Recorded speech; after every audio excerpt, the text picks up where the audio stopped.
Hello, hello, can you guys hear me? Welcome, happy weekend!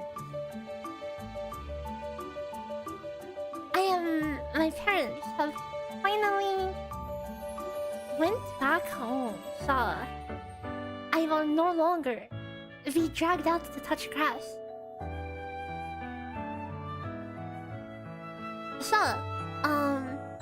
apologies if I've been a bit potato this week because I've been getting dragged out non-stop. But that should finally be over. DNA looks like he'll be awesome. Oh, Makasova, thanks for 7 months Prime, yay! Yeah, well, there's a new DNA live stream for us to check out. So, I haven't seen it yet. I haven't heard anything about it. I haven't gotten any spoilers, so we are going to look at this together and see what we think. So what do we remember from DNA from the last thing? So the last time we saw DNA, they made the huge announcement that they were going to remove gacha from the game. It was originally going to be Warframe but gacha, and then they decided to remove the gacha, so then it's Warframe but gacha, but now no longer gacha, so now Warframe but anime. But like, it's a bit ambitious, to say the least, to like removing gacha from the game. Like, think about it. The whole game, the balancing, the content loop was all designed with gacha in mind for years. And then you're telling me 2 months before release, they decided to take that on, flip it on its head. And the game is ready in a few days now. So needless to say, I am mildly skeptical on how they'll manage, how this will do. But we can all, like, I would like to see it succeed. I would, like, imagine if it does do well, then it could mark the start of like a movement away from gacha. They probably had it in mind for a longer time. I would imagine so. But then at that point, wouldn't you just say it's a big PR stunt to announce it at the last second?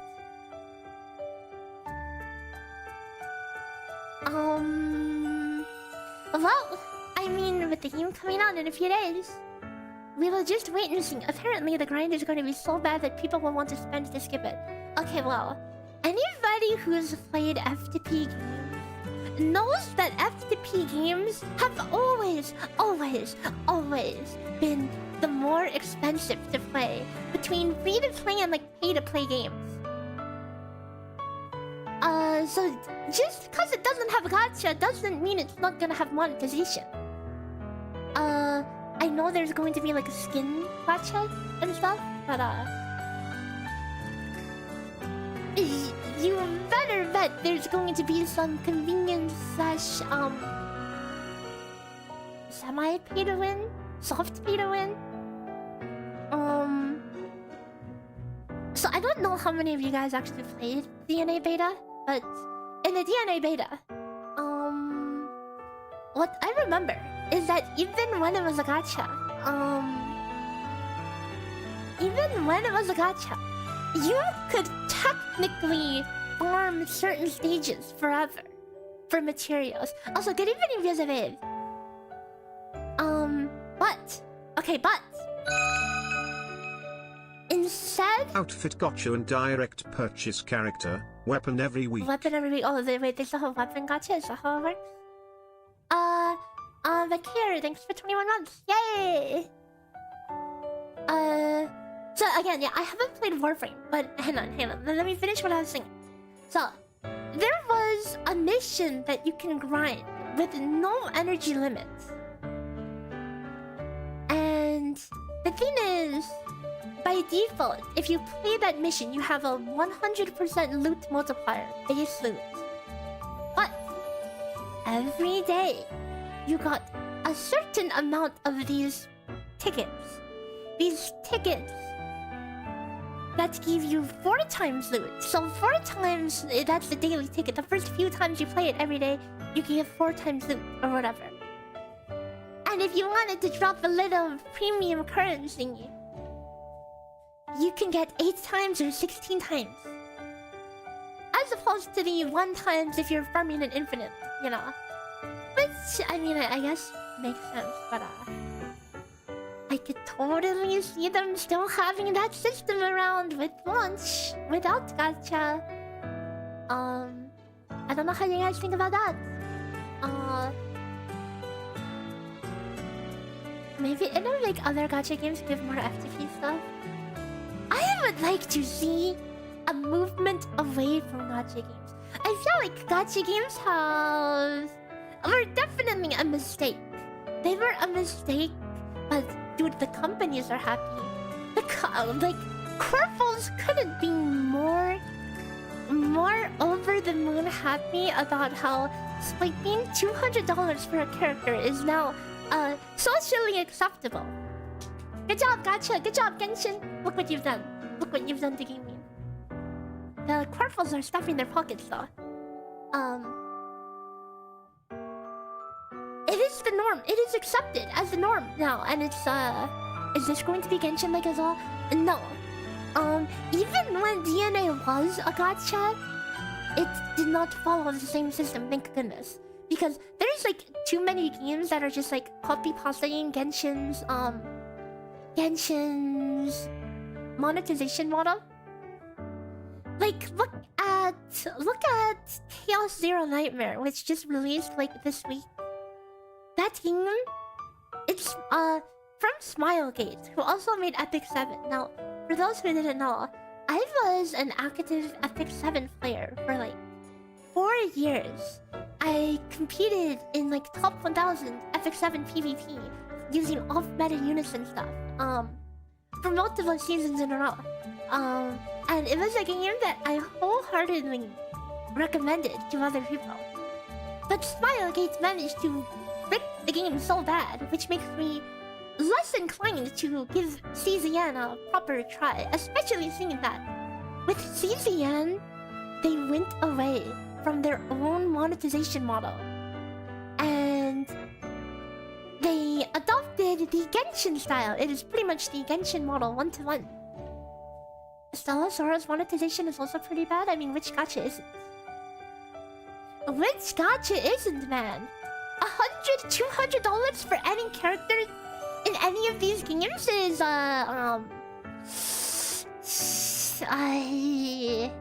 yeah. It should not be accepted, but that being said, just to clear up some misinformation here, for those people who are just hearing all the doom posting about Stella Sora, it's actually not as bad as people make it out to be. 13 minutes until the live stream. Oh, this is actually a VOD, so we can start it at any time after I finish my yak. But yeah, I mean, speaking of Stella Sora, we will be playing after.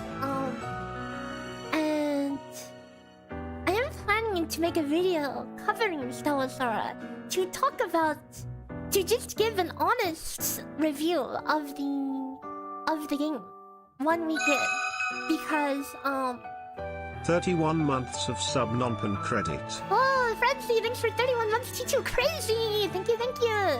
And yeah, CZN has been up for what? I think 3 days now. But anyways, I wanted to make a video about Stella Sora because people are doom posting and spreading misinformation and whatever. But while there are definitely things that are scuffed, there are things that I think are absolutely crazy scuffed. You know, I'm having fun thinking of it.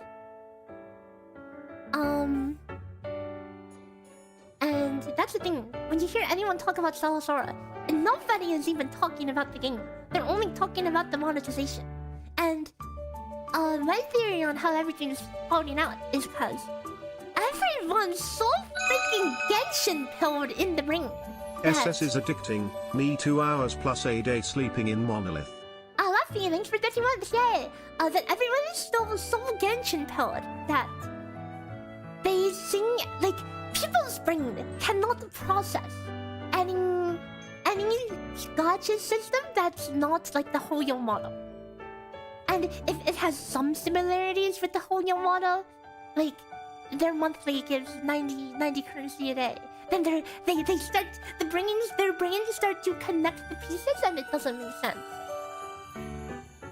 Feels like it won't be a good reaction? I mean, why not? The video will just be going over the facts. Just facts, okay? And then I'll have a section for my opinions as well. And I'm not, just to make it clear, it's not going to be a video defending the game and saying, oh, this is the best game ever. It's going to be a video that says, this is how the game works. Explains how the game works. This is how the gacha works. This is how, and these are the misconceptions people have, and let me clear them up. Because I am tired of hearing people spread around false information and they don't even play the game.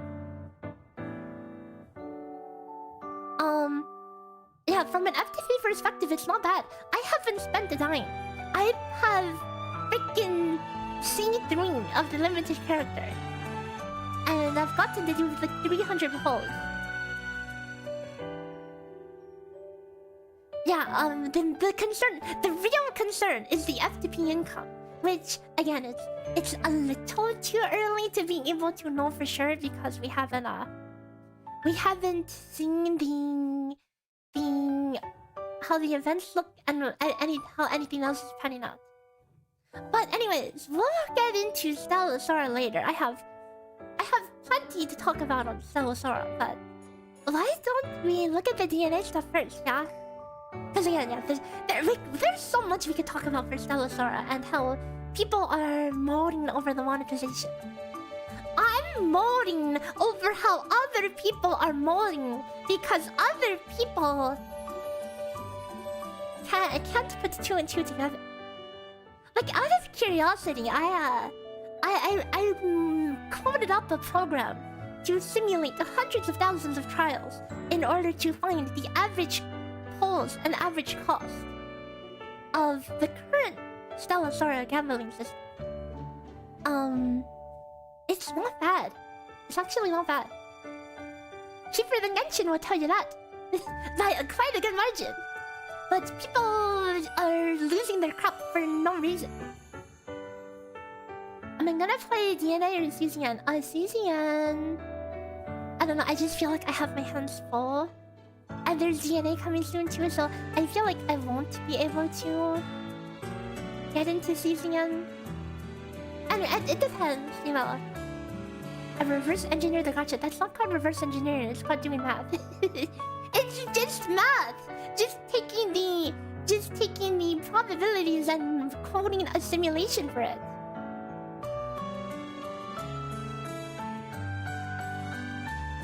Goes on a rant to say how gachas were a mistake. Proceeds to talk about how Stella Sora gacha isn't bad. Okay, it's not to say it's not bad. I still think... Okay, let's get this clear. It's cheaper. Like, I mean, people are saying, oh my god, it's so bad. It's the most expensive ever. It's more greedy than Genshin, blah, blah, blah. Okay. I'm saying that it's not as bad as people make it out to be. But that being said, okay, you know what? Actually, you know what? Why don't I just grab you a literal message that I put in my chat? Hang on. Let me find this for you.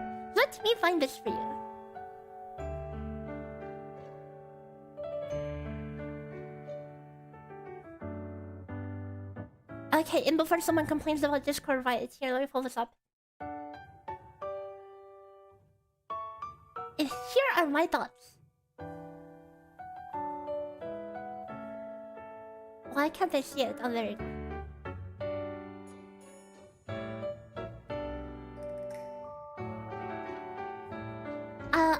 it out for you. Not counting first-time purchase bonuses, it's $189 in Genshin, $155 in Stella Sora for one copy. And on average, getting a second or third copy in Stella is non-linearly more expensive due to the Spark system. The median cost to hit a limited character is around 70, which is under the amount for a Spark. So if you decide to go for a second copy, in Genshin the average is like $377. And the average for one dupe in Stella Sora is $250. And that being said, I still think gacha prices are... Hang on, we have to zoom in on this. Okay, we have to draw a box around this. Okay. That being said, gacha prices are still ridiculous, and I'd rather go get some really cute art commissions or go eat a ton of sushi, but it is what it is. So that is my standpoint.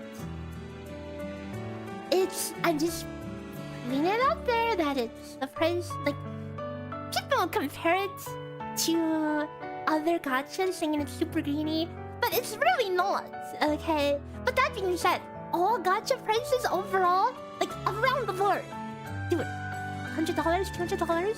I can get some nice clothes with that. I can get some good art for that. I can treat myself to a really good freaking meal with that.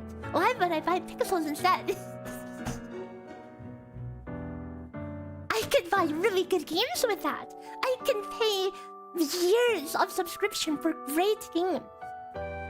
Or I can have a temporary waifu. Anyways, gotcha.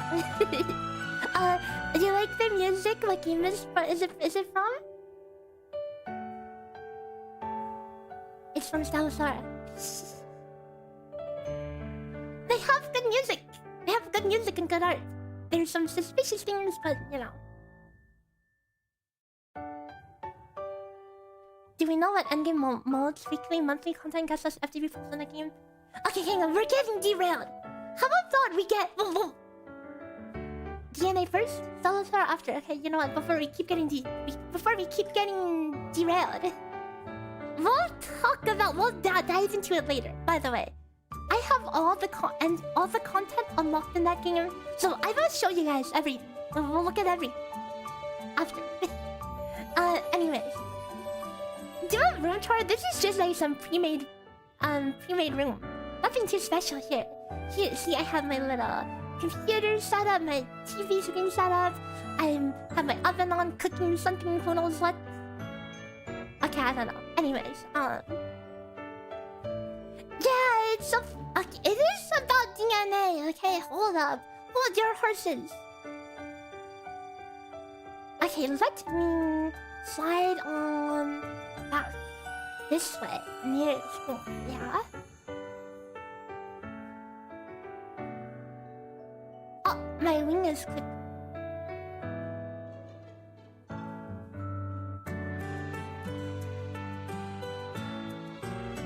Okay, how's this? Can you guys sing? You like my really cool TV?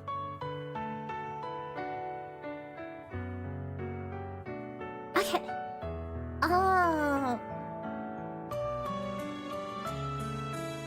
So, anyways, back to talking about DNA. So, again, another quick recap. They are going to they're removing the gacha system. So, let's see how the gameplay systems are developing and whatever else they have to show us. How is Stella Sora cheaper on average with 3k temple cost? I'll save that question for later, okay? And we will get back to that. So stick around, and we'll get into all the nitty-gritty. I will pull up the map, I will pull up the code, I will pull up everything for you. But we watch this first, guys. We watch this first. Okay.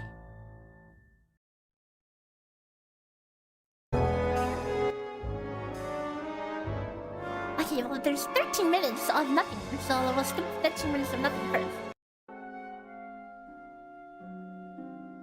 3, 2, 1.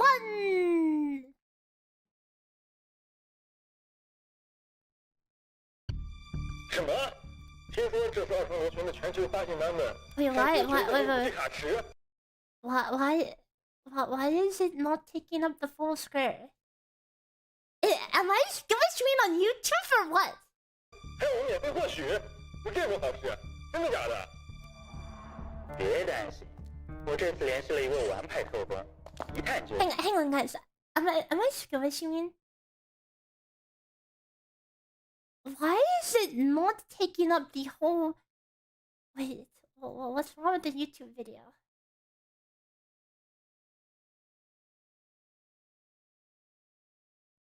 Huh? Okay, maybe this is part of the design. 肯定万无一失。飞雷，行动吧。Okay, consider it done. Crazy cosplay. Looks like I'll need to slip in through a secret passage. Guys, this English stuff is kind of crazy. Hang on. That was crazy. I mean, the production of this is pretty cool, you know, but I'm not gonna lie, the voice acting is a little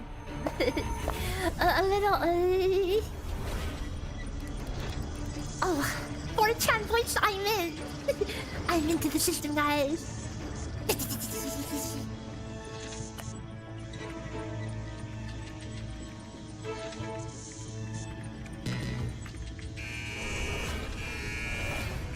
Oh, I'm lucky. You should have practiced on leech code a little more. No, to be continued. It's a cosplayer, not an actor. Oh, true. That makes sense. What? I mean, the cosplay is good. Where am I? Oh no, the oh, I can't. 怎么样？ Deca Bear? How's the latest build coming along? Show me now. 啊，好，OK，有话好说，你就是因为这个嘛，我们都改好了，走，带你看一下，相信不会辜负你们期待的。Come on， You better not. 那我们边走边聊吧。Alright, spit it out. How's the build coming along? 我们经过几次的测试呢，其实已经改了不少东西了，然后所以我们继续在调优我们的 bug， 修复我们的表现。Is this more or less cheesy than the Rexant Yang Yang cosplay? You know what it reminds me of? Guys, you know how on the Wuwa live streams they have some really cringe RP sometimes? This is giving me those vibes. 还有继续提升我们的品质，所以这里面做的一切呢，都是为了能够更好的保证我们公测的效果，给大家一个更好的一个表现跟体验。Sounds like you guys are pretty well prepared. How about a sneak peek? 那就来我们认识一下我们之前的老朋友小段吧。哎，哇，吓我一跳。Hello, ZK， 我是运营组小段。I'm Alright, I'm on a Xing. mission. Imagine being I've caught got a tough question for you. Why make such drastic changes to the monetization so close to the release date? That Aren't is you what the worried it'll world take is too much asking.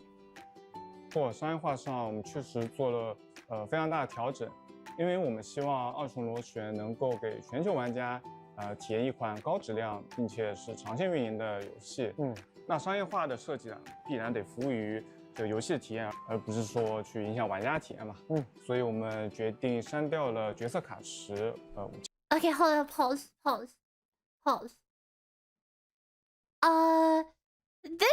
They're pretty much saying the same thing that they're saying last time. I feel like this doesn't answer the question. They're basically saying we had a magical change of heart where we realized that gacha is predatory and we shouldn't do it. That is pretty much what they're saying. Let's keep watching. 卡池并且也删掉体育系统。当然，这个决定是我们基于对当前游戏市场充分的调研之后决定的，以及团队包括大雄老师嘛，也是希望就是能够建立一个更公平、更可持续的成长体系的愿景。虽然短时间内就是会放弃一些快速变现的方式，但是这样改动对我们产品来说，从长远角度来看，它肯定是能够帮助我们留到。更多的玩家，并且提升产品的口碑，吸引更多的新玩家进来。I still don't like I'm just trying to understand here. It still feels to me that it's I don't know. It's such a last minute thing that it makes no sense.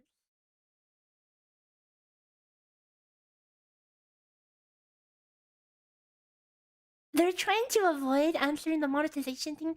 They're like, all of this is all just saying, you know, oh, we had a change of heart. We want to do the right thing to make the best game. This is our company vision to make the best game, and we're realizing after years of development, there's more later. Okay. Well, I'm just putting out my thoughts right now. Okay. Because I won't just eat everything up at face value. I need solid reasoning. 这样呢，最终能够形成一个更健康、更持久的商业模式。那从上次公测定档直播结束之后啊，我们也看到从全球的各个社媒平台有非常多玩家给我们留言，然后给了我们非常多的认可，也给了我们非常多鼓励啊，这对于我们整工作室来说是一个非常大的动力。在这里也非常感谢大家的肯定与支持。然后现在距离公测上线的时间也非常近了，工作室大家都在做最后的这个上线前准备工作。当然公测后的这个新版本，我们也在同步的开发过程中。团队会确保在未来持续给玩家提供高质量的内容。Sounds like the dev team really went all out. 没错，一切都是为了给玩家更好的游戏体验嘛。OK 啊，辛苦了，那你去工作吧。Watch job rates be so bad that you spend money. You don't understand why removing stamina and gacha is being praised when you don't know what's replacing it. Exactly. The thing is, like, a lot of FTP games can turn out a lot more expensive than a lot more expensive / pay to win than normal pay to play games. It's been like that for a very long time. Also, hello Julia Sphere, hope you're doing well. So I mean, we're just holding our breath because, like, a lot of these gacha players, a lot of these people are people who I would say are, like, kind of fairly new to just games in general, Maybe, like, their first introduction to games might have been Genshin and COVID, and that's just become their baseline. And but now hearing, oh my god, no gacha in a game, that must mean it's super FTP friendly and player friendly, right? Every single FTP game in over the last several decades would love to have a word with you.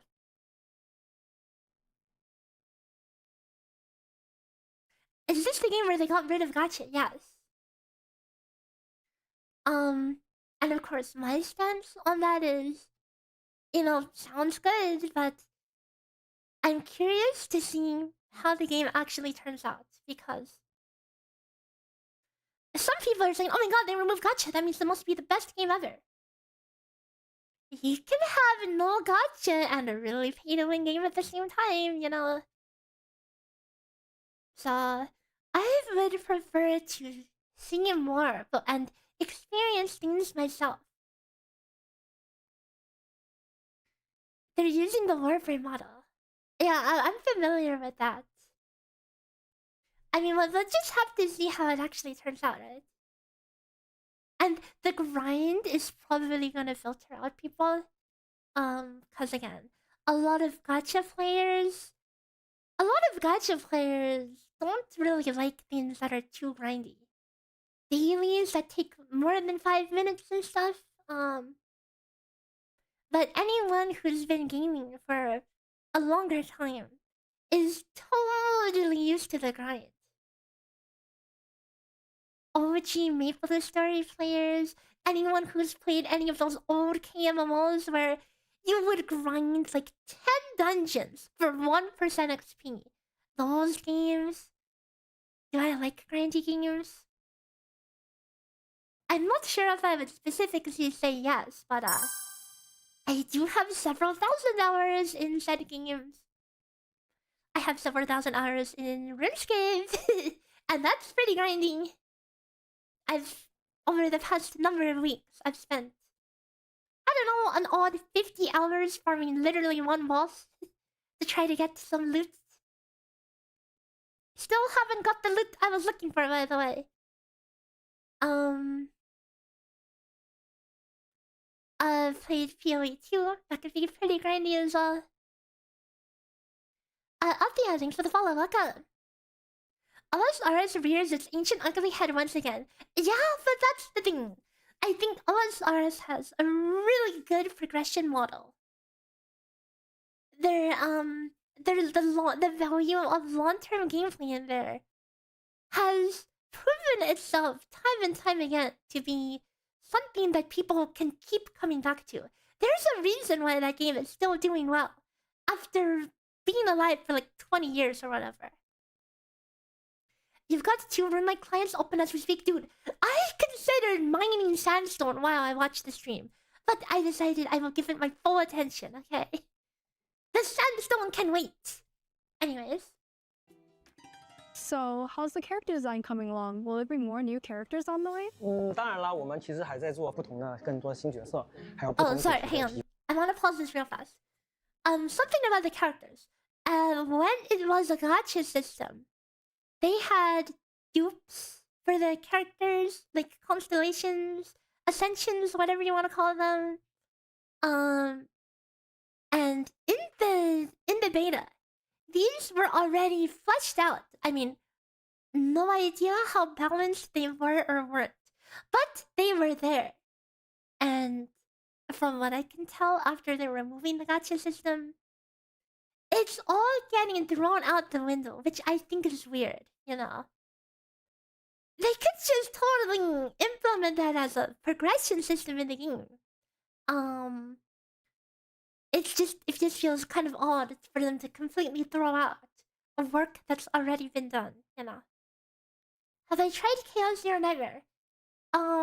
Yes, but I'll hold off talking about that so we don't get too distracted. 皮肤，那具体是哪些角色呢？就等我们后续版本再揭晓了。What about the character combat? How do you make sure it feels good to play?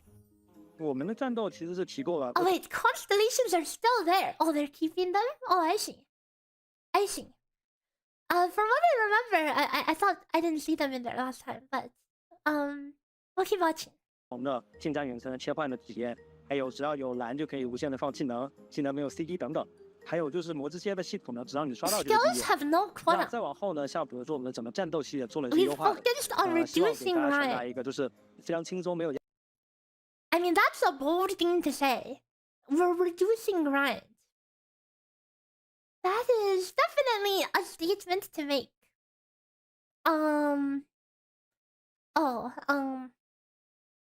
So in the beta, you have a range. Every character you have a ranged weapon and a melee weapon. The ranged weapon being like it could be a gun, it can be a bow. But you can animation cancel between like gun and bow. Like you could swing your sword and instantly animation cancel by swapping into your ranged weapon and bang, shotgun shots. That being said, I felt like a lot of the time I didn't really need to ever touch ranged at all. I mean, maybe early game skill issue or something, I don't know, but does DNA have echo or artifacts? No, they have the system called demon wedges. Let's keep watching because they just mentioned it right now. Let's see if they talk more about it. 压力的一个战斗体验。这个是我们的猫房，然后它跟我们一样上班，提供更多的情价值。 Wow, just showing off cats. I mean, they're really cute, but 你都上班了。 Wow, you even keep cats in the office? That's so wholesome. You must all be really big animal lovers. are they just trying to make themselves look like a really friendly animal loving company or something? Like, okay, it's cute, yes, but it feels like a kind of a weird plug, you know? It reminds me of the quest in game where you feed lots of cats. 看来你玩的真的很深刻呀。那接下来我们就去认识一下我们的作艺老师。 Lots of studios have pets. Is that PR? No, that's what I'm saying, right? It just feels... It's like... I thought they were here to show off their game, but they're showing off their cats. Are they just trying to get you to like the company with that? I see through that in a second. 这个就是我们作曲作业老师了。Hi Ziki， Hi, 我是二重螺旋的音乐制作人 Zoe。 it's nice to meet you. I really love the music in the game. How do you make it feel so immersive? 游戏的音乐主要是以剧情导向为主进行创作的。然后首先呢，为重要角色、重要概念、重要设定创作旋律主题，然后再通过使用这些旋律主题的交织发展，推进整个故事的叙事。然后这个音乐风格和旋律气质也是从底层世界观设定出发进行创作的。这也是为了完美展现出我理解中的二重螺旋的音乐气质。 Okay, hold up. I believe I'm in the wrong mindset here. I was thinking that this video would be showing off all the content in launch, but it feels more to me like it's hey, meet the team, check out how friendly we are, check out how much of a great company we are, you know. It seems like more of that than, you know, actually showing off content. I'm not the only one getting that vibe, right?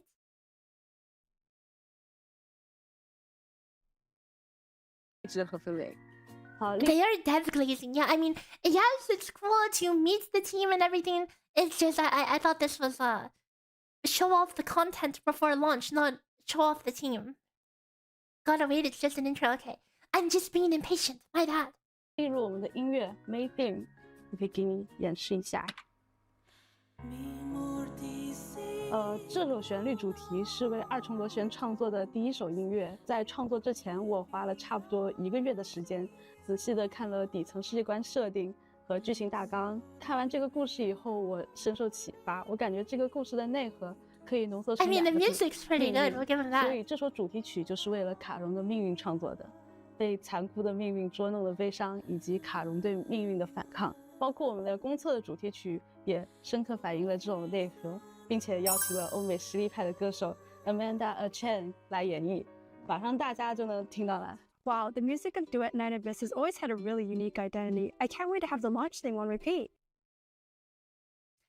Okay, like, yeah, again, meets the devs is all cool and everything, you know, but I feel like the cringe RFP is it makes it a little tough to stomach. So aside from the music, are there any environment upgrades this time? 肯定有啊，我们的常识老师已经在做好准备了。走，现在带你去看一下我们场景准备的效果。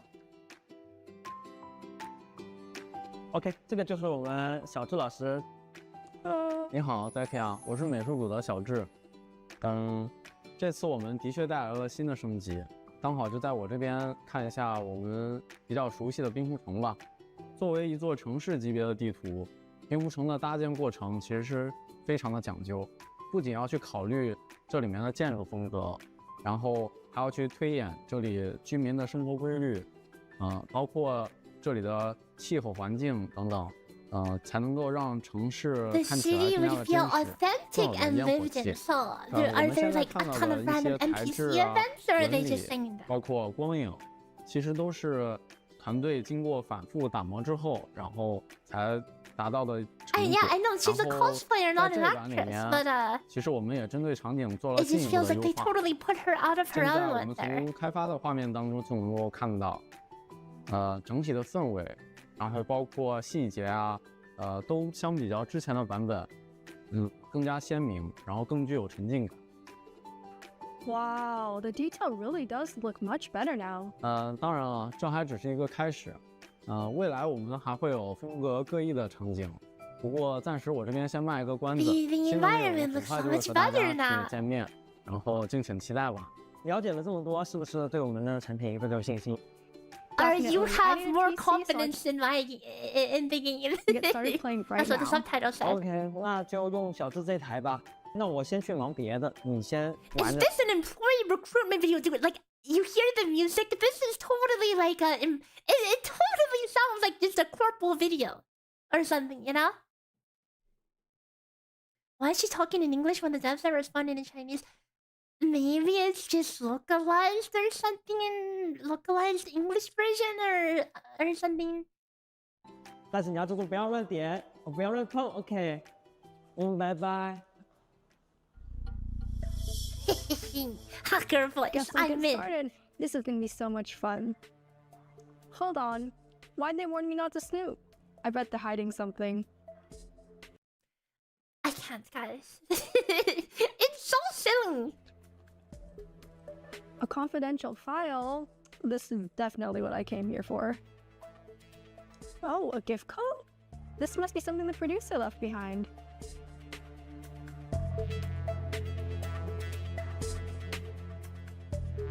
Guess I'll give it a try. Oh my god, a code, guys, a code for when the game launches. The latest optimization, latest benefits, final version content. You've received a new task? Special program and a link. Well, might as well give it a try. Who is she talking to? Right? Right? She's talking to herself. Oh my god. Oh, it's the car. Oh my god. Crazy using effects, guys.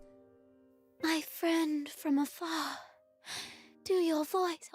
Do your voice? Oh, she's doing it. Is that you? My friend from afar. Does your voice call out to me? Rehearsing is really the way hard, she's talking. But let's keep going so we nail today's stream. The world outside Purgatorio Island defies all accounts. More expansive, yet more brutal. Am I missing something? Is it supposed to be stuck on this screen? I hear something strange. Could it be a filthoid? Easy now, it's okay. Guys? If Barry were around, she would. Oh, okay, there we go. It's fine, Psyche. Not a filthoid. Looks like a little doll. Let me see. Wait. No. This is... Barry? What happened to you? So, you met some weirdly dressed folks, got sucked into a... So, the story is... Girl visits company, gets sucked into the computer, and now... They're having a live stream. Yeah. Anyways. Device, blacked out, and woke up here, like this. So... You can still understand Miss Berenica's words. Oh my god, voice actress is crazy! We just went 180, guys. We need a way to turn Barry back. You mean those strange... Oh, she turned into a cat. Oh, thank god. I couldn't bear it to hear that anymore. People said... If we complete this live stream smoothly, because that it's supposed to be fun, but this kind of presentation is so disingenuous it hurts. True. Hello, wherever 100%. you are tuning in. Emma Ballantyne here, voice of the female fox hunter. I'm also one of today's hosts, and it's great to see you for the Duet Night Abyss Global Launch Special Preview Program. She's pretty good. I'm Eleanor Bennett, the voice actor for Psyche. Oh wait, this is all part of the plan, guys. They made us sit through the scuffed voice acting, so then when we get to the real voice actors, we're like, oh, holy cow, breath of fresh air. Oh my god. Fox hunters, seeing everyone together always reminds me of lively, warm days. Hosting together tonight feels wonderful. And now the stuff is cat. At last, I see you again. Hello, everyone. I am Alexandra Gelf, Berenica's voice actor. Welcome to the Duet Night Abyss Global Launch Special Program. Yeah! Yay! Oh my god, wait, the stream's starting. We're like halfway through and now it's starting. We and the Duet Night Abyss dev team will show you what's in the global launch. Oh, and finally! there's a lot more to share. First up, the music video for the new theme song.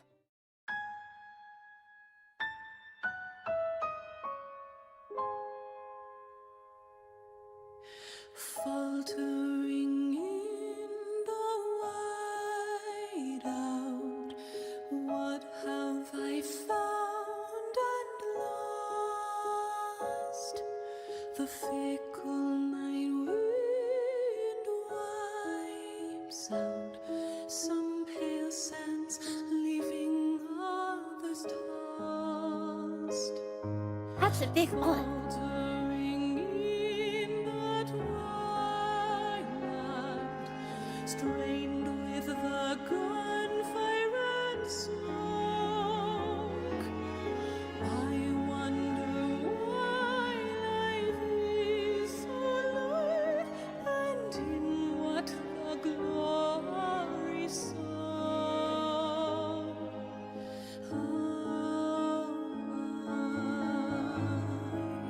Trek on and on,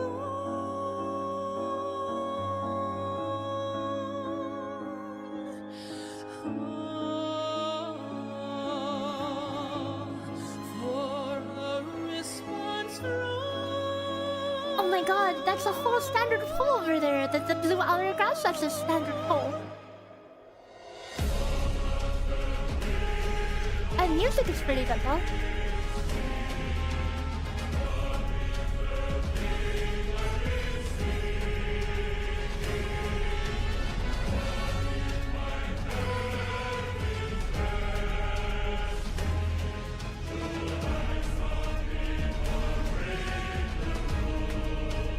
Oh, the big titty golf jump! I remember her.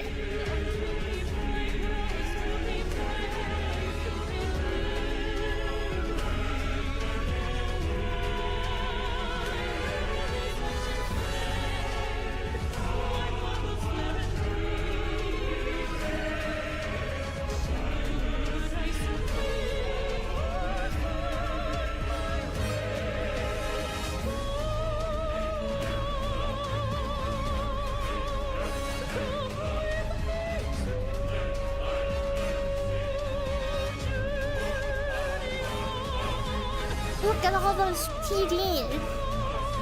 So why do they hunt foxes? Good question. Good question. I don't know the reason for the name.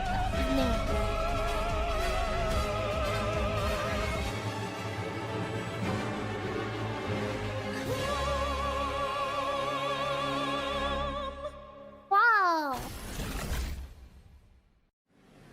I mean, can't complain about the music video. Pretty good.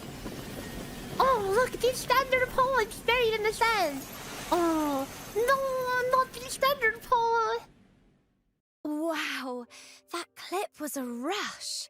The ethereal chant was captivating, and it showed so many of our best moments. Our theme song sounds so grand, with a round as well as a full chorus. That's right. The chorus was a creative touch from our music team, meant to capture the voices of people across Atlasia, all raising a cry together against fate. And if you listen closely, this dialogue you'll notice a is round extremely woven cringe, into the but chorus as a counter. these actresses can deliver it in a way that's not cringe, you know? Of our dual protagonists. The chant with the pipe organ was outstanding. But I also noticed some images that made me pause. Hold on, Fox Hunter. First things first. It's time for us to step forward and head to the amazing the world of gotcha! Duet Night Abyss. True! Duet Night Abyss comes from Hero Games' Pan Studio, with a dual protagonist story and layered combat. Global launch starts October 28th. Grind commissions to unlock every character I love and how weapon. she said grind there. Grind. October 28th. Grind commissions to unlock every character and weapon for free, Just no grind. stamina cap, and swap melee or range setups for high-impact fights. Our tale opens in the continent of Atlasia, starting with the iron-blooded Hyperborean Empire.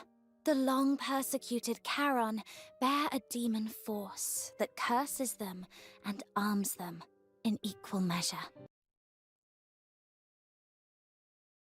Before we sing the little Paimon mascot, I am hoping they redid her design.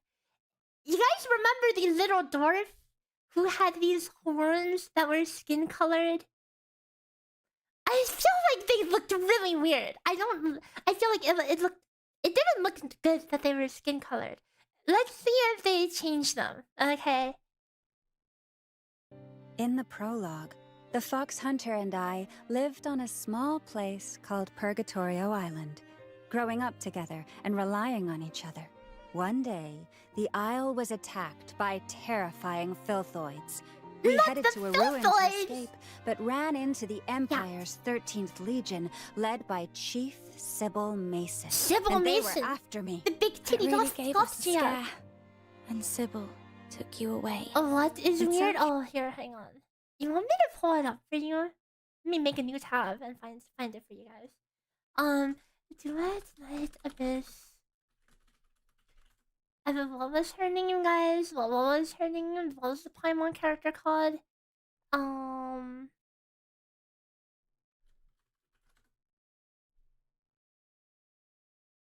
Can I look up Duet Night Abyss Paimon and find her? Oh, there she is. There she is. I unironically looked up Duet Night Abyss Paimon and found a picture of her. This is the Paimon of this game. What do you think? What do you think, guys?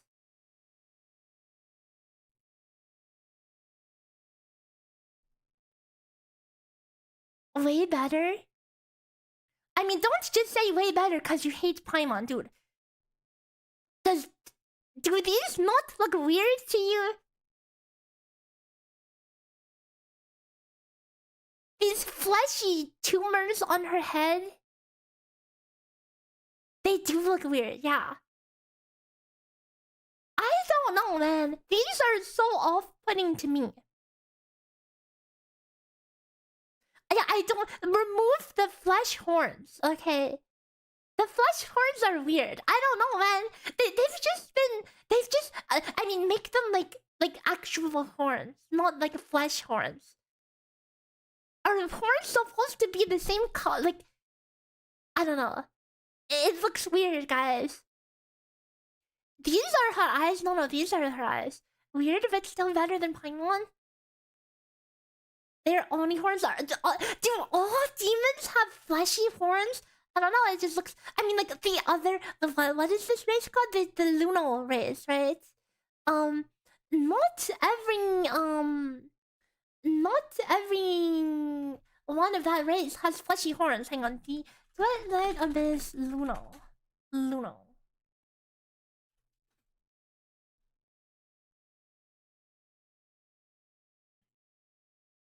It's their whole... The Lunarian. Okay,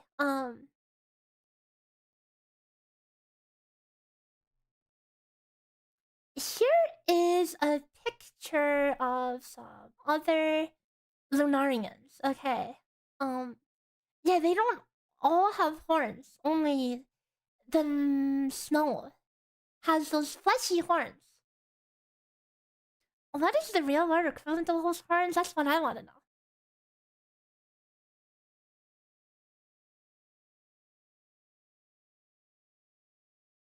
I don't know, I feel like every other one is cuter than the one with the fleshy horns. But anyways, why don't we continue? Okay, I made it back. Later, I somehow arrived in Ice Lake, in the Empire's north. It was there that I met Psyche, in a fateful encounter. Yes, as the main exploration area for the global launch, we made many memories here, happy and sad. We will overwrite the pain with new memories. As you proceed with the journey, you'll enter a new stage, switching to the perspective of another protagonist to see a fresh tale unfold in a different corner of Atlasia. Right! We are a dual perspective, dual story game. Dual story. Oh, that's why it's Duet Night Abyss. Ooh. That never clicked to me until our now. paths will cross. The rest is yours to discover. Got it. I'm excited too. In the meantime, here is the version 1.0 trailer. Trailer!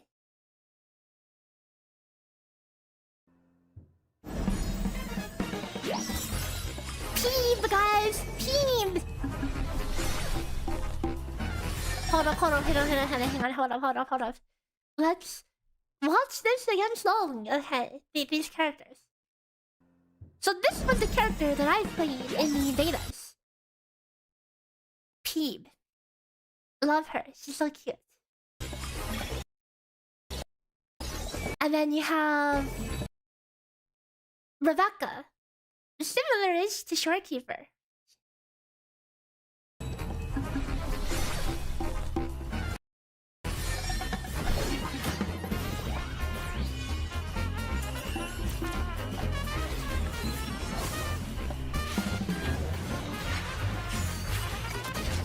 But yeah, I mean, she also has that jellyfish that gives you the Catgirl vibes. And yes, any character can use any weapon. So the character is less dependent on the attack. The attacks are mainly going to be based on your weapons, but each character obviously has their own skill and own skills and ultimate. Weren't they former Void devs? I mean, the way character designs show up, I mean, it shouldn't really matter too much if you're a Void dev or not. Also, hold up. Yeah, I noticed they added this skin in the second CBT. Look. Or this is just showing enough coloring. But yeah, you can recolor and you can have accessories as well. It's like you can have like an eye patch, you can have sunglasses, you can have like something on your head, you know. That's a nice dress. Holy, you couldn't play the violin at a more wrong angle.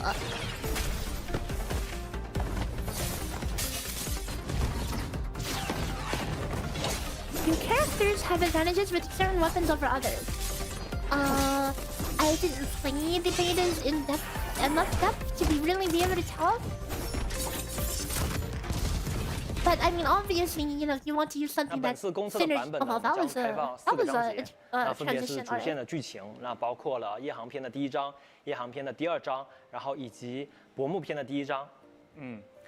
除了刚才这个大雄老师提到的剧情以外，公测版本呢，我们还会时装包括自己角色在内的总共19名角色，这里面包括了赛琪和菲娜，然后。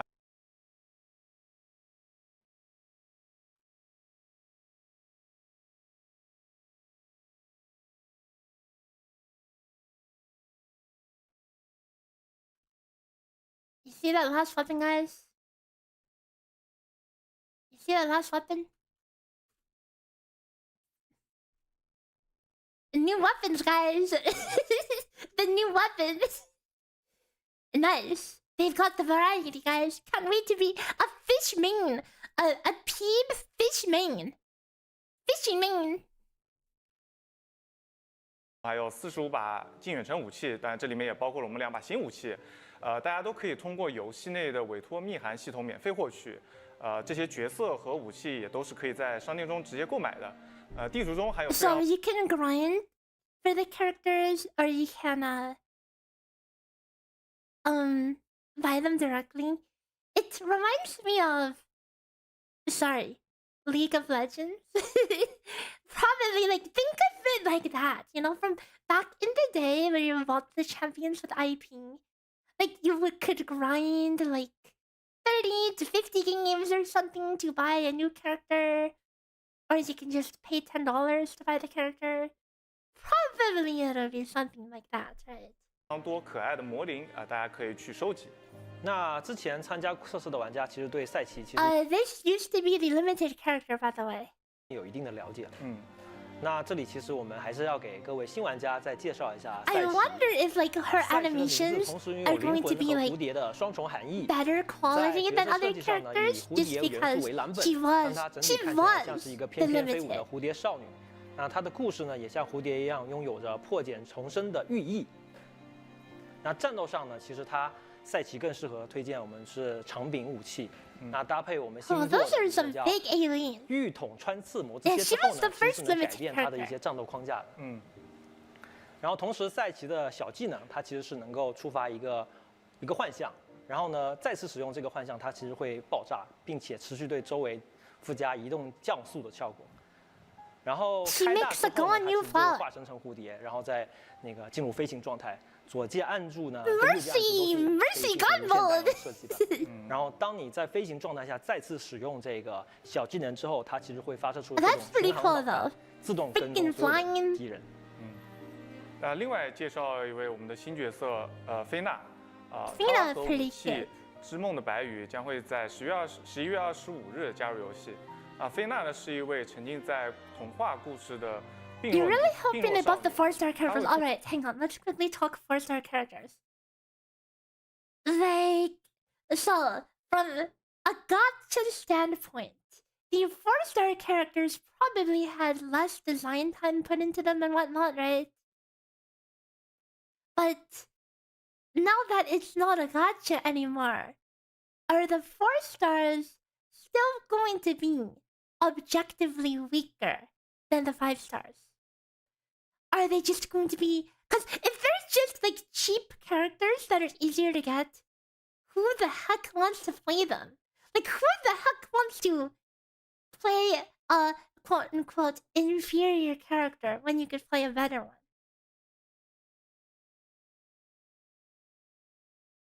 Because, again, they will be less flashy if, like, as 4 stars, they have been designed as less flashy characters. So it would make sense. I mean, I don't know. It's hard. You either have them on the same power level, except it's scuffed because they look really lame in comparison. Okay, like you have freaking 巡航导弹自动 Psyche flying in the air with wings and stuff, and then you have what's her face with a shovel who beats people on the head with her shovel. That's a 4-star, by the way. And you're telling me those characters are put on the same playing field? Literal Queen Rubbish Bin. Like, that's her actual in-game title. She's like Queen Rubbish Bin. And she bashes you on the head with her shovel. I'm curious to see if they've... what they do with the 4 versus 5-star. 跟踪所有的敌人。和武器之梦的白羽将会在11月25日加入游戏。 So this character isn't even getting added to the game until next month. So. 菲娜呢是一位沉浸在童话故事的病弱少女，她 But 会通 she's 过绘本 pretty 创作，把 cute. She's 残酷的 very 现实 cute. 转化为美好的 I 童话。 quite like her. 这些美好的童话就像她身上的羽翼元素一样，给她一双梦想的 Or 翅 they 膀。 upgraded 4 stars to 5 stars later, but they put them on the actual same playing field. Like, why are they... if it's a character grind to unlock system, why should some characters even be considered like inferior characters? I'm sure nobody specifically wants to start out with an inferior character. Or maybe like one of the 4-star designs really stands out to you. Wouldn't it feel bad though that your favorite character is just a 4-star? 赋予她面对现实的力量。 Even 菲娜 if 小 like 技 you know 能 the 在一 4-star 个暖 label 和的 is 以后 removed and they're all 会 the 对 same 范围内 stars. 敌人造成光属性伤害，并附加移动速度降低。开启大招后，则会在身前展开领域，此时再使用小技能呢，就会在领域内切换4种不同的属性，产生不同效果。然后在这里要 Holy crap, 跟大家 it's 强调 Lynn! 一 She 下， can 就是说我 switch the 们 field 2位 between 新 4 角色 elements. 和新武器，都是会永久的加入到游戏中的。 Oh wait, hold up. 和新武器。 A Psyche isn't even gonna be in the game until the 28th. Yeah, Peep was a 5-star, yeah.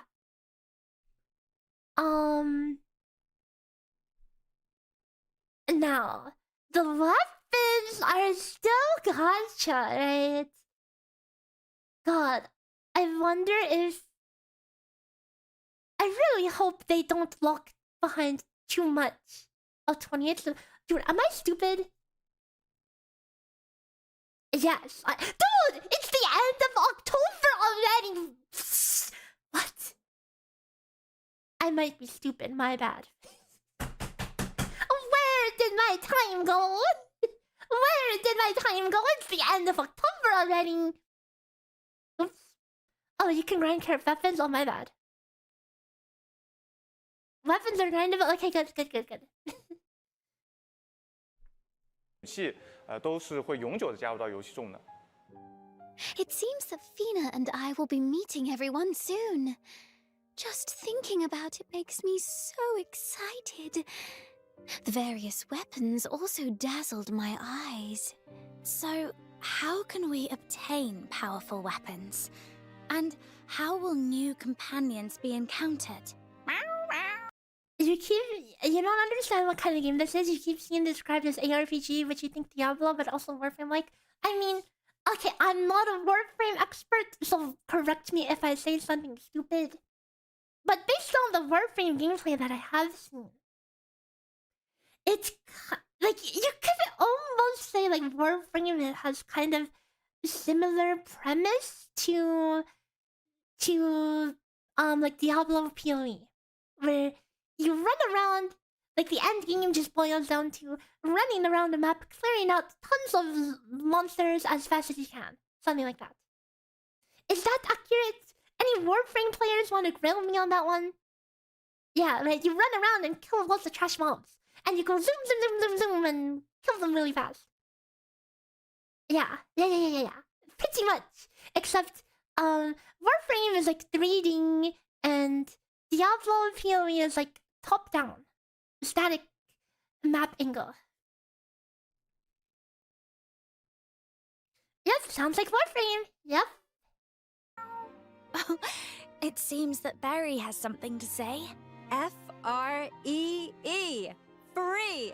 Duet Night Abyss's secret ingredient is allowing all characters and weapons to be grindable through dungeons with the consumption of secret letters. With the consumption of secret letters.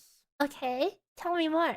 As for how to obtain secret letters, how to collect characters, Yeah, both new listening, and existing listening. ones, all I can say is that more surprises await us. What are they? You're really driving my interest now. Yeah, okay, tell me, don't blue 首 balls 先是 me. 为大家介绍一下我们新角色的获取方式。然后这里的话还是以赛期为例，赛期加入的首个版本大概是28天，大家只要在常驻玩法沉浸式戏剧中，获得一定的星级评分，就可以获得大量的赛期的角色密函。开启角色密函之后，就可以获得赛期的这个角色碎片。 最终通过合成获得赛旗。那新武器要怎么获得？新武器其实是这样的，就是在挑战这个玩法的同时啊，其实会获得一些代币。那么拿这些代币呢，就可以在这个商店中进行兑换，换取我们这个新武器的密函。然后通过委托密函系统开启，就能获得这把新武器的铸造材料。最终通过铸造系统就可以获得我们的这个新武器。那我还有一个疑问，就是说等后面新角色加入的时候呢，比如说菲娜，她在加入的时候还是通过这个玩法去获得，如果是的话，那赛旗后续我去哪里获得呢？这个是这样的，就是在菲娜加入的时候呢，她还是通过这个沉浸式戏剧这个玩法产出。那这个时候赛旗和新武器的获取途径，将会有所改变，将会从这个沉浸式戏剧中转换到这个 BOSS 的挑战副本，也就是游戏内的这个梦魇残生的玩法里面。还有就是除了赛旗。 So the method of obtaining the newest character, you need to do you need to grind a different stage, and that'll only be for the new character. And then old characters, you do like some boss challenge.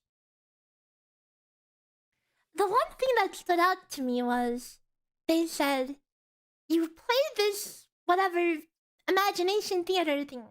You get these shards. Well, and then you get a chance to get shards. A chance? How grindy we talking? How grindy we talking? I played some I've played some MMOs that lets you grind. You can technically grind the shards of new characters. The drop rate. Good luck even getting one shard. God! Some of those games, they just put that option there just to tell you it's possible. Except you never really even loot any shards. I mean, I imagine it's going to be a reasonable grind, not a KMMO grind, but on Chinese stream, one guy played 45 minutes and got 48 shards. Wait. Wasn't that last beta NDA? The beta, the latest CN beta that had the no gacha model should be NDA. Anyways. 以外的其他角色，还是和之前说的刷副本，然后刷取这个密函来获得吗？其实我们在上一次的这个前瞻里面有提到过，是说的，当时说的是副本里面会刷取。Like yeah, I imagine it should be it should be fairly reasonable. I wonder how many people will just mod if the grind is too hard though.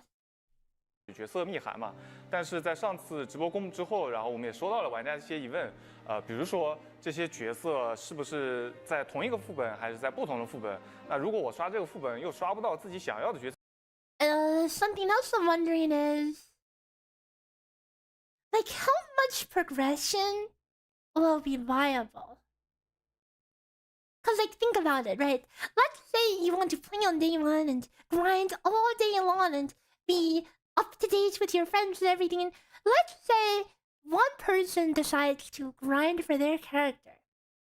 The other person buys the character and spends that time grinding something else, like the weapon. Would the person grinding for the character be super far behind them?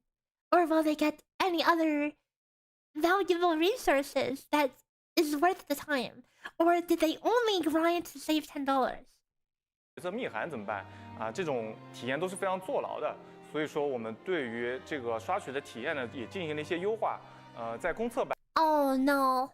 Oh 所以说我 no! 们对于这个刷取的体验呢，也 She's still there with her fleshy ass horns. Oh man! Oh man! Paimon is still here with us, and the fleshy horns are here to stay. What's the point on being ahead of other players in a PvE game? Oh wait, that's the question of all time though. Is there co-op? Or is it just single player? Is it co-op or is it single player? There is co-op. Okay, and that's the thing, if there's co-op, if you grinded 10 hours to get a character and your friend swiped for the character and then you grouped together for like a dungeon or something, would you feel like you're super cucked if they were way more progressed than you or something?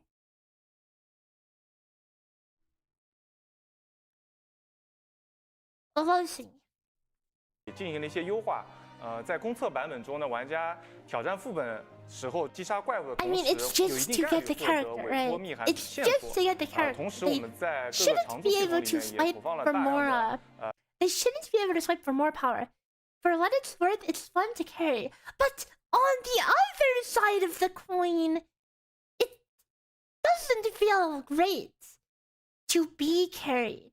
I mean, of course, depending on the person. But, like, for a lot of people, it's like, if you put in the effort, you feel like you should be, you know, doing damage or whatever, right?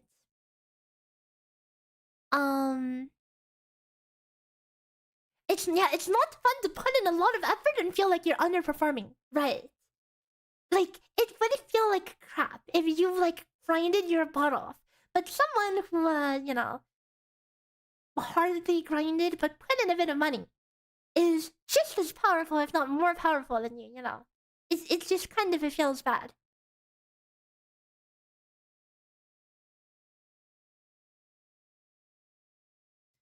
But I mean, if it's just for the character, then surely it shouldn't be just too bad, right? You can cope by calling them whales, but that like you need to understand. But for some people, you know, it's like if you riot, you don't want to feel like you can just get outdone by whales, right?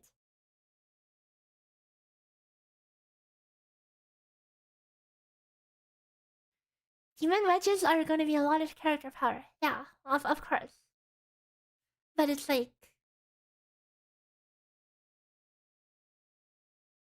I mean, we'll have to see when we see, you know. Oh, right, that's the other thing, is there going to be economy. Economy is pretty big in Warframe, right? You could, can't you like buy like premium currency equivalent on Warframe? At that point, isn't it pay for progression? Yeah, that's concerning though, isn't it? It depends. It depends on the context.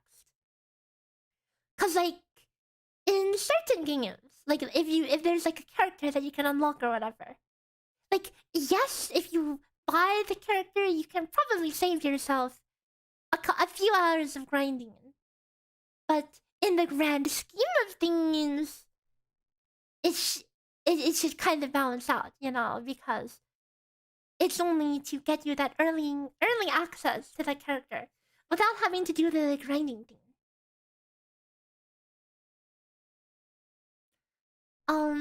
I don't think DNA has trading, so it should be different, but yeah. 密函线索奖励，然后使用10个密函线索，就可以在商店中去兑换一个自己想要的角色密函，或者是一个武器密函，或者是魔之街密函。那么除了日常副本产出的这部分呢，玩家还可以通过梦魇残生玩法直接获得部分密函。然后这个密函里面它是有角色密函，也有武器密函的，以及在其他玩法中也是可以直接获取金色魔之街的设计稿。 所有的角色和武器在商店内都是会开放购买渠道，所以整体而言 ，daily quests and daily commissions give you clues. You play the clues that you get from dailies, yes, dailies, and then this other content can give you character secret letters. Then you need to get the character shards. Then to get the characters. And if you buy it, you skip these other steps. So I imagine that the drop rate is probably gonna be pretty low in general, but you'll get them from dailies. I think I heard somewhere, I don't know how much credibility this random comment has, but I saw somebody say something about something 1 week to get a character. So I imagine that probably the drop rate is gonna be pretty low, but you guarantee get some secret letter things from dailies. That is probably how it's gonna be. 在之前的基础上，也就上一次直播的基础上，我们做了一些优化和调整。 然后大家现在也可以通过屏幕上播放的视频和图片，更为直观的了解当前版本的这个获取路径。获取方式清楚了，那我们新的角色还有新的武器的更新速度，未来是怎么样的呢？那这个就我来回答吧。那关于未来的版本呢，角色和武器的更新节奏，其实目前来讲，我们定制的是28天更新1名新角色和1把新武器。So new character and weapon every month, so constant content. Hang on, any Warframe expert wants to educate me about the typical Warframe content, Warframe content cycle? Is it just, do they mainly focus on releasing new frames? Or like new in-game content, like new dungeons and whatever? because them saying like new character every month makes me think that it's like it still feels kind of gotcha, doesn't it? I mean, like in terms of the content they're adding, they add more new characters than new content. 考虑到更新的速度太快，然后有一些玩家可能会认为压力比较大，所以我们目前是暂时敲定了这个更新节奏。那随着公测开启呢，大家对这个地方如果有很多的意见或者建议呢，我们都是可以给我们反馈的。我们会根据大家整体情况，我们再进行调整。那随着未来的新角色跟新武器的不断加入，我们也会对过往的内容呢跟获取方式呢进行更进一步的调整。那最终所有的角色跟武器都会加入到兑换商店里面去了。Wait a moment. Let me get this straight. So, some characters can be infinitely farmed in the early stage, while the farming of others is limited at the beginning, but they can also be infinitely farmed in the future, right? Got it in one, Fox Hunter. Oh, important detail they just mentioned. Okay, the new characters, you cannot infinitely farm them. Okay, you cannot infinitely farm them until they've been out for like a month. If I'm understanding correctly. So the new character, you can only farm a little bit daily. You get drip fed. And then after they move to the whole standard pile, then you can farm infinitely. So hang on, let's hear that again. So some characters can be infinitely farmed in the early stage, while the farming of others is limited at the beginning, but they can also be infinitely farmed in the future. In the future. So a new character comes out. If you want them now, you have to buy. Otherwise, you could do your dailies for 1 week, 2 weeks, or whatever, and then you get to play them. Oh, I see. Right? Got it in one, Fox Hunter. Moreover, both the regular commission and the covert commission have now enabled the online matching function. You can team up with friends or random players to clear the dungeons together. If you are clearing the dungeon alone, the auto combat assistance function will be enabled by default. You can't auto when playing with other people, thank God. Imagine you just playing and it feels like you're playing with clankers. And our doesn't that mean the starter characters are easier to farm? Basically, like every month we'll have one new character. That new character is like a special league of their own. And you can't farm them infinitely. And you have to like get drip fed. And there's a slightly different process for farming the new character. And then when the next new character drops, the previous new character gets added to the quote-unquote permanent pool or whatever. Something like that. AI will help you easily farm the dungeon. Easily, they say. Guess we could spend more time together to clear dungeons, Fox Hunter. Definitely. Now, let's take a look at the other new things prepared by the dev team. Since the global launch announcement stream was scheduled, everyone has been very concerned about how Duet Night Abyss will make money after adjusting the characters and weapons to be free. Speaking of which, I think I've heard the devs talk about some kind of new outfit. Okay, 那 cosmetics. 从公测版本开始呢，我们二重螺旋商业化从过去的角色抽卡、武器抽卡转移到了外观内容上了。所以呢，在这个地方我给大家介绍一下公测版本的外观内容跟外观的获取方式。Okay, before we continue, who wants to place bets on whether the the cosmetics, will the cosmetics be gacha, or can I just pay $5 for a funny hat? Let's see. 那分别是直售和抽卡两种方式。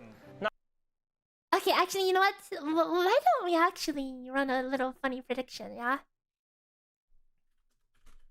Or a poll rather. Will the cosmetics be gacha or direct purchase?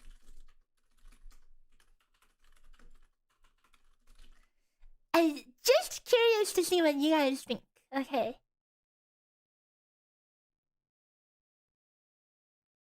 Cause it said on the stream directly. Oh, my bad. Wait, I mean, before I paused? Oh, did I actually just miss it? I'm unlucky. But like, I'll admit that I can be pretty weak to gacha cosmetics. I have spent a lot more money than I probably should have on gacha cosmetics. I think my weakest moment was in Dragon Nest. They have these gacha items, and like, there are cosmetic that you can directly purchase, but there are exclusive cosmetics from the gacha, and typically the ones that are exclusive look better. So, in my weakest moment on Dragon Nest, I spent $3,000 going for a freaking... Wait, was it 3,000? It was over 4 digits, that's for sure. Going for a cloud mount. Oops. Yeah.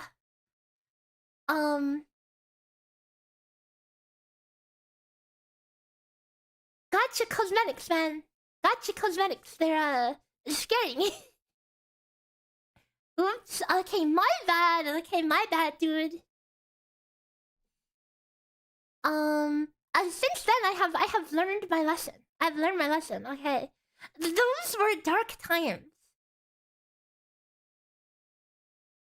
Okay, anyways, let's sing. 那公测版本当中呢，我们将会开启常驻卡池星光回旋曲，大家可以在这里呢。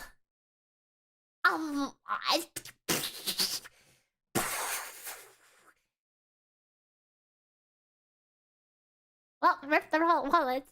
获取松露的外观和丽贝卡的外观，同时呢，我们还将开启限时卡池夏梦风飞集，那有机会获取赛奇的限定外观，那限定的长柄武器外观和限定的衣饰和红色棱镜等。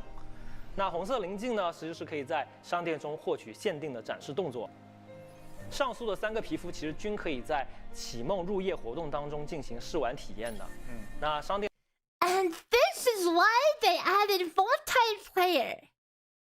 You know, guys, if there's one thing that pushes you to get skins, it's when you play with your friends.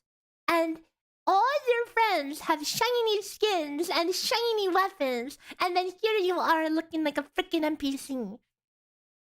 Yes, that's how they get you. 店中同时期上架的优惠礼包当中，大家可以根据实际的需求再进行购买。然后我们就以赛奇皮肤为例，来大家看看这个赛奇皮肤的一些时装细节。Yes, I would love to gacha and get a random cosmetic. 效果呢，其实也是会闪细节。那你可以看到它转动镜头的时候，裙摆 crazy close up.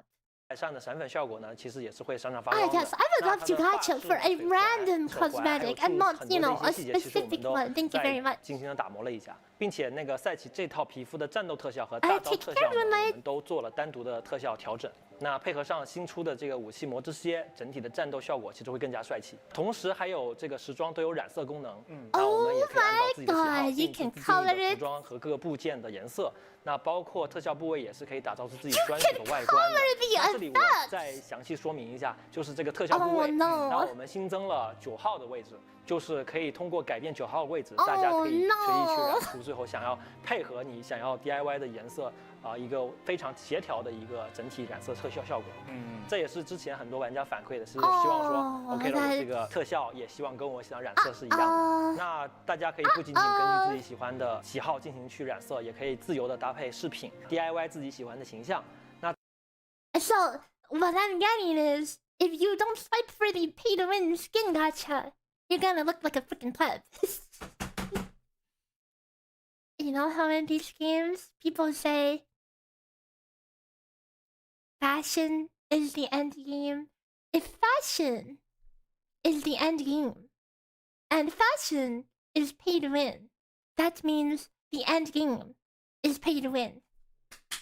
QED. Pay to win game, guys. Pay to win. Duet Night Abyss confirmed pay to win, guys. 那这里就可以简单展示一下我们赛旗的全套外观效果。除了商店这些可以购买的饰品外呢，一下我们赛旗的全套外观效果。除了商店这些可以购买的饰品外呢，我们在游戏中其实也投放了很多的免费饰品和展示动作。完成夜航篇第一章后，冰湖城的主城区就会解锁多人区域，大家就可以来到这个中间区域啊，来。Of course, there's a lobby that you can go to where you can see other people's skins. That's how they'll sell it to you. That's how they'll sell it to you. Dude, imagine walking around town and everyone is shiny and everything, and you're out here looking like Ms. Rubbish Bin. 展示自己搭配后的角色，然后和好友一起来烤肉，一起拍照啊，甚至可以在冰湖城一起睡大觉。Invite friends to sleep together. Oh yeah, if you don't have the pay to win bed, you know, you forget it. You're not invited to the sleepover. Have to have the pay to win bed. 这样看起来还蛮有意思的啊。Dude, that's so good. They're gonna sell some crazy pay to win bed, guys. Think about it. Think about the bad banner. There's literally going to be a bad gacha. I guarantee you. There's going to be a freaking like pay to win Princess Bride bed or something. Yeah. Furniture gacha. I can see it happening, dude. And then everyone's going to be flexing their beds in a corner of town designated for flexing your pay to win bed. And you're going to walk past there and think, dang, how do I not have a pay to win bed? Then, wait, they're going to add a super exclusive banner that lets 2 players sleep in the same bed. It's happened before. I remember when they, when games add, 2-player mounts. There's going to be 2-player beds. That's going to be the limit. That's going to be the anniversary banner, guys. Get ready for it. 然后，那希望未来我们可以加入更多有趣的这种互动的动作。Interactive postures like this in the future. Oh yeah. 然后是我们之前直播中展示过的那个圣诞皮肤。那圣诞主题皮肤在公测版本开启后呢，其实我们就会在商城中售卖了，并且呢会开启限时折扣活动。那首先呢就是我们夜航篇的主角受月人，他的限时折扣价为6元，也就是说从一开始玩家进来就可以给我们主角换上圣诞皮肤了。然后呢就是我们的皮肤自选箱。在新上架的时候呢，前2件都会有一定的折扣价。那购买之后呢，玩家可以任意自选一名角色的自选这个圣诞皮肤。角色呢也包含这个菲娜。那不同角色的圣诞皮肤都会跟随角色会有一点不同的小设计差异。那我们的主题皮肤是限时售卖吗？不是限时售卖，我们主题皮肤未来的规划上来说，都是一个上架后就会常驻的放在商店中，任何时候都可以购买。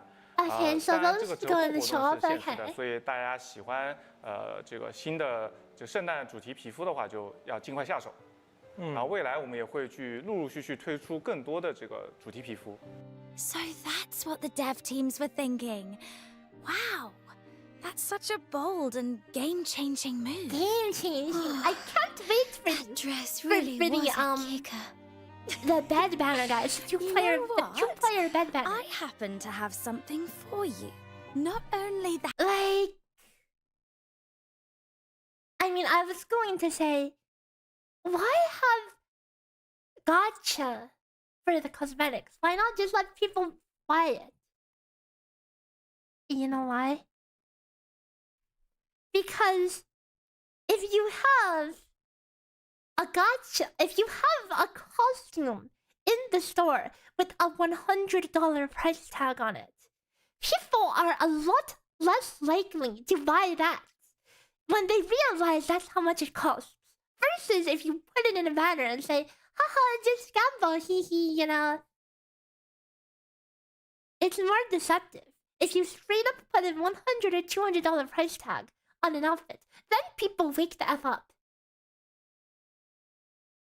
Cause like, didn't Genshin add like a skin that cost like straight up like 20,000 primo gems or something? And then people freaked the heck out. Because when you see the price tag up like that, then it's like, holy, that's expensive. Put it in a gacha and people might look the other way. That dress, the devs have also... Was that Genshin? Oh, I don't know. A League? Yeah, League has like a $500 skin. It's crazy. Made a whole new look for you. Oh, it's HSR? Oh, my bad. Really? For me? Ta-da! Fox Hunter, what's this?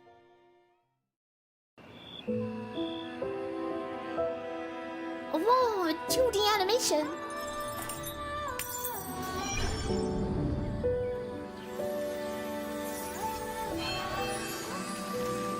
Guys, this is the Battle Pass animation.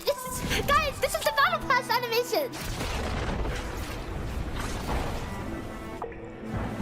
I hate how my brain, the second I see a 2D animation in a gacha game now, I don't think, wow, that's cool. I think, oh, this is the Battle Pass intro, isn't it? Oh, well, this animation is pretty cool. Okay, we'll give it that.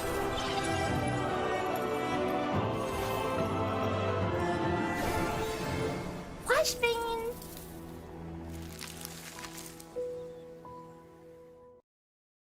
This is... a set specifically made for me.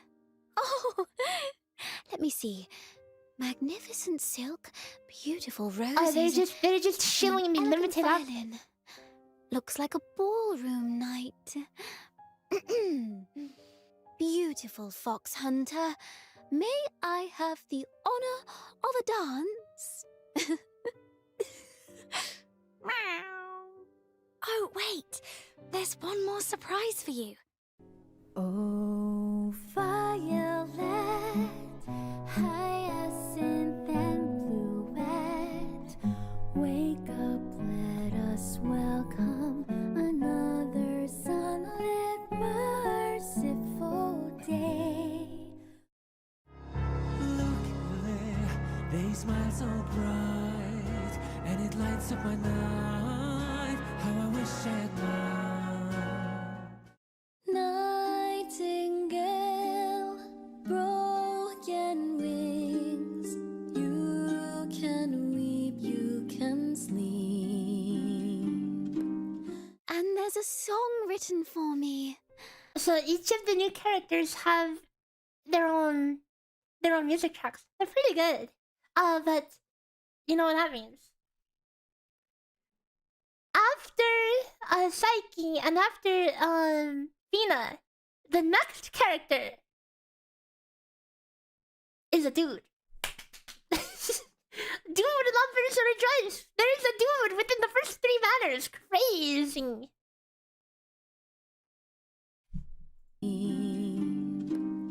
And there's a song written for me. Thank you so much, Fox Hunter. The others' EPs are Easy lovely skip. and make me curious about their save your tales. currency or whatever. These tracks are produced by our music label, The Misty Chorus, which has now officially launched. The first character EPs, featuring Psyche, Fina, and Fantasio. Fantasio, that's the dude. Be sure to keep an eye out. Yep, there's a month where you can take a break. There's more. Ta-da!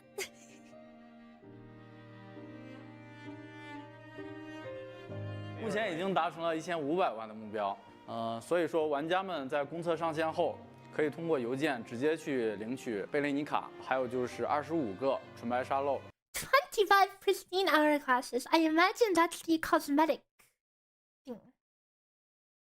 以及养成素材，还有外观道具。由于我们游戏内的这个角色卡是删。 Okay, but like here's the thing. Free outfits and characters are all well and good, but nobody. Okay, hang on. I'm not alone with this, right? Nobody wants to play the free character and use the free outfit. Cause like especially when there's like a shared open world lobby, whatever, you don't want to look like everyone else, right? You want to not look like the basic bitch. You always use the underrated stuff. I mean, but this is different. It's like a free skin and free unit. If imagine like half of the people are gonna be using the free skin and free unit. 删掉之后呢，其实我们有考虑到玩家在前期其实，可以使用的角色就会比较少了。目前其实只有一个主角，所以除了主角以外，我们在剧情任务中呢也去投放了一些角色奖励。首先是解锁据点后，大家就可以直接在邮箱中领取30个立贝卡的碎片，获取前期画技非常好用的角色立贝卡。那么完成序章以及夜航篇还有薄幕篇的任务。 就可以获得30个马尔杰碎片，然后30个奥特赛德碎片，以及30个达芙涅碎片。那么这些碎片合成之后，其实就是能够获得一个马尔杰、一个奥特赛德和一个达芙涅。另外，大家喜欢的奇蛛萝莉、松露与贞子，只要 You get the 4 stars from the main quest. You get Peeb. This is the important character, by the way, guys. I will make the cutest Peeb ever. Actually, maybe not, because maybe I should not swipe on the gacha. Oh man. Oh man! Oh, this game is going to kick my ass. Oh. 生活动的话，这个宝宝大作战的活动就可以轻松去获得。 Okay, you know, I'll just rock the basic skin. Yeah, I don't need any cosmetics now. I don't need to recolor my effects. No, I don't need that. You know, I don't. I'm strong. I can hold back. Yeah. 松露与贞子的角色碎片奖励，到时候在游戏里面，大家就是人手一只猪，实现骑猪自由。那么除了松露与贞子以外呢，我们这边还有这个公测版本新增的一个全新的角色丽兹贝。I don't think this character was in the game before. Another character that I think is pretty cute. 在弱钩玩法迷津中，只要 roguelike 通关难度3，就可以获得30个丽兹贝尔碎片，和一些。Wait, she's cute too. Do I play her? Do I play Peeb? Oh, tough question. She is cute. Why does she have an anger mark in her hair, guys? Why does she have an anger mark in her hair? What's next? Is she gonna have a sob emoji somewhere? And Eggman, you got your Pilgrim's first clear. Congrats! Yay! I'm happy for you. Why is she angry, guys? 丽兹贝尔的角色密函，那通关所有的这个我们迷津的难度呢，总共可以获得60个丽兹贝尔的角色碎片，以及大量的这个丽兹贝尔角色。Hold up. So for all of the other characters, they said like you get 30 shards, and then here you get 60, along with a large number of her secret letters. So how many shards do you need for a character? 30, 60, 100. So what? All the other quests giving you 30 means you have to farm the rest yourself, or what? 密函。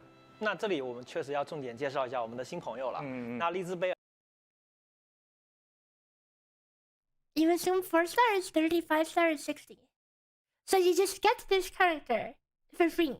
100% you get everything by beating the content. 呢，其实，在公测版本当中，它是首次登場的。那丽兹贝尔的身份設定，她其實是一位有神職身份、極具正義感、脾氣也非常大的小姑娘。那她其實有一頭 she's a fiery temper. 但日常的愛好呢是。Okay, you know what? I like her. I think I like her more than Peeb. 在做展示动作、做俯卧撑的时候，还是挺可愛的。那我们说完这个赠送的这些角色，其实我们还准备了很多的有新的活动，还有奖励资源。首先是为了庆祝这个2重螺旋顺利公测，游戏内呢会开启常驻活动丰饶赞美诗，登录就可以直接领取10个纯白沙漏。然后在常驻活动远航巡礼中提升历练等级，完成全部等级任务，总共可以获得20个纯白沙漏，然后160。Okay, so you're going to get a lot of free cosmetic pulls. I can't wait to re-roll for skins, guys. I am going to re-roll for some Peeb skins. Yes, that's the true end game, guys. 60个委托密函线索、烤肉动作以及武器湖光百劫。完成7日签到任务置花期可以领取10个华彩沙漏。那么后面随着菲娜加入呢，也会同期开启新的这个签到任务夜莺来信，届时也能够领取10个华彩沙漏。接下来的话是公测版本中的一些限时活动内容。然后在11月3号，我们会开启限时活动文明博弈，完成每日任务就可以获得角角积分，更多的角角积分能够提升奖励内容。同时完成挑战博弈中的任务，可以获得大量委托密函线索、移转模块以及养成材料奖励。随着菲娜加入，我们会开启全新限时活动夜莺飞往彩色的梦。与菲娜一起完成4个不同的关卡，使用绘梦颜料为童话世界上色，让故事发生。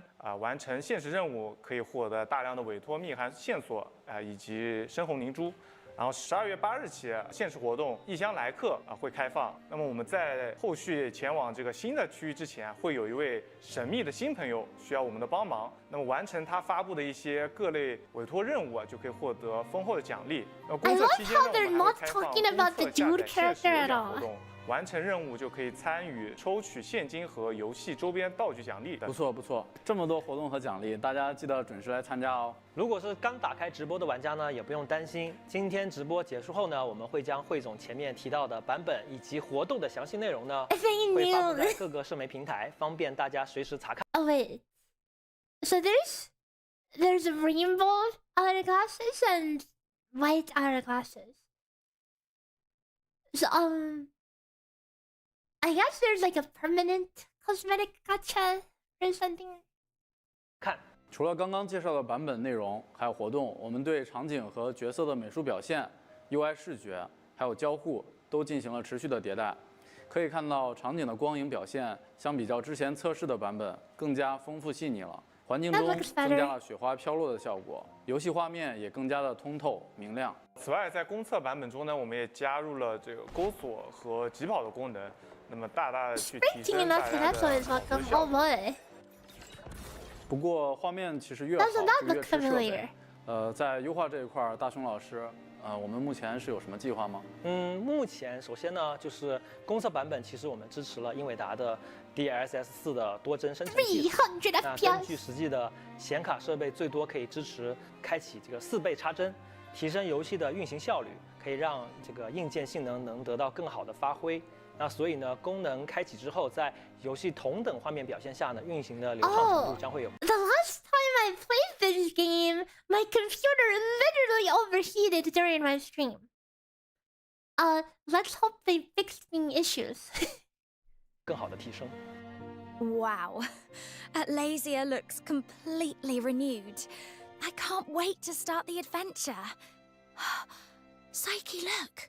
These generous rewards. Are they gifts for us? Yes, Fox Hunter. Beyond in-game events, Duet Night Abyss is also rolling out off-game activities.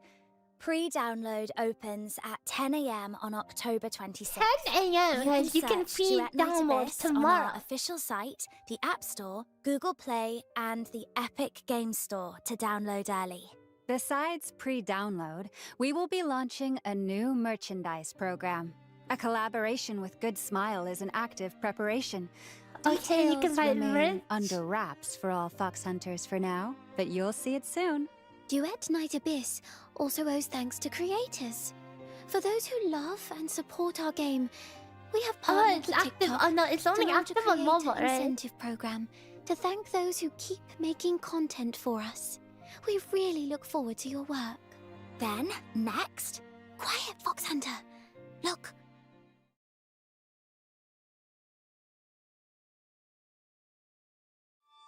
In a faraway land, there once was a realm whose people wove a magic of lasting peace. Oh, this is the battle pass. This is the battle pass. Guardians who vowed to protect them all. Be still for a moment. I shall cleanse you of every trace of this foul corruption. I remain to atone for those. Oh my god! A male character on the screen. But When the gods turned their gaze away from the mortal world, the magic Yeah, the of gods peace definitely turned their began gaze to away. falter.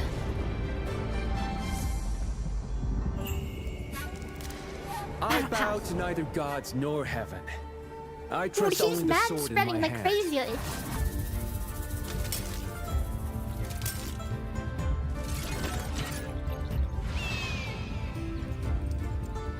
The tokens of fate have been cast.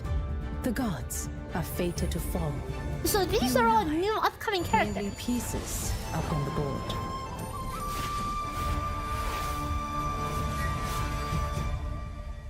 Well, That's lucky where the for story me. ends. I think the previous characters are Will cuter. the little bird break free from the shackles of fate and fly beyond the edge of her tail?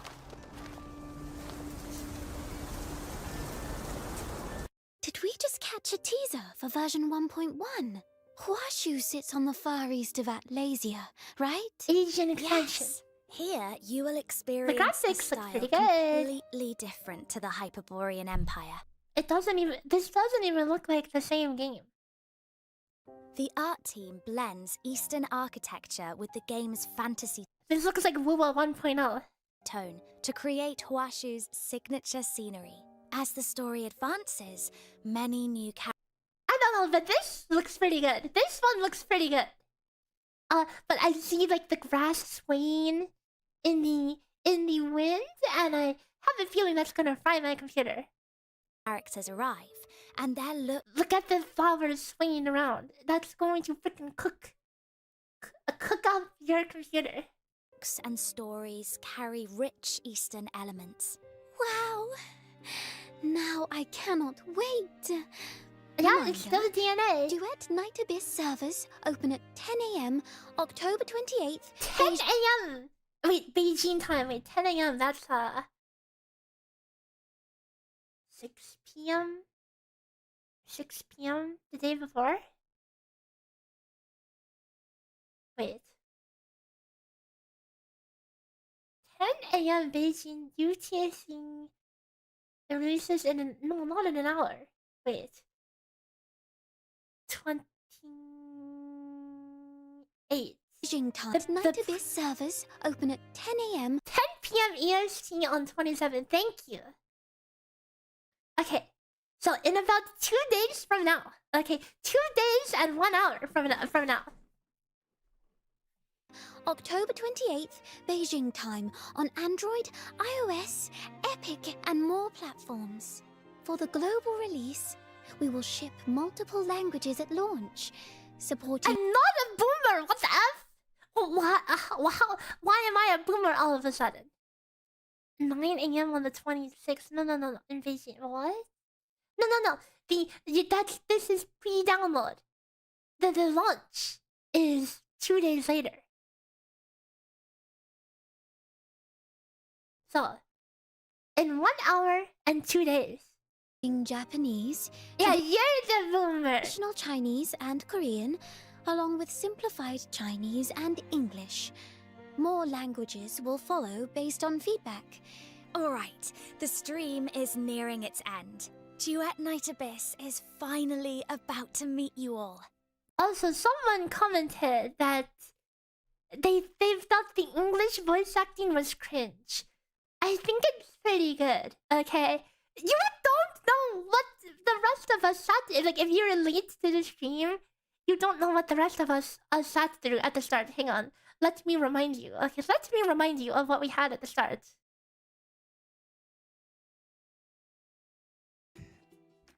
So, how's the character design coming along? Will it bring more new characters on the way? 当然啦，我们其实 This is what we dealt with at the start. Okay, this is what we listened to at the start. 战斗技能下不压力的一个，这个 Keep cat in the office? That's so wholesome. You must all be really big animal lovers. It reminds me of the quest in game where you feed lots of cats. 看来你玩的 For a cosplayer. Okay, the cosplay is great. I don't know why they forced this RP session on her. Okay, it's not her fault. 真的很深 Her 刻啊。 cosplay is amazing. But they made her do this whole song and dance. That's Guess I'll get started. This is gonna be so much fun. Hold on. Why'd they warn me not to snoop? I bet they're hiding something. A confidential file? This is definitely what I came here for. Yeah, this is what we listened to at the start.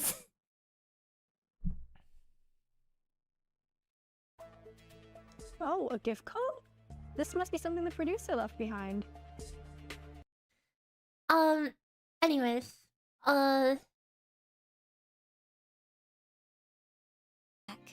Alright, the stream is nearing its end. Duet Night Abyss is finally about to meet you all. We've been waiting a long time. From day one, your voices have guided Duet Night Abyss. Your support. and then you hear fuels our these voice improvements, actresses and even you're the like, big pricing "Whoa, changes came breath of from fresh air." listening and acting on your feedback. After the global launch, we will stay by your side. Every issue you encounter matters to us. Whether you find delight or confusion in the game, please tell us. We know the game still needs work and some parts need time. Starting today, we commit more people and resources to move faster and build a world that plays smoothly, stays fun, and earns your trust. We hope every Fox Hunter enjoys steady updates and an endless stream of joy here. Thanks for all the support. We will close with messages from the producer and our VAs. Goodbye for now, Fox Hunters. See you soon. Wait, you forgot to mention that Duet Night Abyss pre-download opens at 10 a.m. October 26th. They already mentioned that! Also, our official community, Lunaloft, is live. You can search and share guides and news there to keep up with the latest updates. Wait a This sec. time They have their really own are ending. freaking apps to put things on. We will wrap up with warm wishes from producer Deca Bear and our voice actors. Okay, hold up. So there's like a dev thing after. Should that have not been, this whole debacle at the start? They should have grabbed that and put that at the end. Again, the starting thing was whole the starting 20 minutes was just company self-glazing. Bye. No, Bye-bye. no, go away. Go Great away. job, everyone. Yeah, congratulations. Yay. Let's get a drink. Woo. Hello, Fox Center, I'm Deca Bear。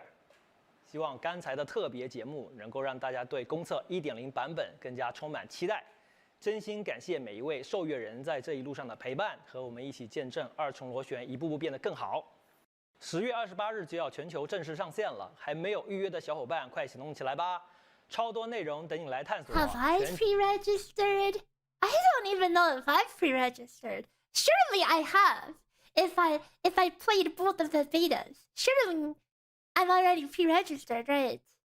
角色武器免费，丰厚福利，一起开启这场冒险吧 ！Thank you for your support. Is that it?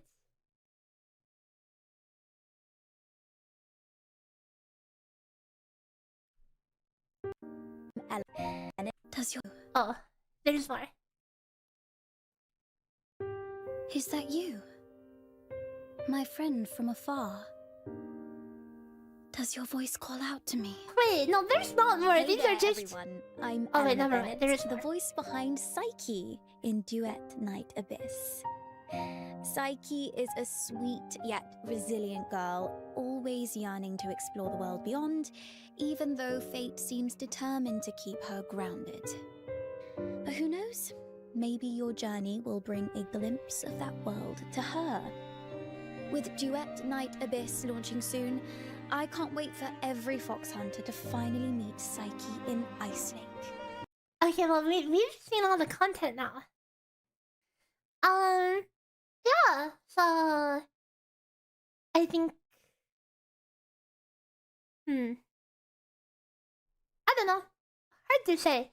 I'm definitely excited to try out the game though. So we'll have to see how the game actually turns out, because a lot of stuff is just, you hear them say this, you hear them say that, but you really need to be you have to get into the game and actually play and experience it to get a feel for it. I could definitely see potential. So we'll just have to wait another 2 days to see just how the game feels. Although, all of the self-glazing at the start, man, a little feels weird, man. Have I seen the newest addition to the Rat Squad in WoA? No.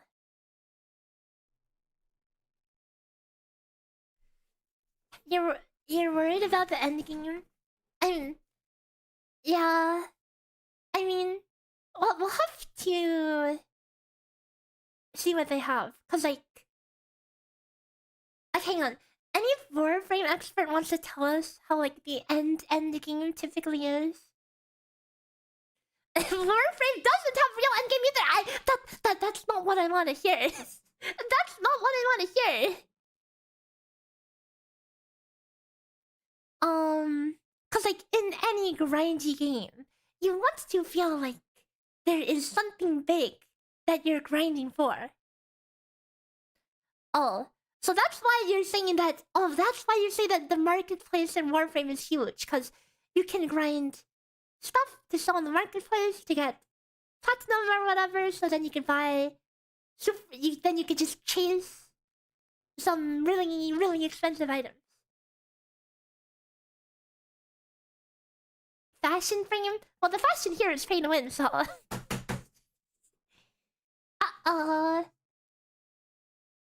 are the chances that they cook up some really epic co-op raid as endgame in here? Well, is there any hope for that, guys?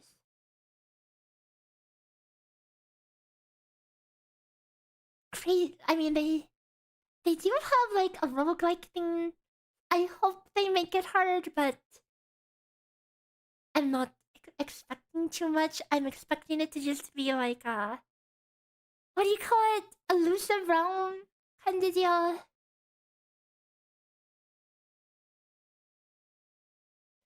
It's been a while since I've seen any games with proper co-op hardcore endgame.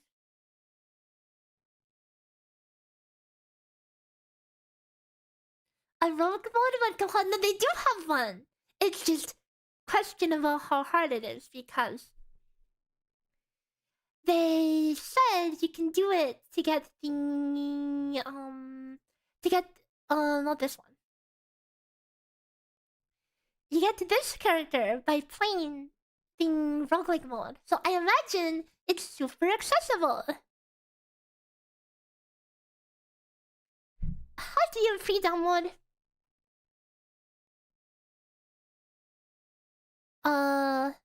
Well, here's the free registration link. I will drop it in the chat. Oops, that is not the URL. No, that is the URL.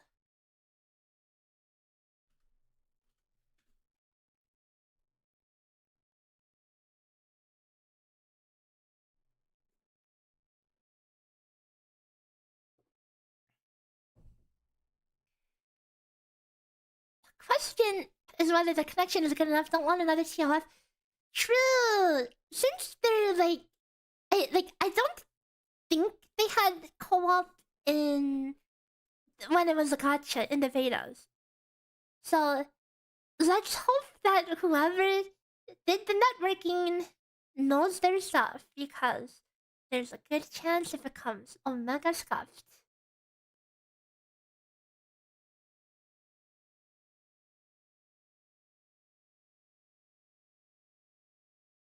Well, I mean, we'll wait and see. So, 2 days, guys. I should break my sleep schedule. If I can wake up in the evening, and then, because it's gonna be up at like 9? Is it 9 or 10 p.m. my time? So if I want to wake up when the game drops, so then I can play for like a long time, right? Well, figure that out once we get there. 48 hours, 15 minutes. Wait, no, that would be at 9:30. It should be 48 hours and 45 minutes, right?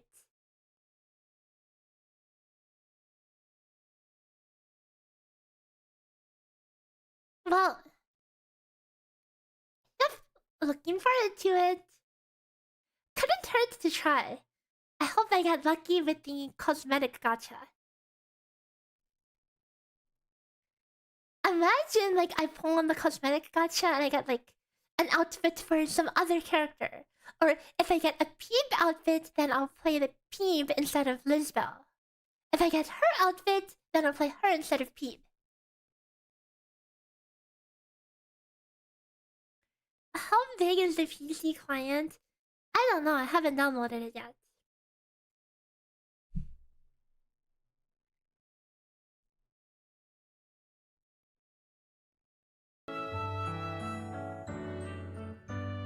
Okay, well, so that'll be all for the DNA livestream for now. And now, it's time to move back to Stella Sora, the most doom-posted game in the universe.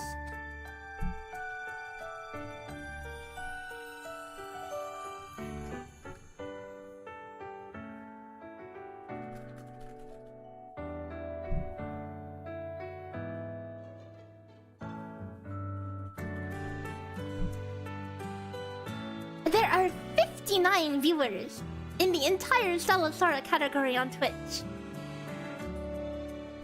Crazy.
Okay.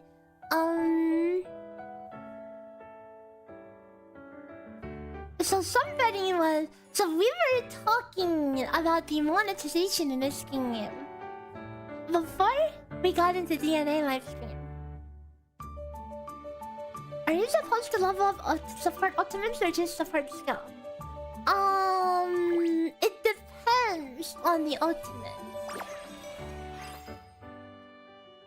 So if you look at a character like Teresa, her ultimate just does damage.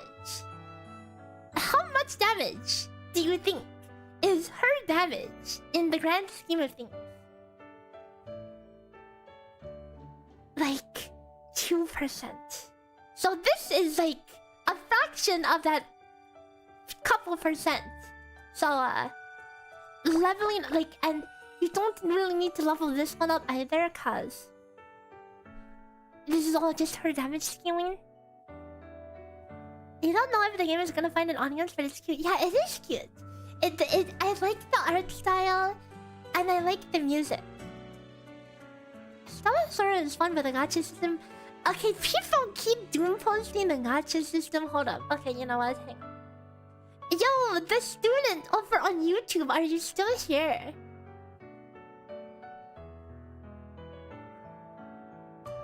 With this question, I said I would save it for later. Okay. And now it's later. How is Stella Sora cheaper on average with 3k tenfold cost?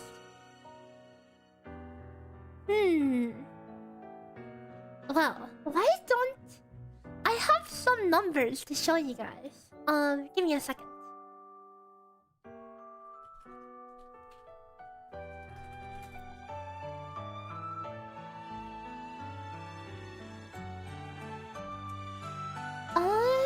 Okay. Let me find this window. Wait. Oh, I already closed it. Hang on.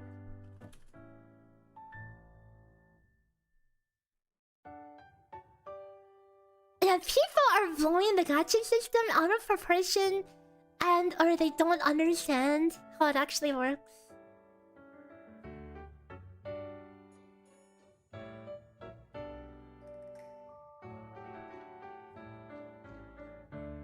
Okay, well, I have prepared for you guys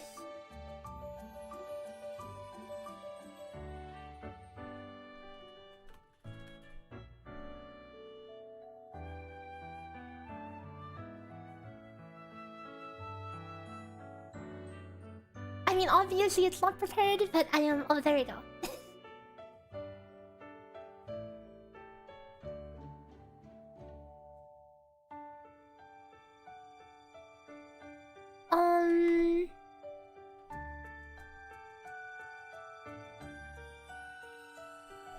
Okay, so, basic code for gacha sim. Okay, if any of this looks wrong to you, then feel free to let me know. So, this is a Genshin simulator because people seem to love comparing things to Genshin. So, as a baseline, Genshin has a 90. Oh wait, did I accidentally type something somewhere? There you go. Genshin has a pity at 90. The base rate is 0.6%, correct? And then you have a 50-50 chance of hitting the correct character. And then after you get past 74 pulls, you get an additional 6% per roll past 75. And that's the soft pitting. You still with me?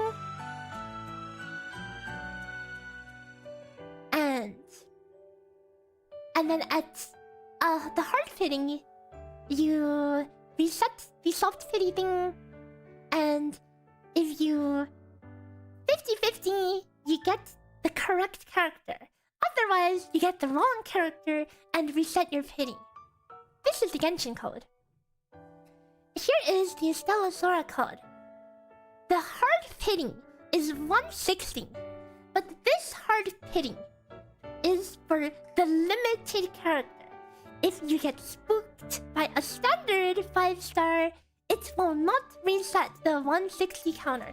You will always get the limited character in 160 pulls. In addition, there is a one-time spark on each banner at 120 that is completely independent of the gacha itself. After 120 pulls, you just press a button, boom, you get a copy of the character. It's not on the pull.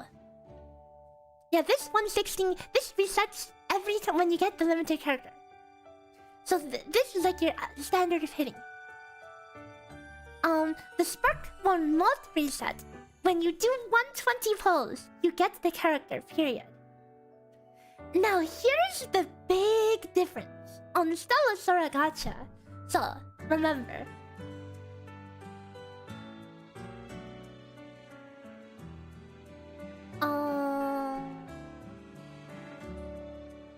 Remember that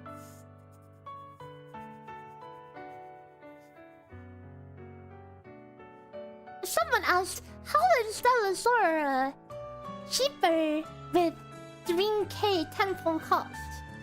Okay, are you ready? Because the base 5-star rate is 2%. 2% versus 0.6%. But the fact that there is a 120 spark, and with the 2% rate being median of getting a 5-star is about 70 pulls, which means that with the 120 spark, if you want to go for spark, on average, you're getting probably C1 or C2. Now, if you only wanted to get that one character, it's going to feel kind of bad to let that spark mold, you know, if you go like 80 pulls. People are talking worst case scenario. You can't just say worst case scenario and pretend like you're not going to hit a 2% rate.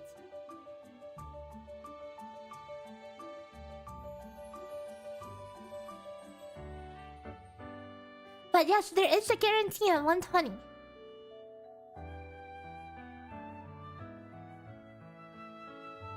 You're at C5 on Chitose and it took $300. That sounds about right.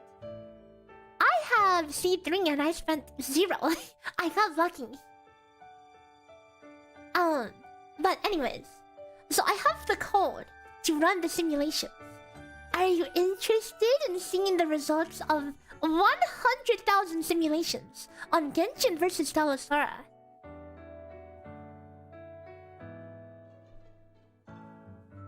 Here you go.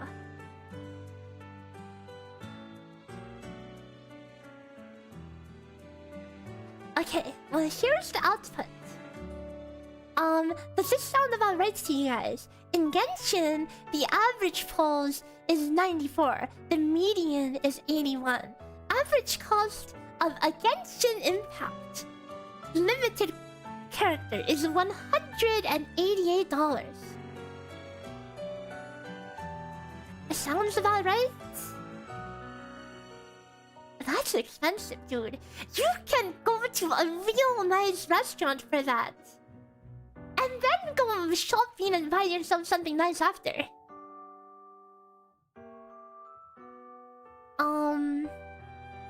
Yeah. But anyways, I've already went ahead and crafted this out for you guys. Okay, here.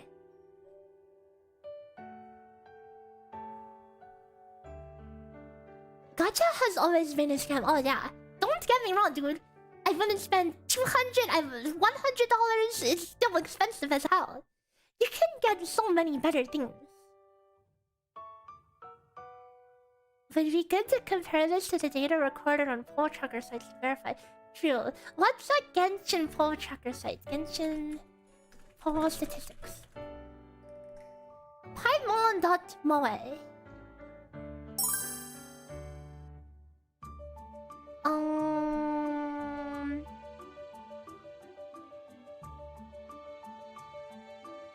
That's 9 silk swans. Yeah, that's a lot of silk swans, man. This site is freezing my whole computer. This Paimon site.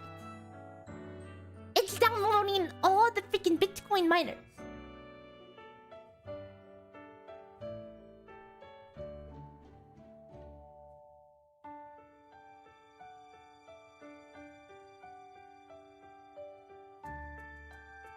I'm trying to lower the global stats.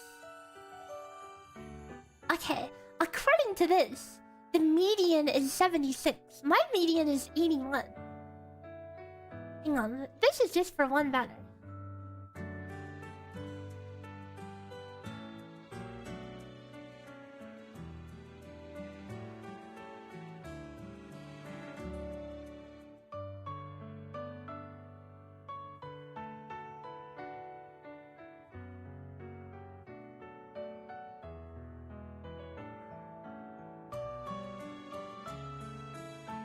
It's pretty close.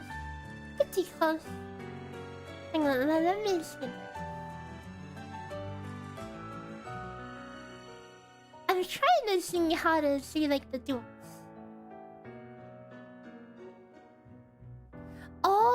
right. That's 5-star rate. Oh. True.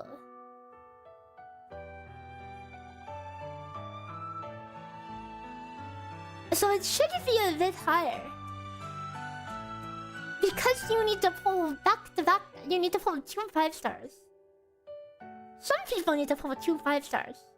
So yeah, the median should actually be higher. Because if it's a 76 median for any 5-star, not that half of those people are getting 50-50 and they have to go again. So it should push the median up. Okay, I was about to say, because if it was like, if I was off by 5, then it should be a bit off. Anyways, I have done the math for you guys, so why don't we look at it? Here is the... Oh, that's kind of big. Here's the average cost for limited 5-star.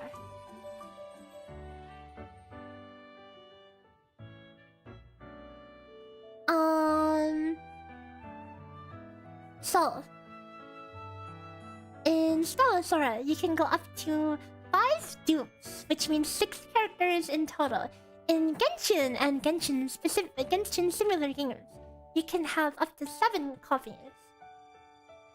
The maximum price to max out a character in Genshin is like $1,300. Yikes. About almost 900 to max out in Stella Sora. But for one character, it is cheaper by a good amount. 150 versus 189. Still, who the hell would actually swipe? If you're swiping retail price gacha, yikes, dude. Okay, like I understand swiping a little bit, but if you ever get to the point where you're swiping retail price, like buying the currency for the pause, yikes. But because of the spark system, you'll notice that there's a non-linear increase between 1 and 2 dupes.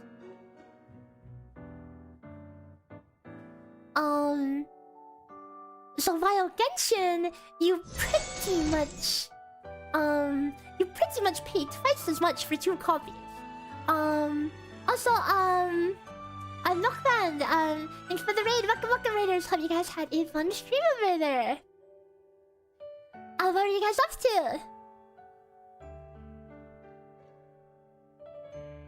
We are looking at some math for poll costs, because some people seem to be a little confused between the gacha system. Well, some people say, "Oh, Stella Sora is the more greedy than Genshin," whatever. Funny thing is it's actually not. It is cheaper, especially if you want like A1, C1, whatever. Because of the spark system, there is a non-linear increase. It goes from 155 average cost to 250 for 1 dupe. That being said, again, 150 for 1 character is kind of crazy. And I would recommend buying yourself some nice sushi or something instead. But to each their own, right? And I just want to clear up the misinformation though, because people keep spreading around the doom and gloom without actually understanding how the gacha system works. They're like, how come it costs 300? I've only seen 116 currency for gacha. Any gacha, because they only play Genshin, you know. All these people doom posting, they haven't taken a second to do the math. They're just on the rage bait misinfo train. Like, here's the thing, you can't even find anybody talking about the game. The only thing that people talk about is the monetization. Yes, the monthly pass is scuffed, okay, but a lot of other things have more value, relatively speaking.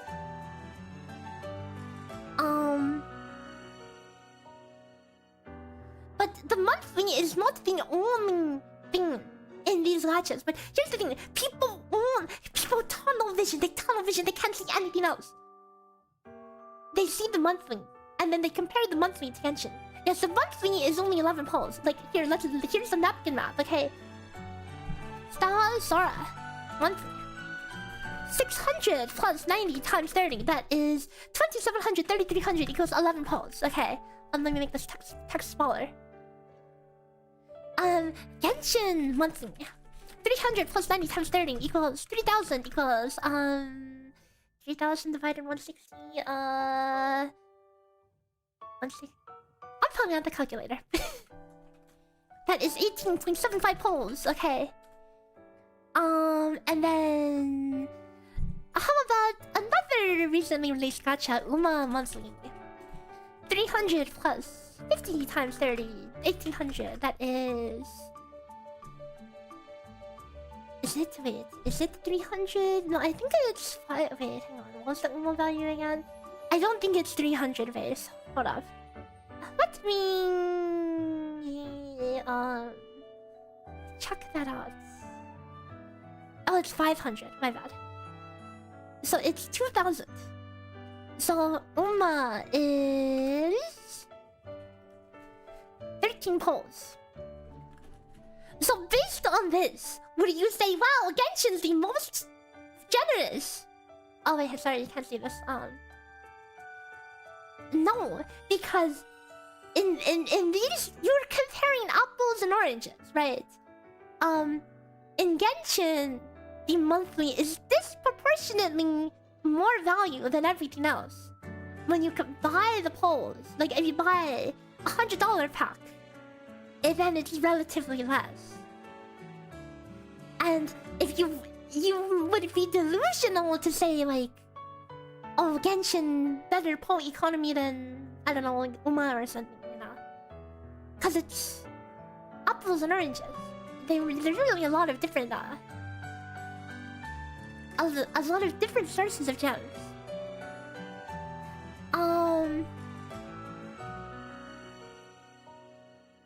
Bad publicity is just bad publicity, yeah.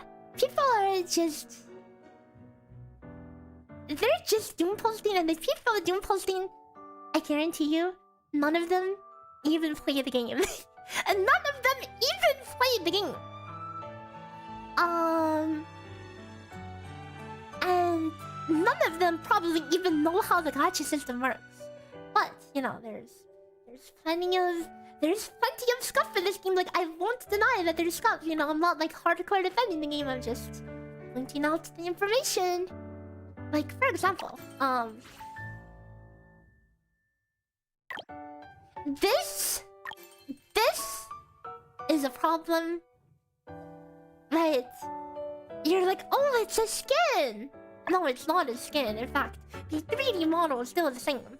But yeah, this is kind of messed up. I'm not gonna lie. I want to hope that surely they made a mistake and it's supposed to be a skin. Ain't no way they're just selling the background. But I mean, yeah, that's pretty messed up. But you know, as for just like the currency things in general,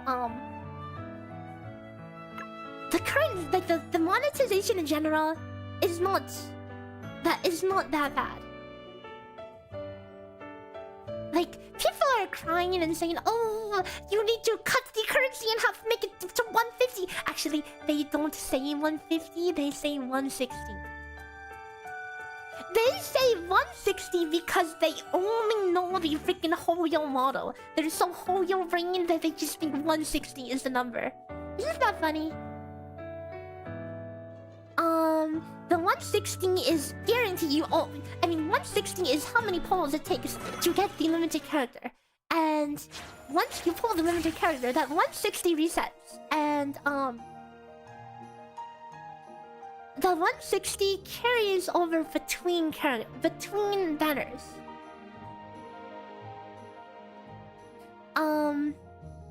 So I have finished my spark, and I have spent 0, nada. Okay.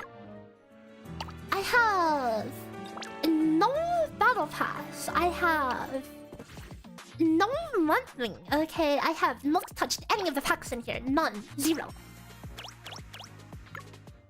So there's a lot of one-time rewards, guys. There's a lot of... very much a lot of one-time rewards. So I've pulled 120 pulls here. And don't forget, every pull here gives you 1/10 of a weapon banner pull. So I did not get her quote-unquote weapon. I have pulled... I only pulled 20 times here. So I have gotten to pull 85 times on the weapon on the standard character banner, and I have gotten to pull 95 times on the disc banner. A lot of people have 0 Chitose, but you can pity her without spending the dime. Shrug. And on average, most people who pity her will get at least 1 dupe on the way.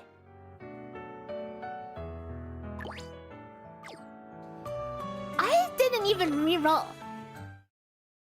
I had nothing from my initial day pulls. And you know what? My luck turned around. My luck freaking turned around. I got not 1, not 2, not 3, but actually 3 copies, and then Spark after. Yeah, no disc. Oh, that's the other misinformation that people said. Okay, dude, I saw like a post somewhere where people were like,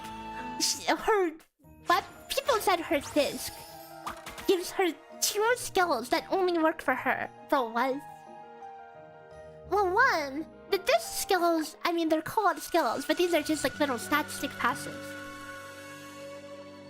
This, when any trucker triggers Aqua Mark, bro, any Aqua trucker who is not a support can proc this. Literally anyone. There's nothing specific to this at all. In fact, they could have made this specific, but this is actually generic AF.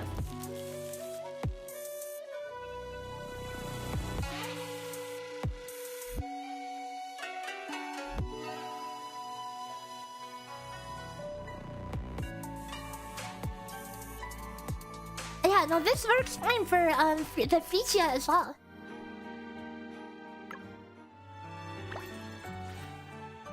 Oh my god, player survey. I shall do that later.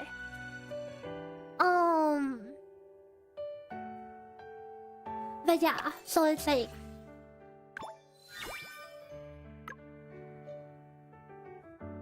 a lot of people spreading a lot of misinformation about this game. It's kind of messed up. I'm gonna do math about this game. Well,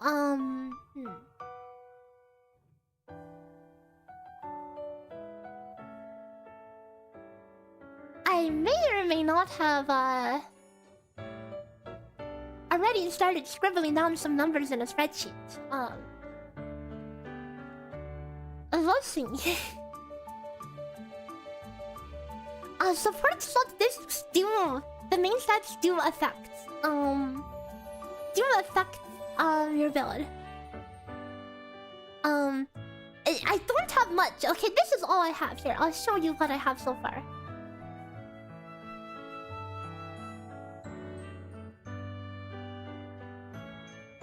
There, that's it. This is it. So I already have an idea for how I'm going to implement this, right? Like, you can kind of easily calculate how much uptime you'll have for basic attacks based on your supports and ultimate. By the way, fun fact, Chitose's ultimate is a 7-second cast time. Good lord.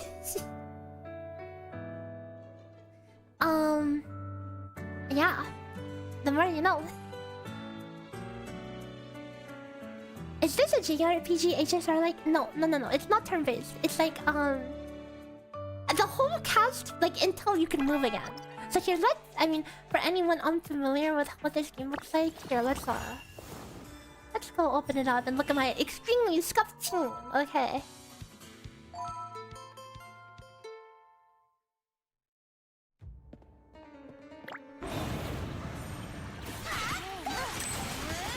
it's like top down, and it plays like you can have it played similar to something like Vampire Survivors, especially like they literally have a Vampire Survivors mode where you're just mowing down a crap ton of bosses. You can have it on auto, but you know it's better if you like save your skills for after the boss moves, right? So you don't have your buff sitting nowhere in the middle of nowhere. So this is like the what do you call it? Abyss / tower content here. The stats check content where you want to max out as many stars as you can for as many rewards as you can, and it resets. It seems to be like every month or so.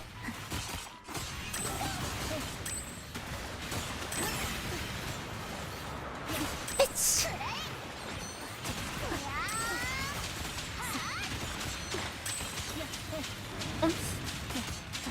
but anyways, that is the gameplay.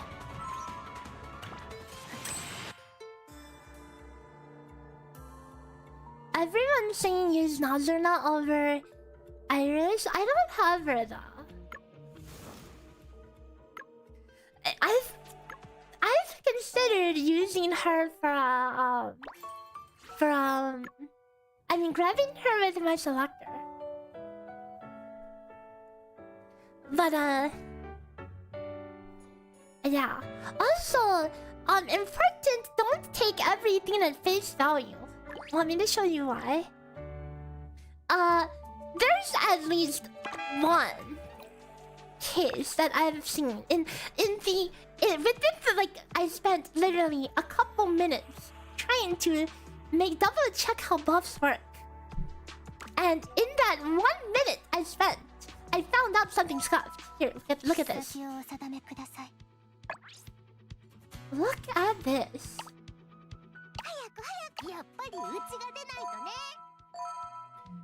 Don't comment on the discs, this is just a test. Okay, look at this, look at this.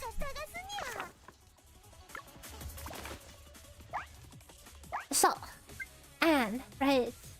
Her skill says, when casting the support skill Wind Barrier, increase the squad's attack by 23%, right?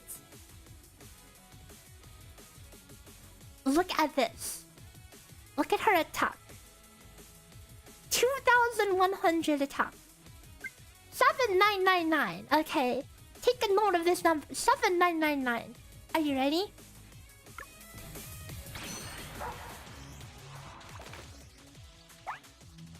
Still 7,999. But this went up. You know what I mean? You know, we broke this down. This, she only buffs Ventus teammates. Even though this says buffs the whole squad. This is an Anne specific thing. They must have made a typo here. I don't know if she's meant to only buff wins, but she only buffs wins. So if you're using her as a generic support, oops, yeah. But okay, but.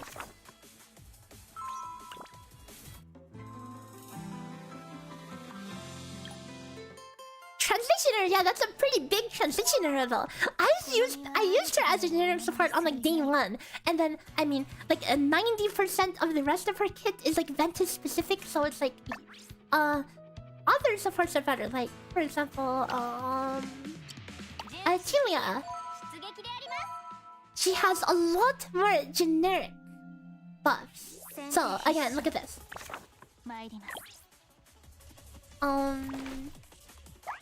7,999 attack rate. And watch this. Shower toss. Oh, 9,920 attack. Whoa. A support that actually buffs. See, it's the same wording. Increase the squad's attack. Increase the squad's attack. But Anne's for some reason is broken. It only works for Ventus, so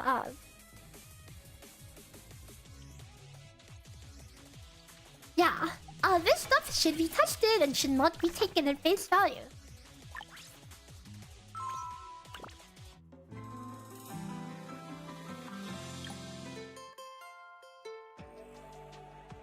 Maybe it's a bug. I already reported it. I don't know if it's a bug or if it's actually intended. I mean, because of how much of the rest of Anne's kit is specific to Ventus, I imagine that I'm leaning towards relative error. But either way, feels bad for Anne.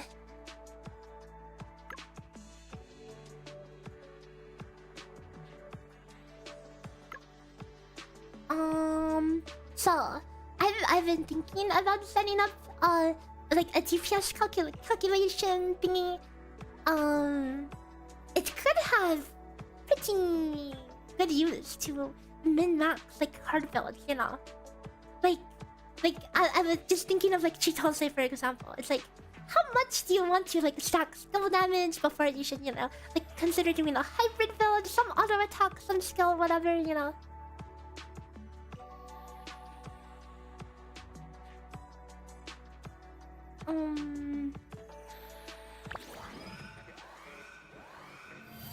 But with DNA coming out so soon, I don't know how much time I want to invest in that right now. But you know what I do want to do? I want to make a video on my 1 week review of this game. I'll give an objective, fair review. But the main purpose of said video would be to clear up all the freaking misinformation that people have on this game, because people are very uninformed. Hey guys, can I aqua into res? How bad could it be? Okay, how bad could it be? Let's try.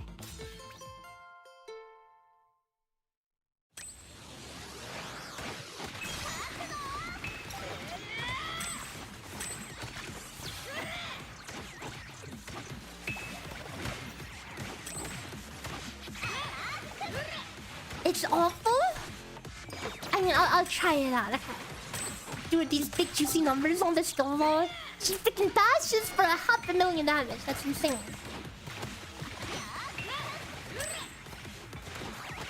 I have a bad feeling people made up their minds. Yeah, like a lot of it has to do with the fact that like there's so many other games on the horizon, like for example CZN, DNA, and everyone. It's easier for people to cope with all the new games coming out if they have that narrative in their head that, oh, I'm not missing out on anything because this game sucks, you know. It's comforting, so people then choose to keep pushing that same narrative. Oh, this game sucks, it's okay, you're not missing out on anything important, you know. They're just jumping on somebody's trendy opinion, you know. Oh my god, they're speed running EOS, guys! Oh, don't have to worry about that game anymore, you know.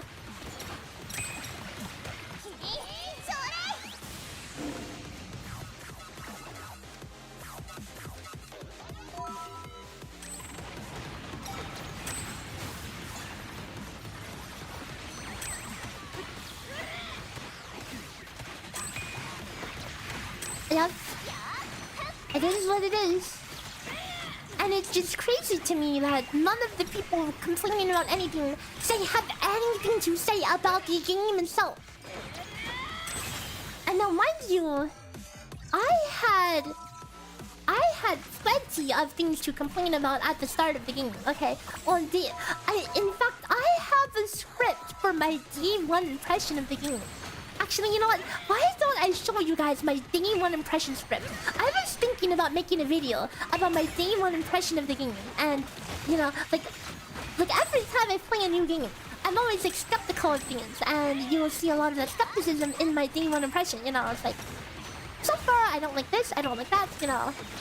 But I chose not to publish, not to follow up through that video. Like, I wrote the script and then decided to not actually do the video because I saw the amount of doom posting going on. I'm like, oh, I don't want to feel like I'm like jumping on the doom posting train or something, you know. It's very hard to convince people they're wrong. Exactly. People have an idea in their mind and they don't like, even if you give them evidence and show, like, spell it out for them, they don't want to hear it.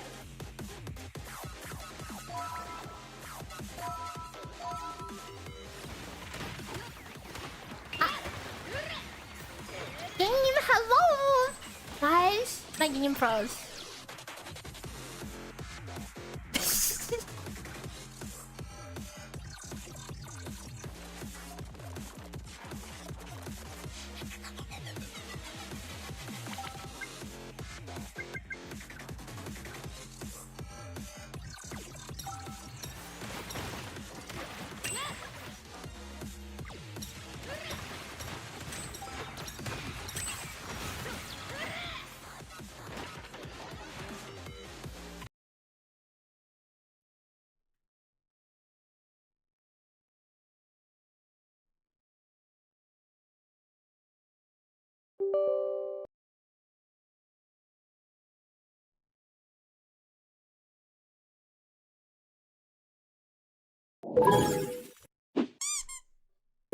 Oh, why is it so loud? Why is it so loud? Turn it down.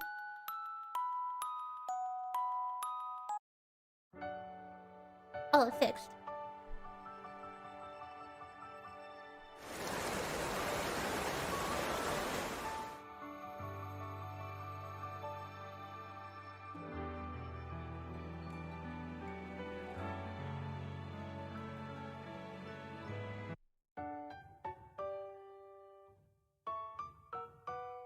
Okay, log yourself out.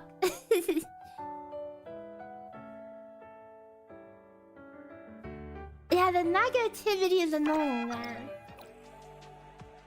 Like, if it would be different if there's some... If everyone was complaining about something about on the game, you know? But people aren't even complaining about the game, they're complaining about the monetization. Except they're wrong with the monetization, you know? They think... Like, people are saying, oh my god, it's first engine or whatever. When it's just not true, you know? It's stupid. The misinformation is insane.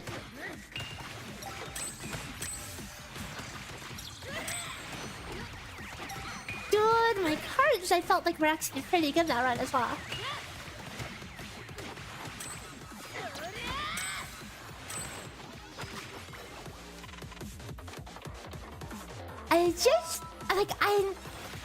I'm so annoyed by all the tourists, all the fake AF tourists who, like, there's like some content creators as well who like say stuff about the game, and they don't even play the game. They don't even play it, okay?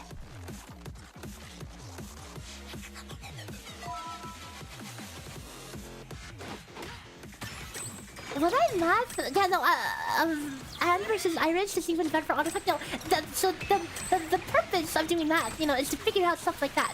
So, once that calculator gets up and cooking, you should be able to calculate stuff like that.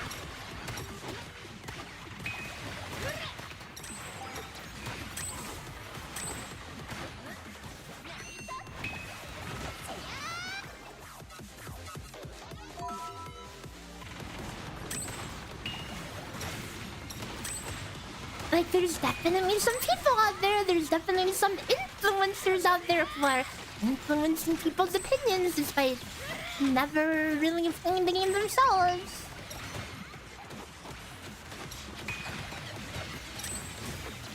And you know, these people, they're not dumb people. They know that jumping on negativity, like, negativity it invokes so much more emotion in people than positivity. So some people see negative, like if you see like a negative thing, like, oh my god, this game sucks ass and it's gonna EOS, you know, that is a more that is a more sticky headline than seeing something that says, "Oh my god, this is the best game ever," especially when they say that about every single game, you know.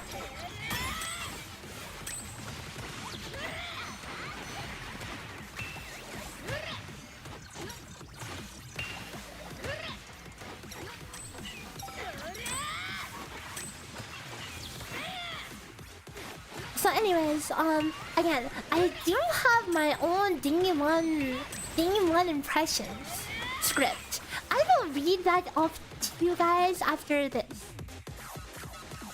I'm going to go for all the non-Lux things because the other team is going to have so much more problems. Because the other team is going into res.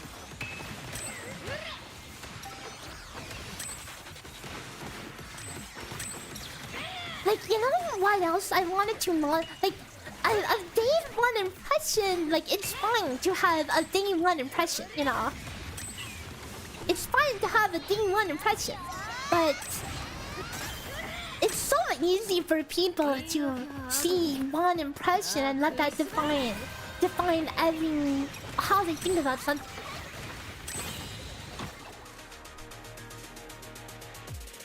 Because...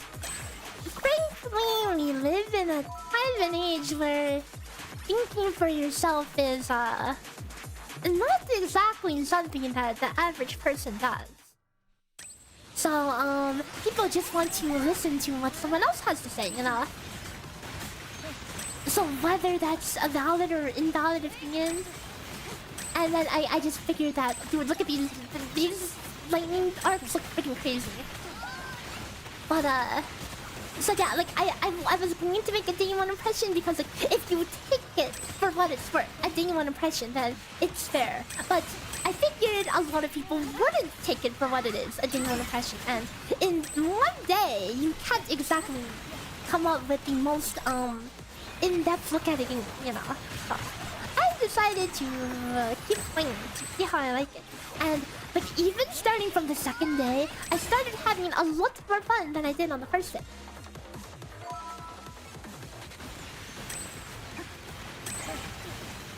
And yeah, CZN is the other thing, right?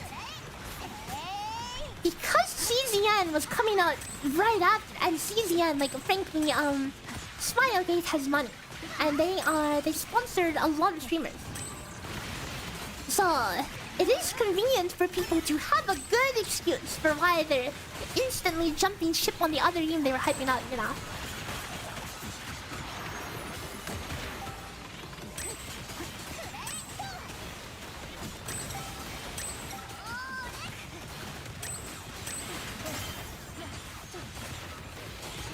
And some people complained about progress being locked thing you want. Bro, like what? As if there's any game where your progress is not locked on thing you want. All these gacha games have some crappy ass level giving mechanic that's just become normalized. Adventure level, union level, trucker level, whatever, man. All of these games have those systems. It is normal. Unfortunate. Although I had my own complaints about the implementation of that.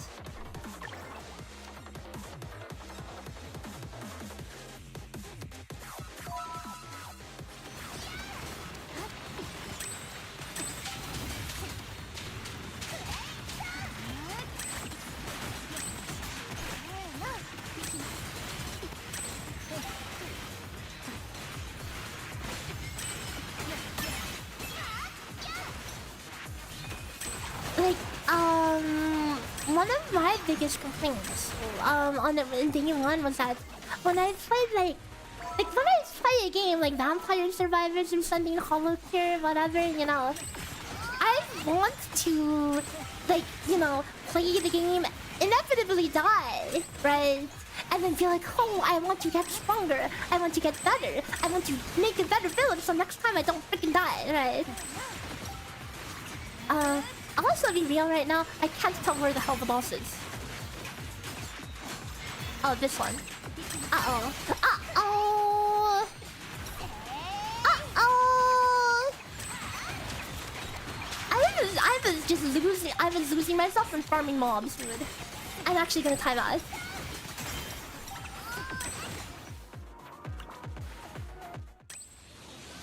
It's okay. We'll pay more attention this time.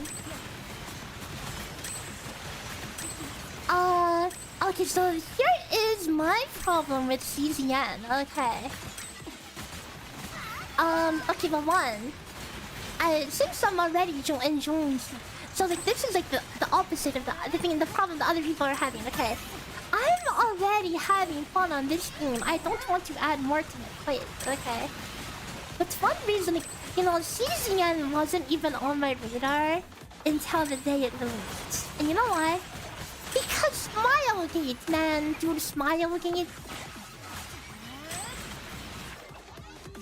Who out here has played Epic 7? Any Epic 7 players in the chat?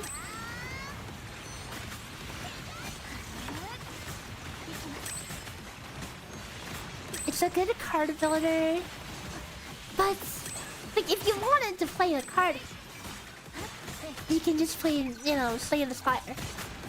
So, you know, I used to wholeheartedly show Epic 7. I played that game for like 4 years, and I really enjoyed it. And I wholeheartedly recommended it as a gacha to people, especially to people who are new to gacha. But they slowly killed their game. Like, want me to tell you what they've done? So in that game, in Epic 7, I have climbed to the highest ranks of PvP using off-meta units. Like, one cool thing about Epic 7 was that you can always play some off-meta and find a way to make it work. But it slowly started shifting towards having a lot of units that were extremely oppressive.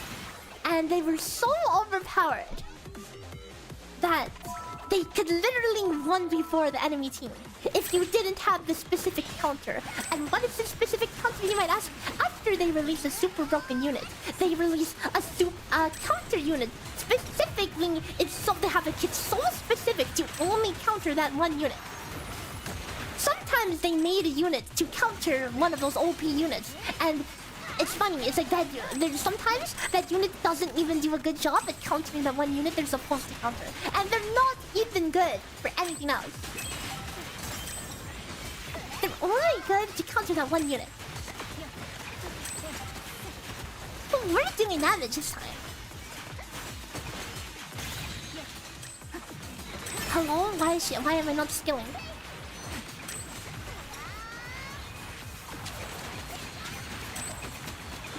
I'm talking about Arving? No, I'm not Arving. It's not even Arving, man. It was way later. Candy. Freaking Candy. Abyssal Yufine. Candy, Abyssal Yufine. Who else? What's her face? Her setting? If you made it that far, okay. That's where things started to get real cooked.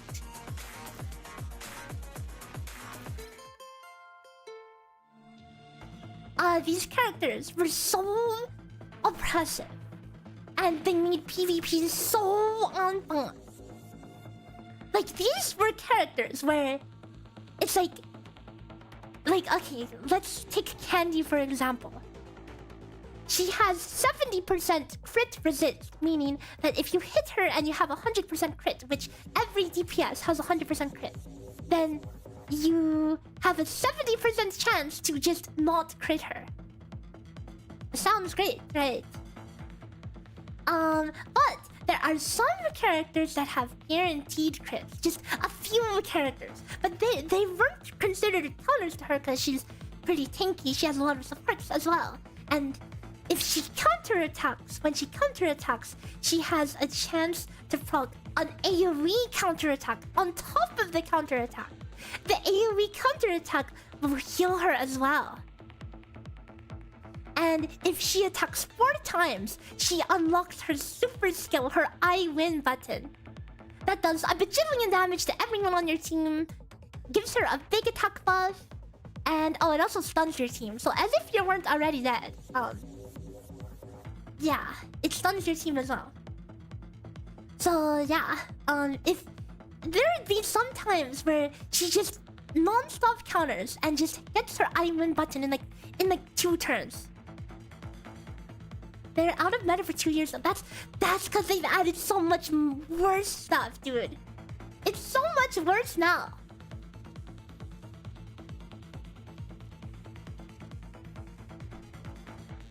But anyways, on top of that, they've been slow. Like in E7, dupes on characters actually do like almost nothing. Like one dupe gives you 6% attack, which is 6% base attack, which is like 1 to 2% actual damage. The dupe system was just a little nice bonus, but nothing too game changing. But you know what they started doing? Okay, hang on, hear me out. This is going to sound ridiculous. They started incorporating dupes into events that you were supposed to farm. For example, there would be a boss that counterattacks every single time you hit it. And if you have a character of your own that has like a specific counter, like when your whole team is attacked 5 times, she counterattacks. Well, the boss can counter your counterattacks. So you can attack the boss once in 1 turn. The boss attacks you, triggers 3 counterattacks from your Bellonas, and then she counterattacks your counterattacks. So then, literally, like the team to clear it would be like a 20-minute AFK auto battle, tanky comp, and sometimes you would still die. Hang on, hold up. I have the, I literally have this for you to look at. Look at this crap. It's not even the best clip. It's not even the best clip, but I have it. I have it because I was complaining about this to someone literally the other day. Okay, hang on, let me open this.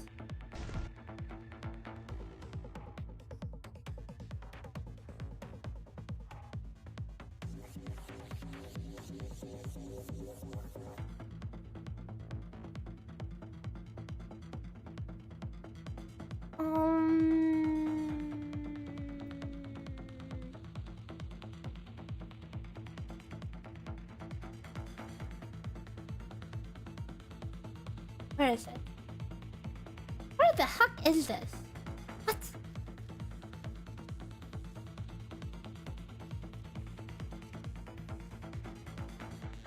Oh, here you go.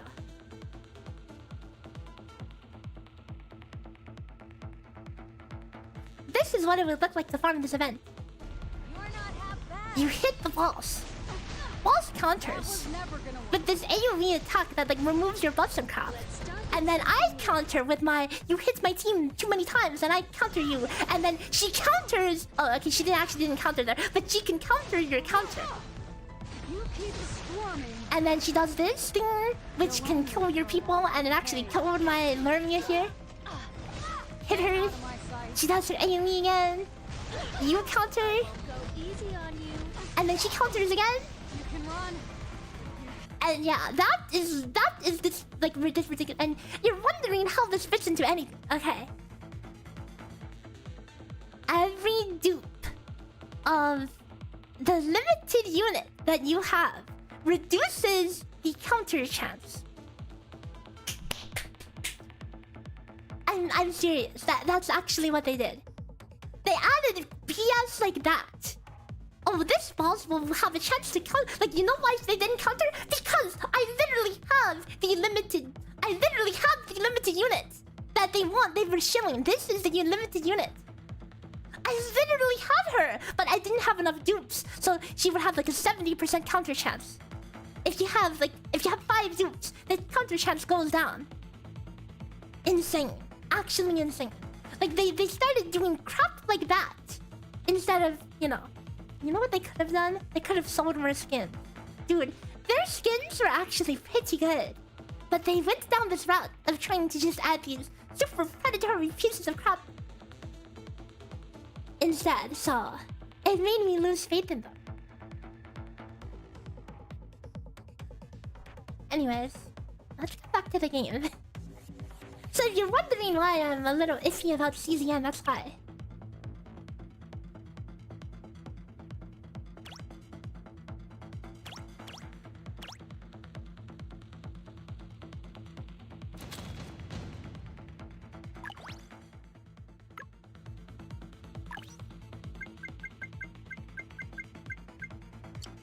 Yo, no water resist, say no more.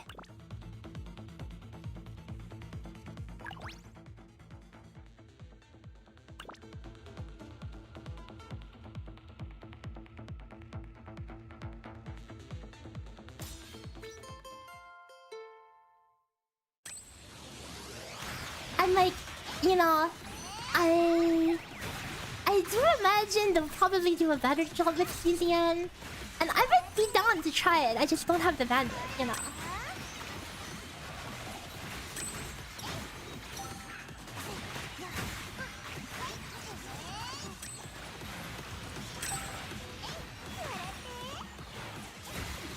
You know what kind of is a little question mark for me for CZN though? So the main gameplay is like, it's similar that they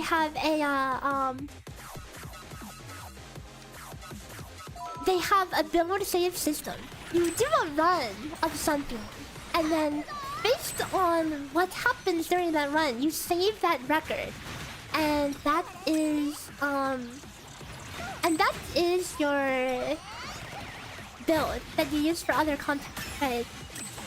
But you know, so like, there's that already has an RNG function then. That is already the RNG. But on top of that, they have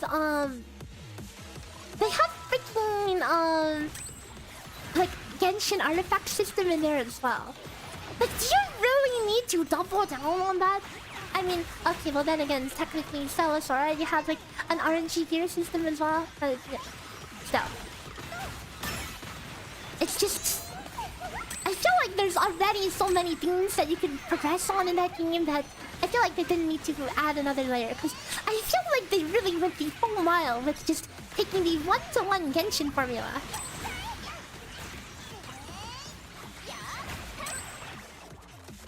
Like, it makes me a bit disappointed to see that they completely put away their own gacha formula and just went for the safe play. I mean, you could see a lot of gachas doing this because, you know, obviously Genshin's successful, they're making money, you know, so why not just copy what works, right? Oh, by the way, Mystique is garbage as main DPS. She pretty much does the same DPS as support than as main. Except I just have no one else to play as main anyway, so it doesn't, so yeah. The only time she does damage is when you press her ultimate.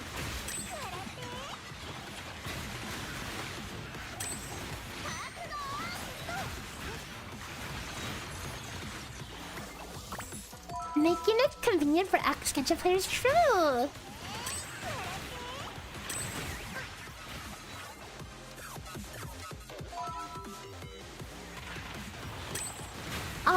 So the thing about CZN, also to me, is that, like, it's hard to say with how balance will turn out, but the way I see it is like, you know, what makes games like Slay the Spire so good is that they are balanced to a literal knife's edge. And you can always win, and it's extremely challenging, and it's balanced around a static baseline. But if it's gacha, you know, when you lose, it'll be less of feeling like, oh, I could have played this better, or I could have done this better, or whatever. It's gonna just feel more of, oh, I didn't farm enough, I didn't swipe enough, that's why I lost, you know. it's because of all those additional progression things for it being a gacha that will make it a bit different. Those games can be unforgivable RNG, but yeah, it's like, hasn't it been shown that, you know, in every single Sing of the Spider scene, it has always been winnable. It's always winnable.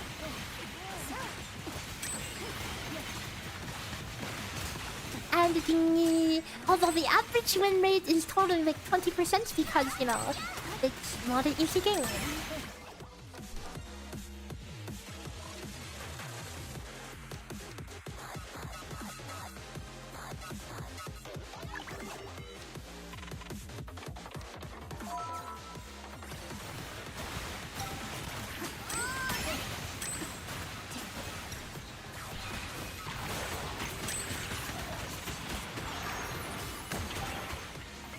CDR Moxie initiative to lose different cards. You can't ever change the agony round because she took down. I didn't make it far enough to be able to get a good skill on meta or whatever. So I can't say on that.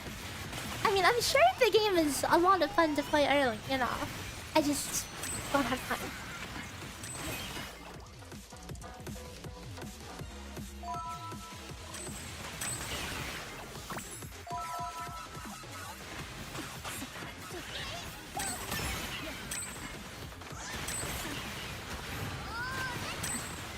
Oh, you heard there are unwinnable suits, really? Oh, that's interesting.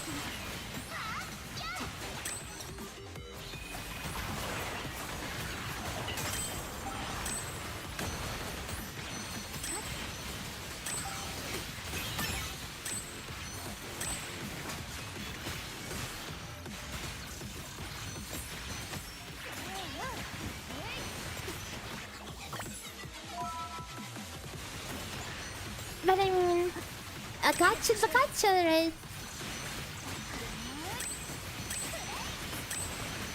It is what it is. Right, Metaverse has PC download. Yeah, you can download it right. Dude! These guys shooting freaking. Guys, I'm getting freaking shoot from the corner of the universe, and I'm dying.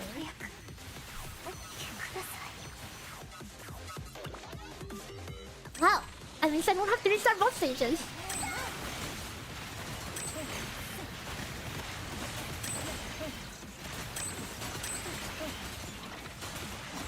Okay, maybe I should have taken some health cards, survivability cards.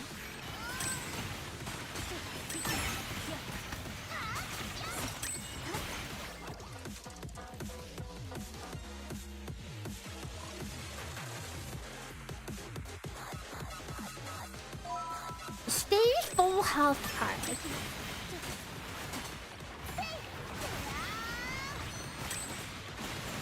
I'll pre-download DNA after stream.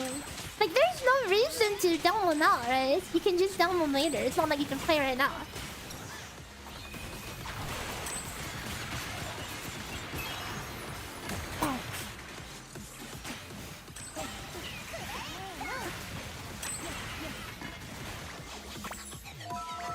Whoa, all Ignis? Oops, all Ignis.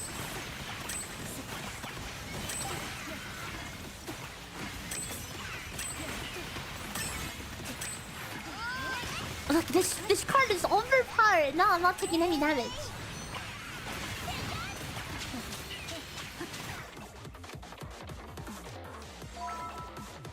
Oh wait, I just took an Umber card, my bad. My bad! Not being the gacha players can't meet allegations.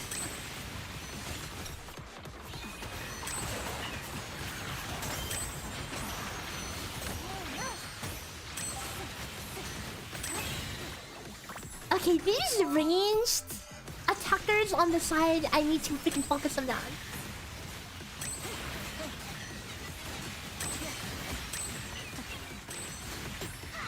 Oh no, I dropped under the health threshold.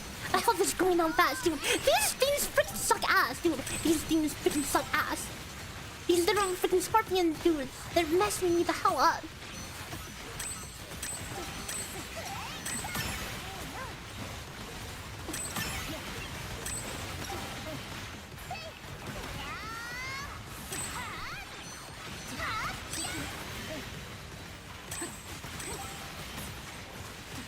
No, die, die.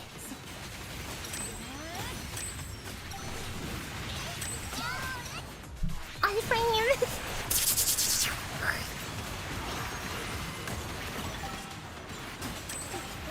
Where the hell are you going, my dude?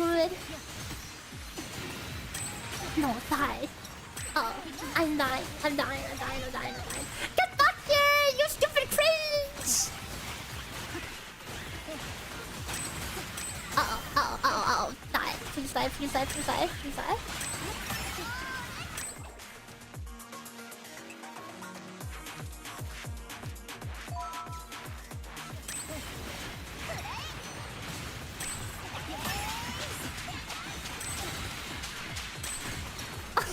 Ulti! Alive! Oh, that was scary.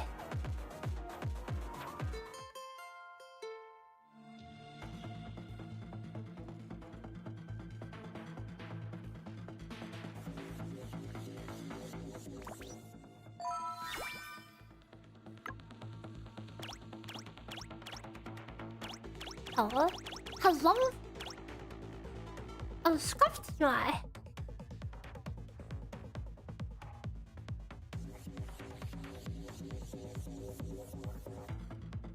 Oh, Nazima has a heal.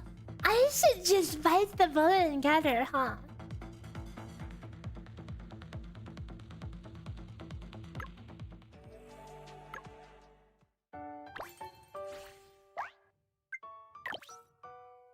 Like, I've been debating between Nazuna and Nanoha. I don't have a wind team. I mean, I guess I could keep using the 4-star.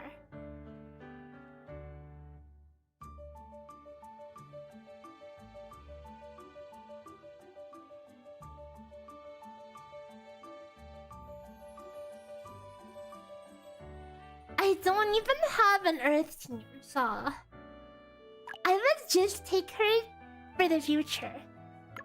Is there a 4-star selector? I wish. Do I recommend only leveling up main DPS? Of course.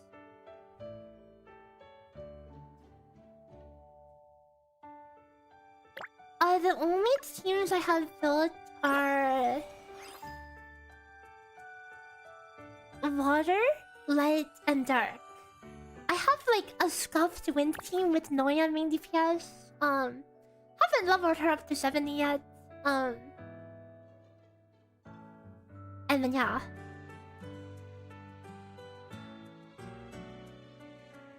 I've heard that Jerry is, her damage is as big as her chest. Yeah.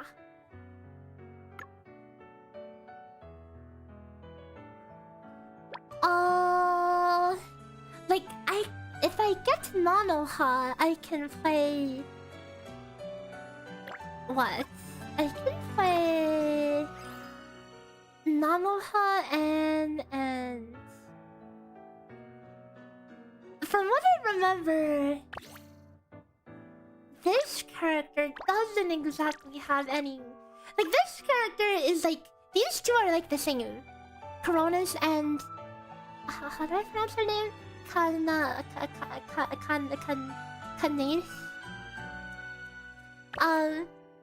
They have like 0 support in their kit. It's just a freaking. Okay, here you go. This 2% up to 6 stacks. That is the only. I'm pretty sure that was like the only. Oh, this one too. There's two debuffs.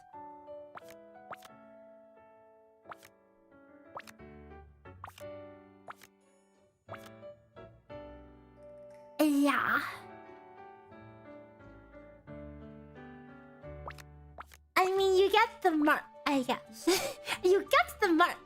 That's about it.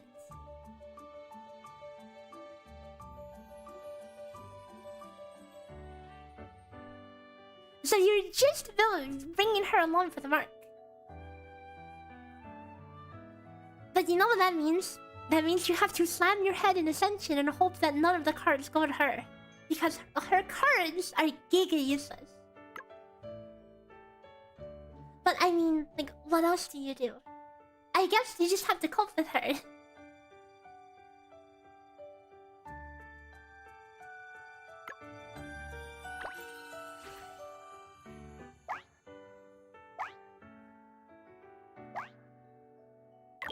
So either I get Nanoha or Nazuna.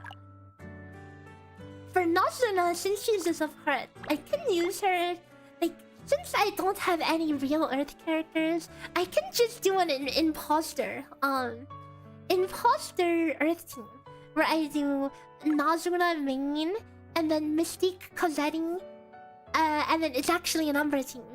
It's actually an Umbra team, but I make her the main so I can throw them. So then I can play the Earth Arena. Because for the Menace Arena, you only need the main character to be that element.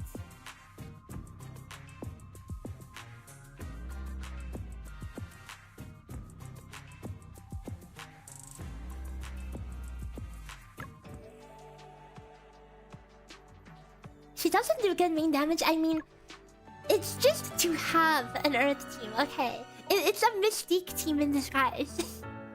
She's just there to look pretty and maybe provide some buffs.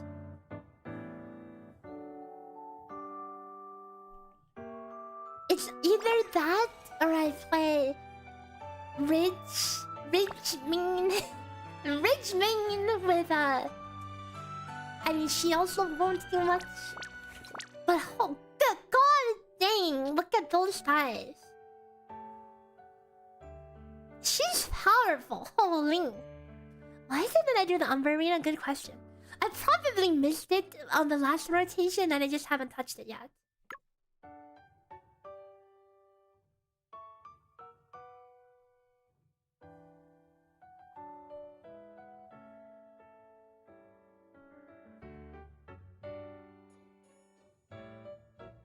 The Nazuna ult potential gives a lot of crit for skill damage. But would you use her over other options? Maybe over Iris. Iris kind of... Dude! Iris with her freaking blue puddle, I can't see crap on the floor. I can't see crap. So she's like a diva. I'll buy Jiri, but I only have Jiri and Ridge. Who's third? Oh wait, we have one ticket, guys. We have one ticket. One ticket and a dream. Maybe we don't even have to make a decision.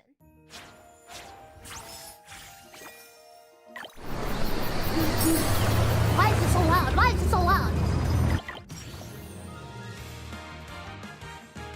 Well, there is no Starlet and there is no hope.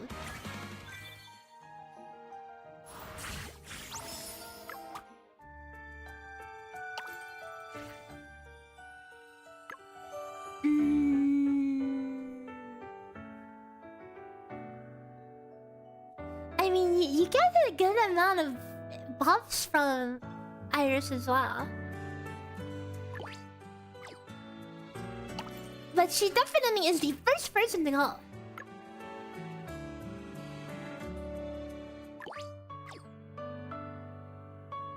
God, I need to just work on that DPS calculator. There's a bug on PC Clan that resets volume 10 max. Literally unplayable, EOS.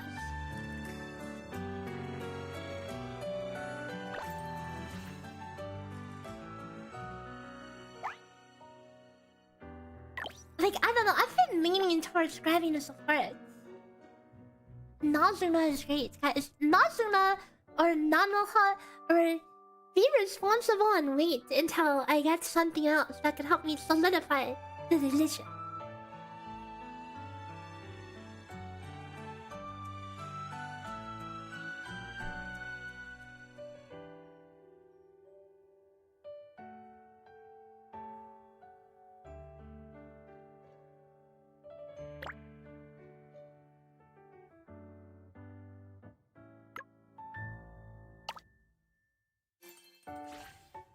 No, Teresa OPAF, dude. Insane amount of buff. If you stand in the puddle, you have to stand in the puddle.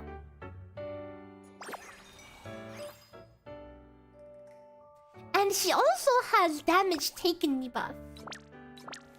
I haven't confirmed how the damage calculations work in this game, but where is it? This, I am pretty sure. If this works like any other game, the damage taken should be a separate multiplier. So when you're getting like freaking 100%, 200% attack buff, 100% skill damage, auto attack damage, whatever, damage taken debuff is pretty OP.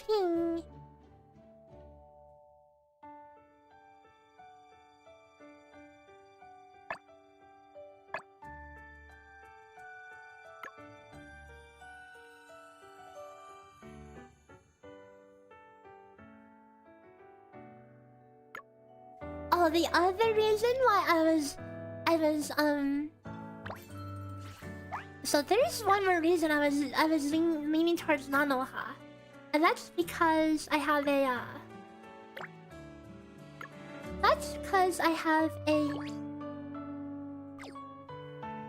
I have hit 1 SSR disc in all my disc balls. I am dry on the RNG, but I did get the SSR Ventus disc. Hello, Skittles.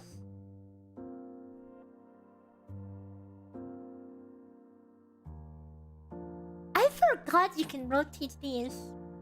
That's crazy. But yeah, I'm tempted to dip into Ventus because of that. And because my Earth team, I really don't have anything. Yeah, Stella Sora, it's cute and it's fun, but people keep doom posting it because they're spreading misinformation, and it's unfortunate.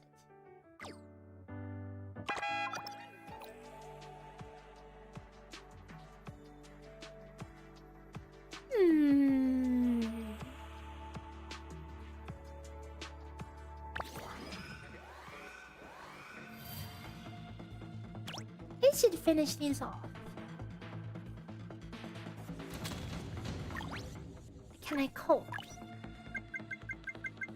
Dark.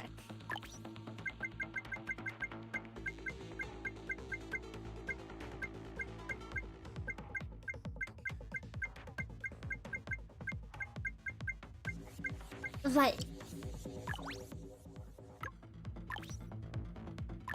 Oh wait, no, my dark team cucks my light team because I have freaking Telia over here.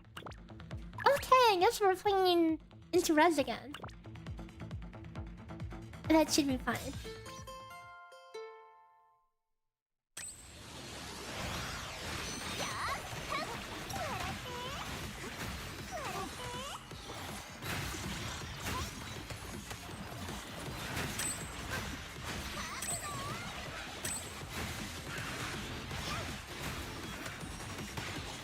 My first several days were all spent towards trying to make Mystique main work. And then the second I tasted a team that wasn't Mystique main, I was like, what the F? Is this what damage feels like?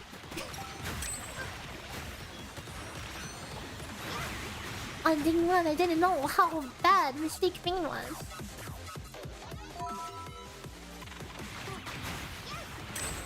What kind of build do you have on Mystique? Dude, no, Mystique just does no damage on me. That's just how she is.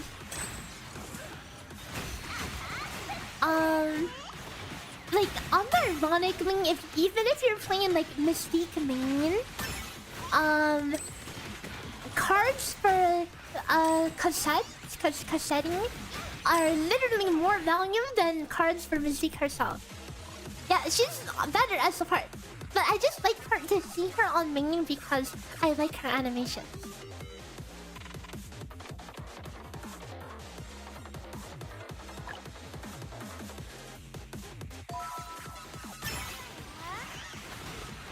Like her dashing animation where she rides the broom. Okay.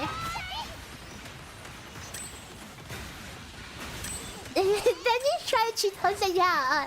I tried my first non Mystique experience was well, what's her face? Nova, and I was like, dude, what the F? I was actually like, I was legit convinced that she was bugged. I'm like, how come she's doing like 6-digit damage with her skill? I'm like, dude, my Mystique does literally nothing in comparison. I'm like, why does this character get a card that's like plus 400% damage? And on Mystique, it's like, haha, this little card is gonna give you 10% attack to your pumpkins or whatever. And it's like, bro, what? Bro, what?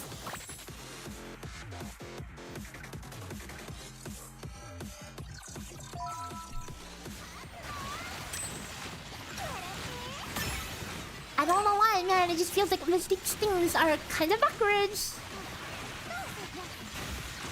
And like her main skill like freezes enemies, and like actually her support skill has a higher ratio than her main skill, so it's like shouldn't the freeze be the support?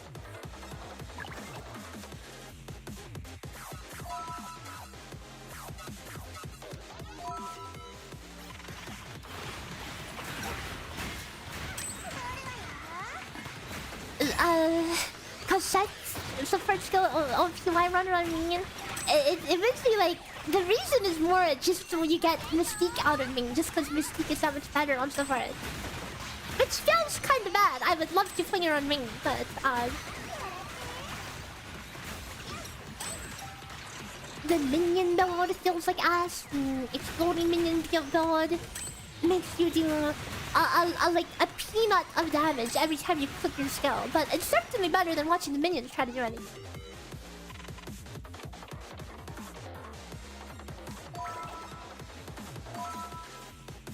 We're just on copying here, guys. And like all this time, like all the first several days, I was just like, surely if I get, you know, after I get, I'm like, oh, it surely feels like, guys, where the hell did my ult go? Where the hell did my ult go? What? Yep, there goes my one opportunity to do damage. She literally, the ult just went to Narnia.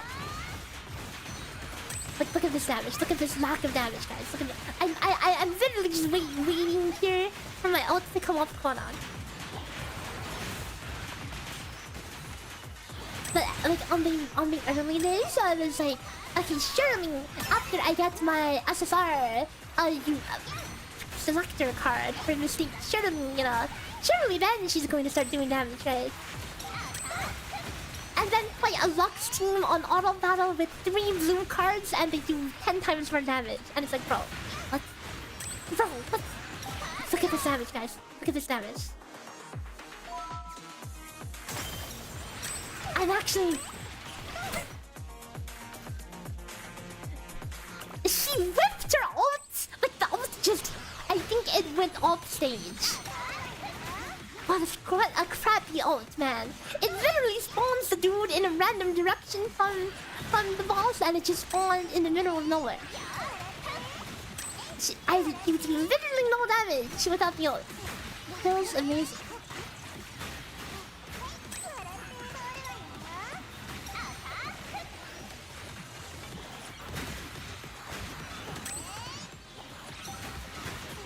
Like literally throwing the entire run.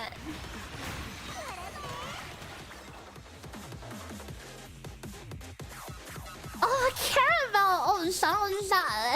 Would be nice. Would be nice. She's cute as a button as well.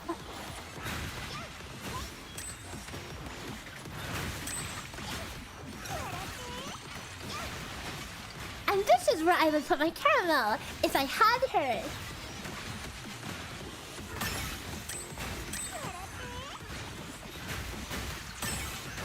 Why do I feel like my auto attacks are a little unresponsive? I mean, my skill casts.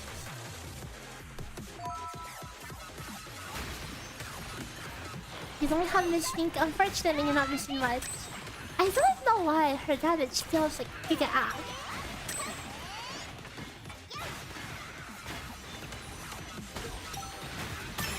Please buff main Mystique, guys. Please buff main Mystique.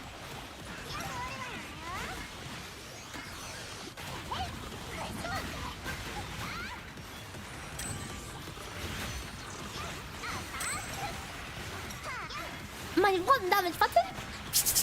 And I missed. I missed.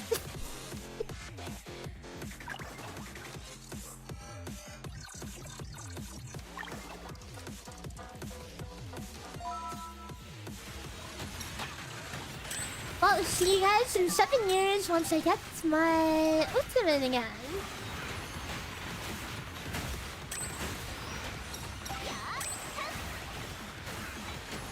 It's okay, you don't have to kill this one fast. There's no time constraint for this one, you know, it's whatever.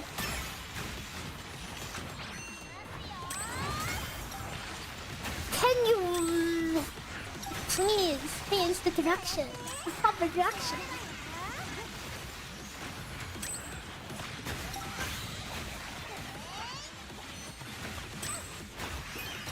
Have I tried doing story? Unfortunately, I skimmed past most of the story just because I was down bad and I wanted to do my free pulls. Because a lot of free pulls were gated behind the story.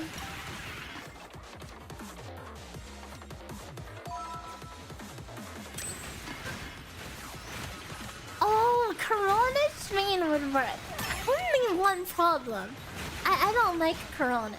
I don't like her.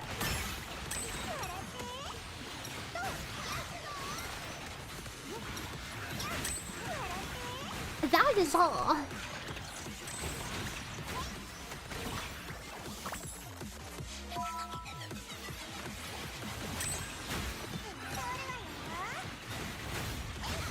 Okay, I need to hit my one damage skill. I need to hit my one damage skill.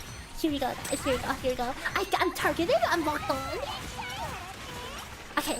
Go! Wow. We did it, guys. I actually hit my skill. My one skill.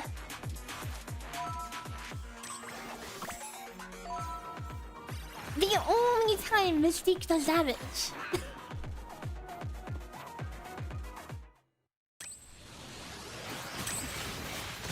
And now time to play into res and somehow have an easier time because just shitosing me.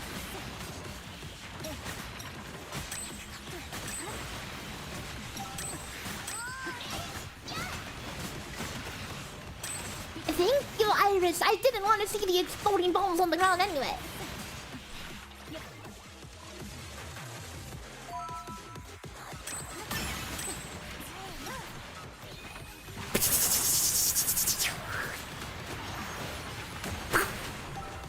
White numbers. Oh, where the hell did my help go? Where did my help go?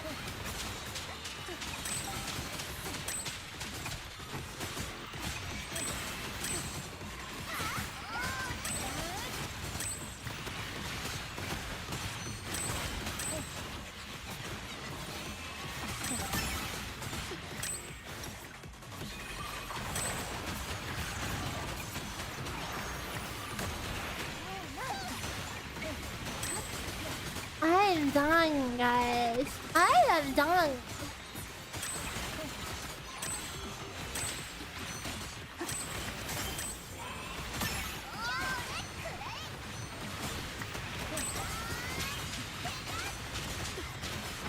I am done.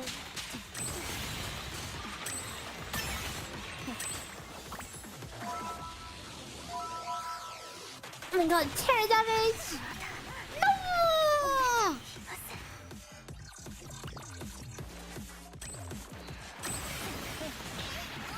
Mystique's damage is main is a real problem in the game that no people need to talk about. True!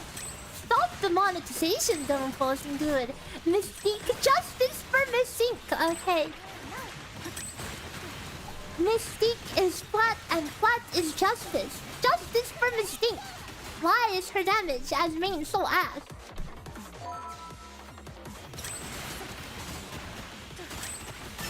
I used to just not press this button, but then I get like 40% attack inside the stupid tinky ass enemy.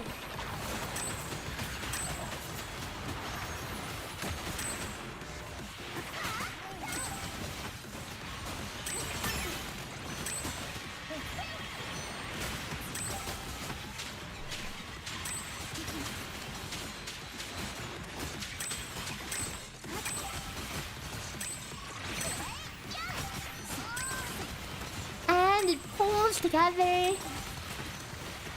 And the suctions are all here versus high volumes of mobs.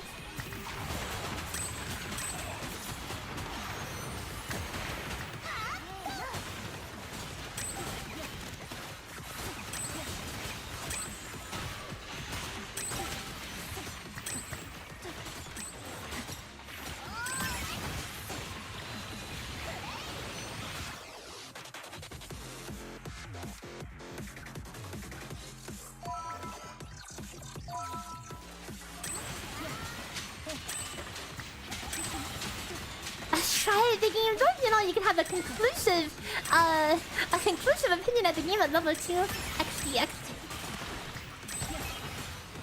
I'm pretty sure even on my D1 stream, of like what D1 you made it to like what, level 9? If you actually, you know, play the game.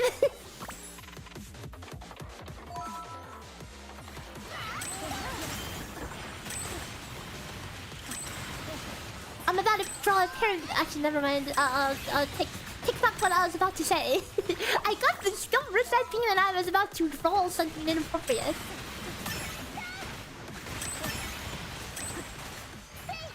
Oh wait. I should have saved that for the boss.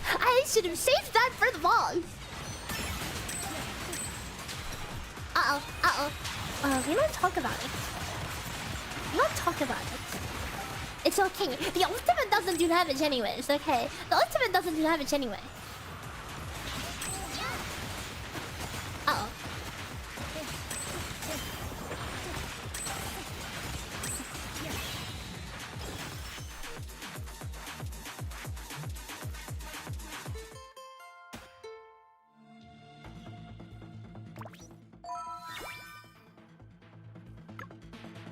She's OP unless she had true.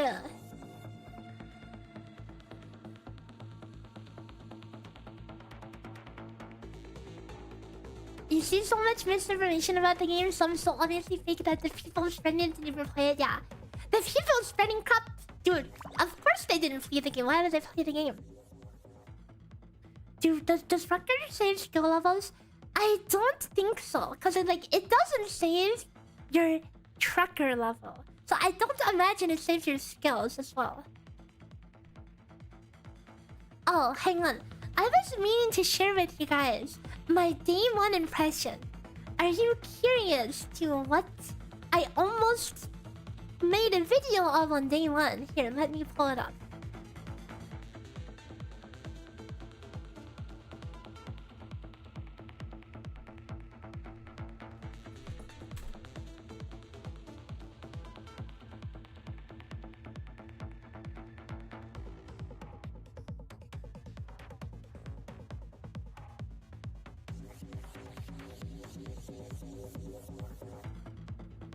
Okay, this was my... Oh wait, hang on. Let me pull it up. This was my day 1 review on Stella Sora that I considered making a video on, but then decided not to because a day 1 impression is not enough. Okay, let's read it out. Okay, let's read it. Yellowstar's new gacha, Stella Sora, released yesterday. And I wanted to summarize my day 1 impressions for those who are interested in the gameplay. We'll talk about 3 main points: combat, roguelike mechanics, and the main gameplay loop and overall design points. The gameplay features a top-down action experience with automatic basic attacks when in range of enemies. You have 3 skills and ultimates, 1 for main character and 1 for... Actually, I surely don't need to read you guys off the whole thing. Actually, you know what? I'll just read it all out. You have 3 skills and ultimates, 1 for your main character and 1 for each of your Twos of Hearts. An auto battle feature exists that gives basic padding towards mobs while using all your abilities off cooldown. This, combined with manual movement, can make the gameplay feel similar to games like Vampire Survivors, where attacking is autonomous and you only need to focus on movement. It's simple, but feels satisfying enough. My main critique is that there's really not too much to think about when using skills, especially versus bosses. You're pretty much just launching everything off cooldown except maybe saving your ultimate cooldown for boss. This is still mainly true, you know. For the most part, you just want to use everything off cooldown. But I mean, fair enough, right? Unless you're like, you know, saving for a specific burst or waiting for the boss to move. If you have like round-based AoEs, you want to, you know, and you know the boss is gonna move, you wait for the boss to move, then you put it down. The Ascension, a series of roguelike levels where you gain random buffs, is one of the center features of the game. At the end of a run, you will keep a file with the skills gained from that run to use in other content. It's a cool concept similar to Uma, but in my early experience, this feels a bit lacking. I haven't ever felt invested in a run due to its short length, with difficulty being trivial and decisions being unimpactful. This is still pretty true. I feel like the Ascension run itself is like not even meant to be a challenge at all, right? Like, I've been hoping that it gets harder, but now that I've played for a week, it doesn't seem to ever be getting harder. In fact, if anything, it seems to get easier, you know? And by decisions being unimpactful, I mean, like, you go to the shop, like, especially in the early game, you go to the shop and it's like, would you like to buy a random drink or a random drink? Or maybe, if you're lucky, a random drink for X character. And this is mainly due to the overarching game design, and this is where I transition to talk about the progression logging, right?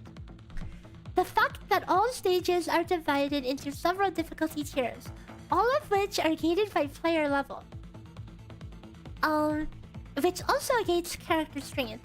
The progression feels like a cat and mouse where you're waiting to get enough XP from dailies and energy to unlock the next difficulty so you can level up your characters and play higher level content that doesn't actually feel more difficult because you're equally stronger. And then I talk about how, like, the most exciting thing in any roguelike game is doing a full run and being eager to jump back in because you unlock upgrades and you're stronger and you can overcome some challenges that beat your ass. But due to how the Ascension is structured in bite-sized chunks, with each chunk being locked behind certain levels, you never get to experience the moment of being out of your comfort zone, where you're pushed back to the drawing board to optimize and whatever. Yeah. I hardly ever feel the need to bother with optimizing runs because I can just wait until reaching the next difficulty and level cap where I can make a much stronger record anyway. So the gameplay for the first... So I said that the gameplay for the first several months was likely gonna be slowly upgrading your characters, uncapping them, and then, you know, the usual gacha time gate. And maybe by the end game, you'll have a reason to sit down and optimize. It's... I mean, that is pretty much how it turned out to be. You know? I mean, like, we're at a point right now that... Yes, you can maybe do a couple runs if you really want to make your record a little better. But you don't really have too much of a reason to, you know? Oh wait, but we have the Endless Arena, except it's the same thing, it's also gated. Yep. Well, that was my Ding One thoughts. Honestly, reading it again, I would still say I pretty much hit the nail on the head. I don't really change much about how I feel about the game. But yeah, crazy day one gameplay review. And not everyone else like doom posting. Nobody else is even talking about the game because nobody else plays the game. It took you 15 minutes to kill a boss with Mystique Day 1. Oh, that's not a Day 1 thing. That's just a Mystique thing. Mystique moment! Poor Mystique, dude. I want to love her so bad, but her DPS is as big as her chest.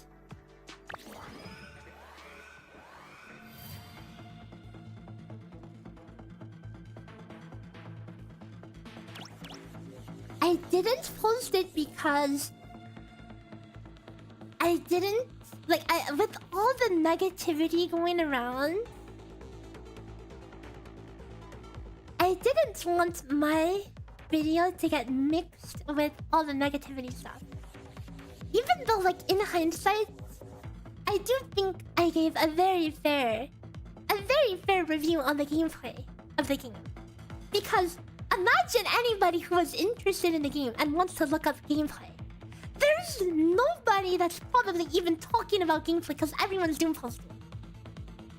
So you know, that video could have been pretty valuable for people who want to know what the, you know, the game is like.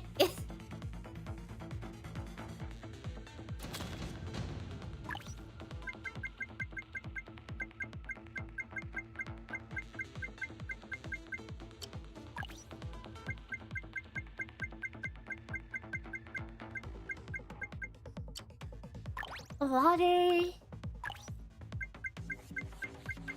Light.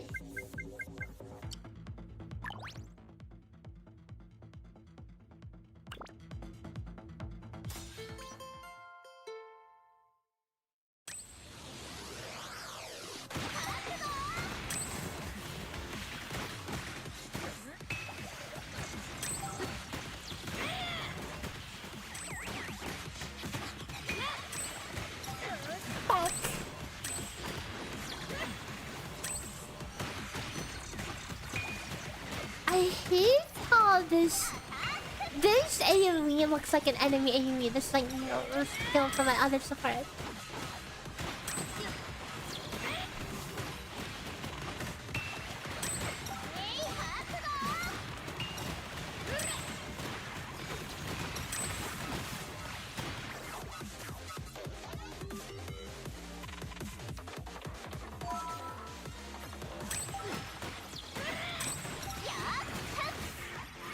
I feel like crit is really scuffed in this game now. Has anyone cooked any crit sword yet? Dude, I'm freaking dying. Nice HP TY. Dude, these balls, man.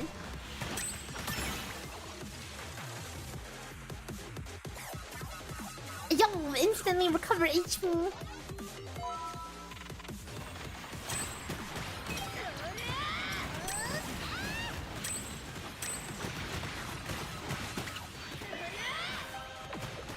Just gonna toss my ulti down there.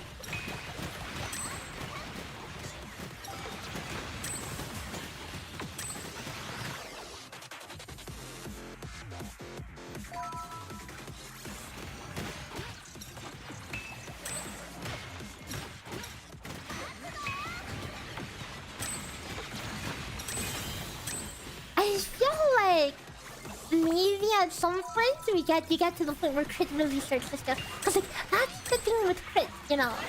It's either really strong or really freaking useless.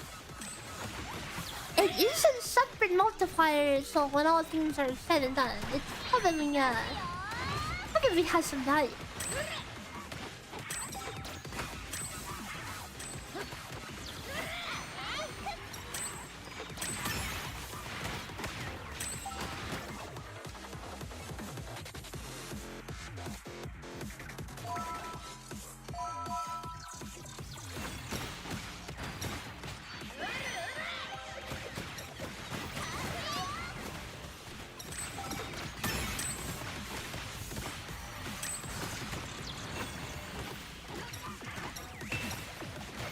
I just walked into that ball.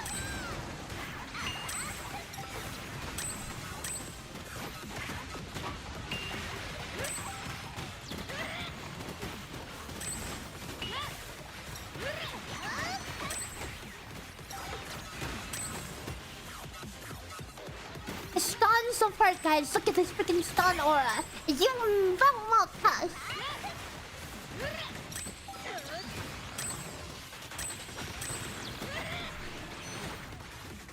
Live over here. Boom! I just leave them on the outside until it's time to beat them up.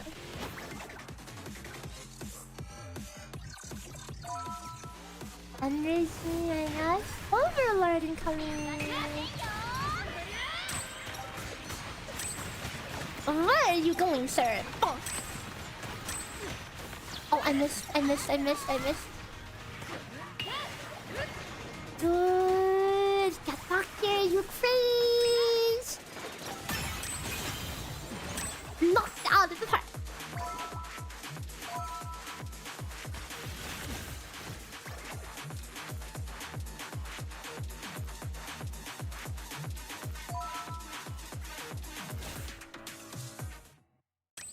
I feel like auto attack builds are not that good against like AoE stuff. I feel like skills just naturally have bigger AoE. Surely you can make auto attack builds pop up against the boss, right? Surely.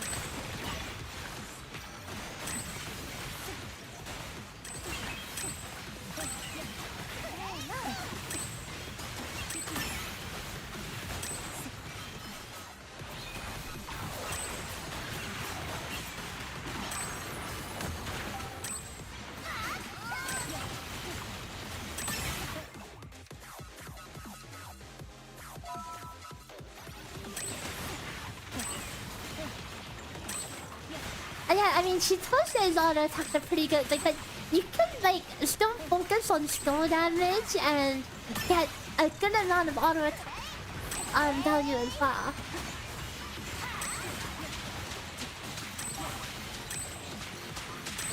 Like every time I run Chitose, it's kind of like it's a semi-hybrid though, you know.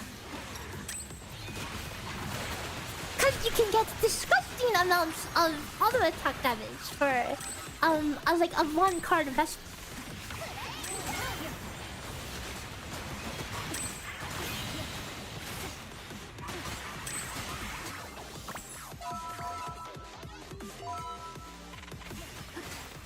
You mean universal perks above auto attack speed? Yeah, there's really not enough. Or like maybe like auto attack AoE.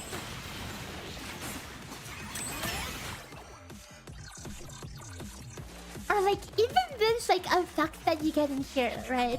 Like chain lightning on auto attack or something, you know. Auto attack extensions.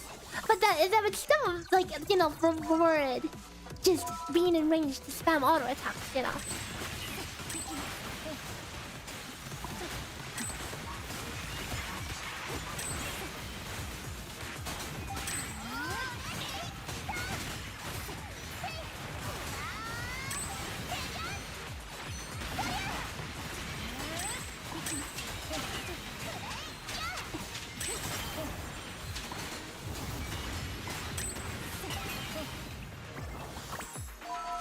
Down.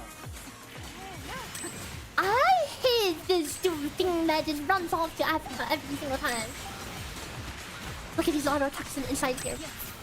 A 90k auto attack hit.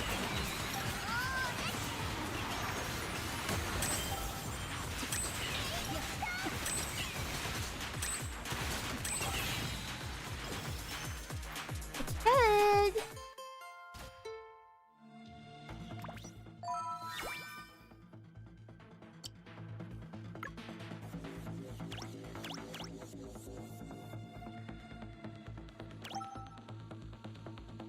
There's no catastrophe yet. Oh man, I wanted to see it. So we don't have the harder mode yet. I hope they'll make this into like part of the like the bi-weekly, weekly, monthly, whatever reset.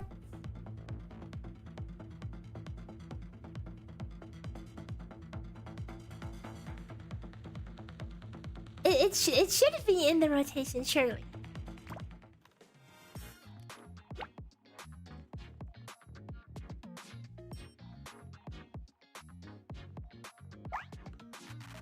Perf hatch? Dude, that's such a long cycle. Yeah, I can see 36 days.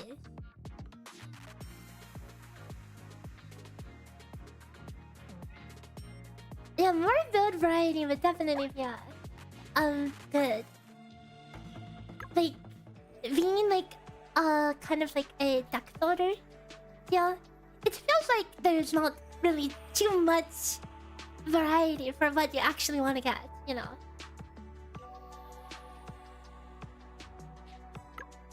So, how are you guys getting on with gambling for emblems? So, how's my boss splits?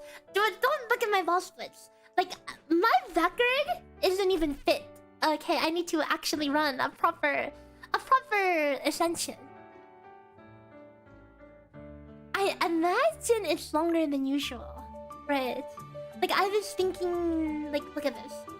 In this shop, like, this shop is still resetting in 6 days, but this one is like 36 days. It's like they added an extra month onto this cycle, just because people are,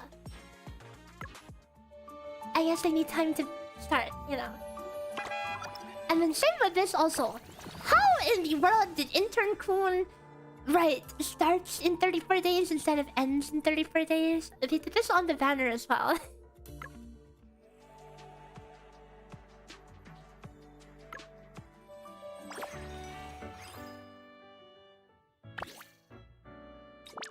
Here is my emblem right now. Attack, crit damage, no crit rate, skill damage.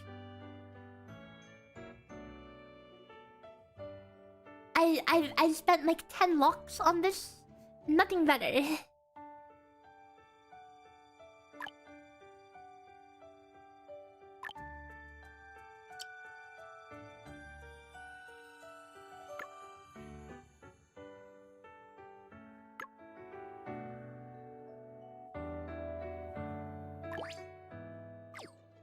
I want to be irresponsible and keep rolling.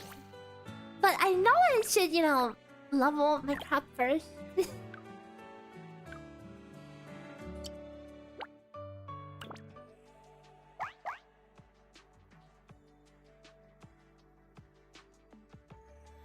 You appreciate that the emblem statful feels a little tailored to the respective character.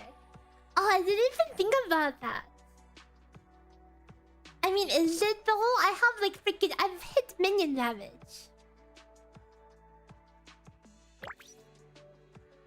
Okay, I'll be responsible with my energy today.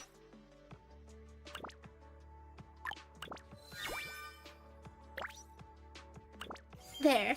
That's the most responsible thing I've ever done. I didn't gamble.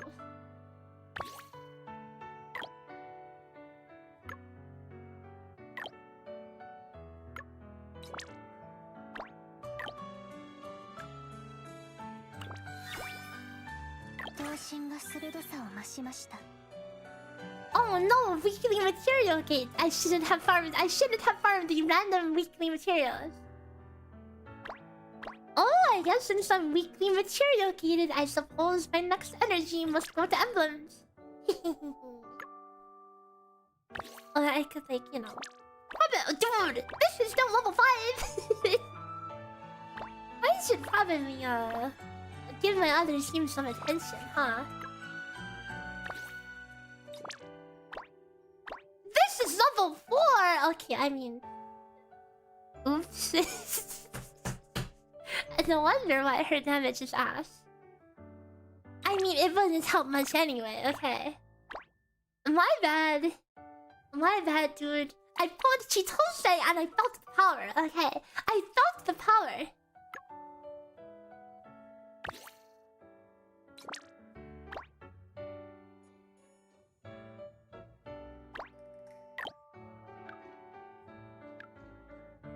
Okay, I'll do another responsible. Okay.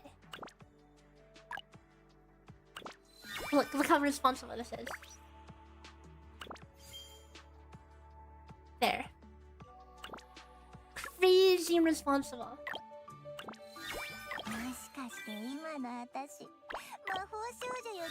I'm leveling up her minion, okay.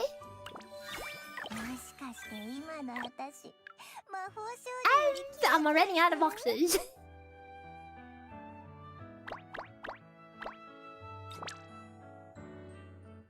They're so freaking poor.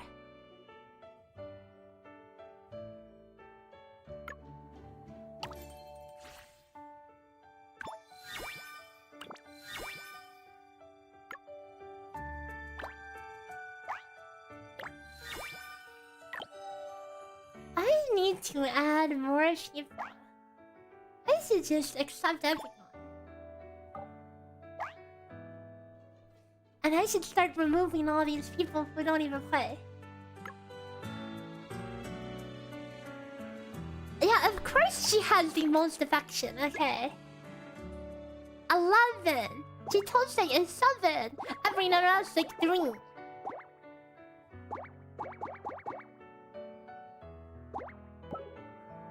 And obviously, I represent her on my profile.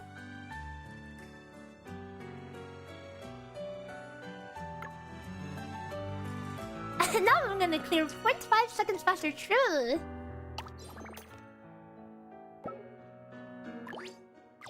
Poor Mystique.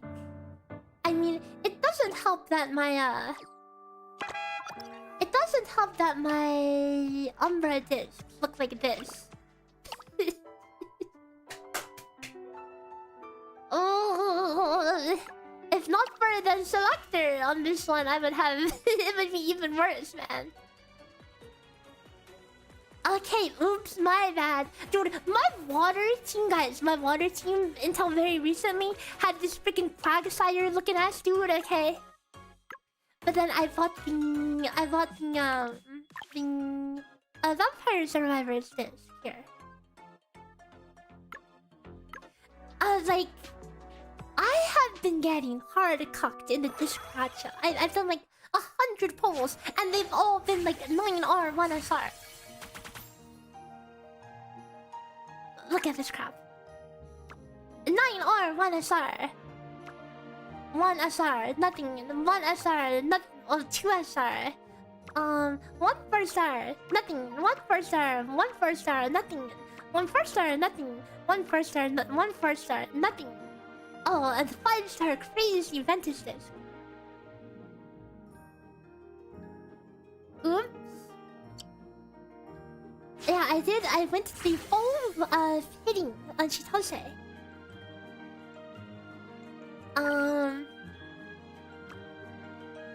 I hit her on a freaking single pole, by the way. This was like a single pole. And then I hit 2 on stream within like literally 5 poles of each other. I went from cursed accounts. These were all the polls before. Okay. Nothing. 1 4-star. Nothing. 1 4-star. 1 4-star. Nothing. 1 4-star. Nothing. Yeah. I went from cursed to blessed.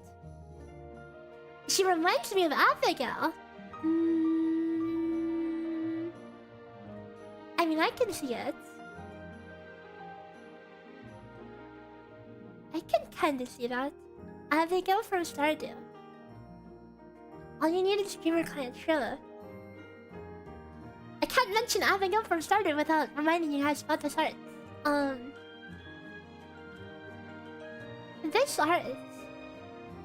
I need to remind you that it exists. A crazy art. What do you think?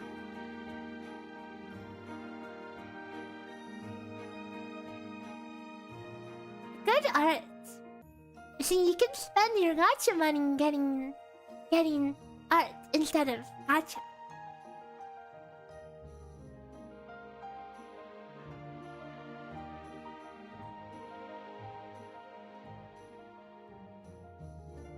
Spend on both, true. Simply just have more money, right? I'm a lot bigger in the art. Yeah, I'm a lot taller.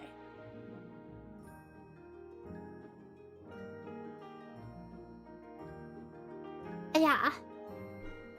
A lot more than gremlin size.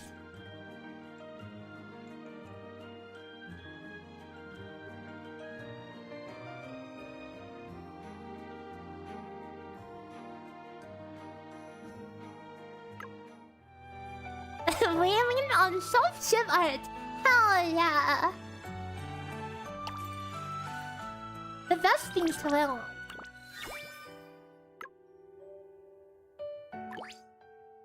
Okay, I want to be a little irresponsible. Just a little irresponsible. I'm gonna try. Ah, yeah.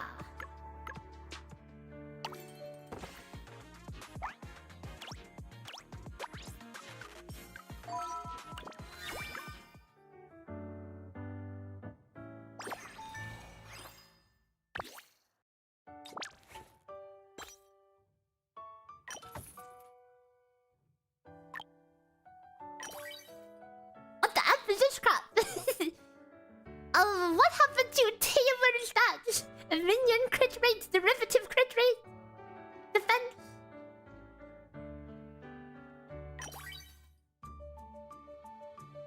Okay, all of a sudden I'm losing hope. Ultimate crit rate, derivative crit rate, defense. Ring lines. Oh, legendary HP roll 12%, guys. Clearly, it's giving me all defensive stuff because I keep dying, I guess. Oops, I'm out of money. Oh, I bought one too many things. Hold up.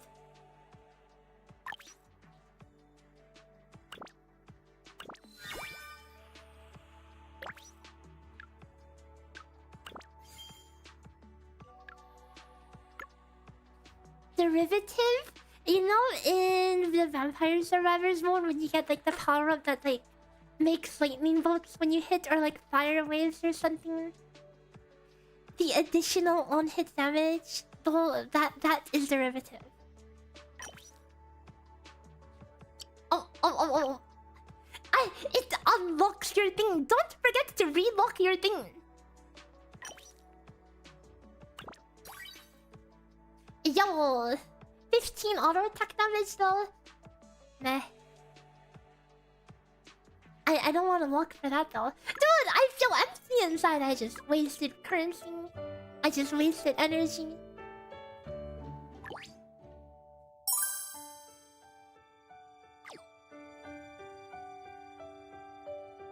I'm not flagging for the follow. Welcome.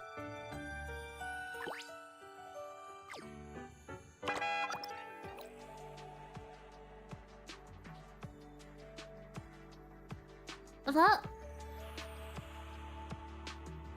Oh, true, it's for the Chitosing minion build.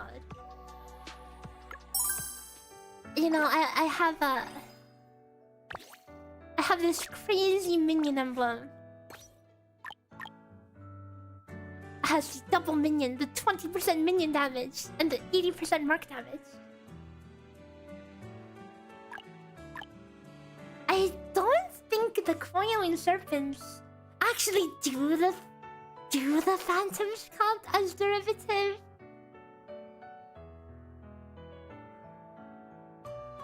How could I test that?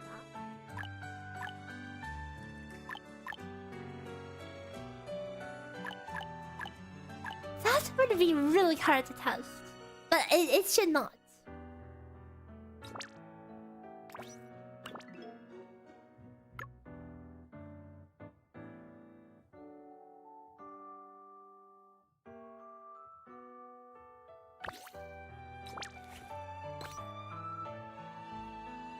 Meanwhile, look at poor Mystique down here. I'm not even rolling her. I only gave her one roll. I've been just giving everything for Chitose.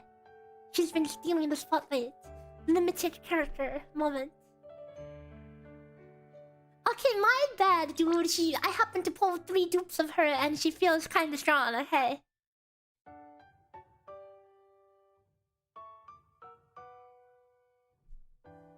Be irresponsible. Not abandoned, see? She's on my home screen twice. Okay, she's on my home screen twice.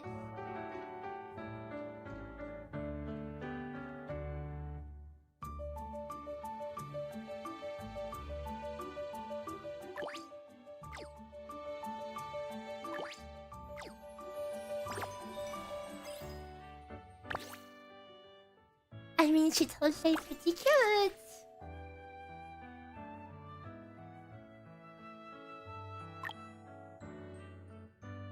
Pretty cute.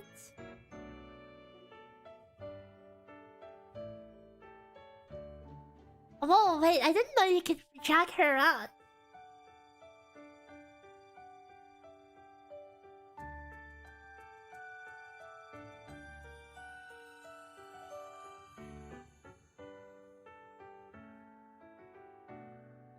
Don't mind me just hanging out with my hot waifu with 3 swords.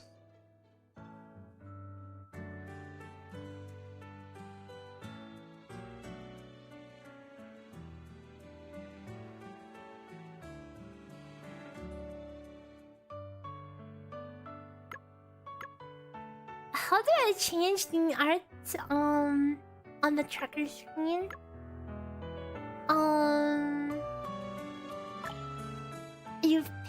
You pick them over here, and then you can like, if you swipe to the left or right, you could alternate them there. Have I checked Minobu skin on the battle pass? Oh, you mean the freaking beads? Now this is okay. If people do posting this, okay, acceptable. Cause I think this is kind of messed up. The fact that this is not a skin and it's not a skin. I mean, surely they messed this up, right? There's no way it's not actually a skin, right?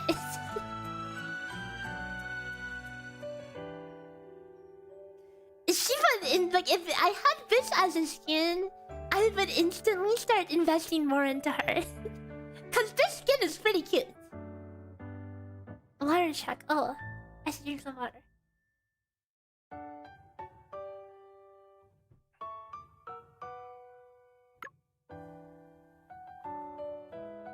Oh, on the tracker, you can change them back. Like I don't like her awakened art that much. So I changed it back to the normal one. Like this art, I don't know. It's kind of wild, you know. This one, less is more. Okay, less is more.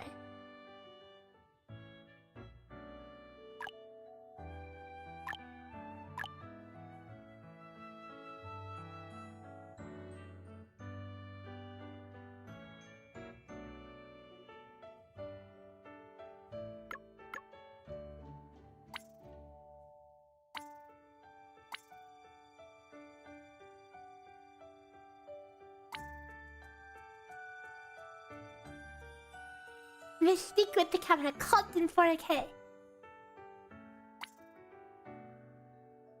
I like Teresa's default as well.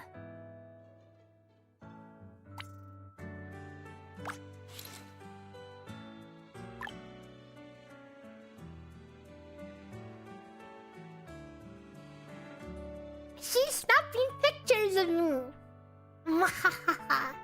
Look at her smug ass face.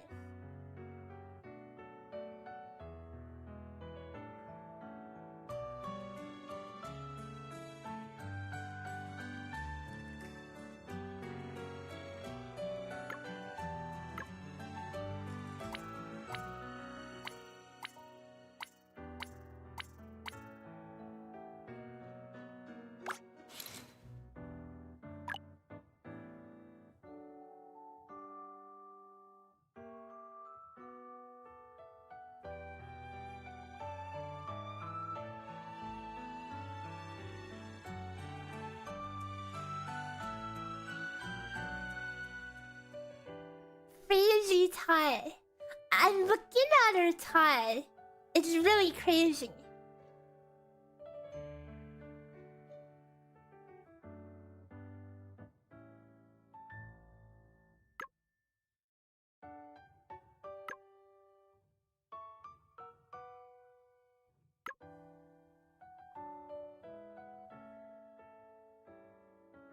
When is my next one coming out? There's nothing in the works.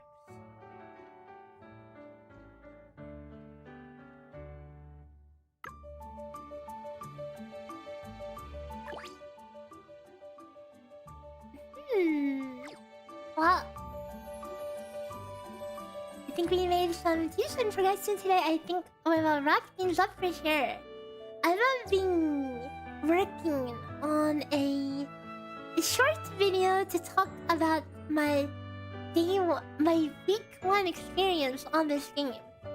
That should hopefully also serve. Like, it's also going to be kind of a video to explain some things to people, because a lot of people keep spreading around misinformation, doom posting, so somebody needs to get the truth out there. So might as well clarify things. And then in 2 days we'll have DNA, so I'll look forward to a video tomorrow, probably. I'll try to get it up tomorrow, and then I'll see you guys the day after for Do It Tonight Abyss.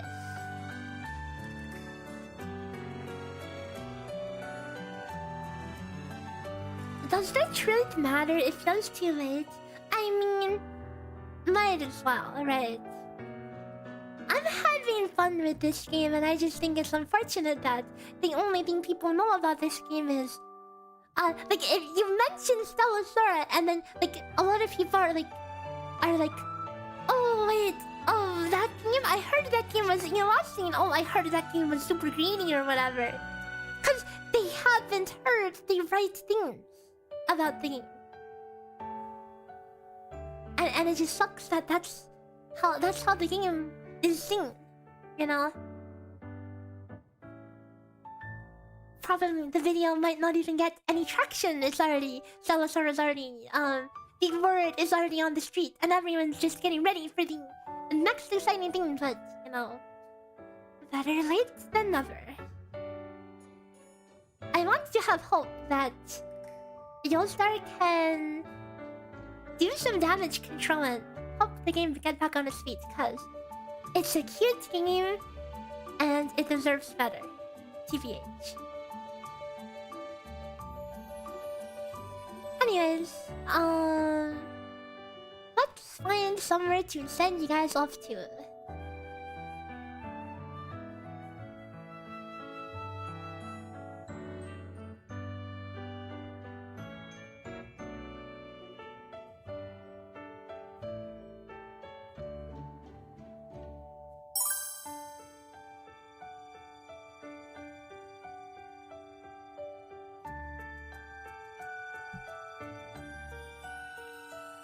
If the upcoming events are generous, it could help a lot with perception. True.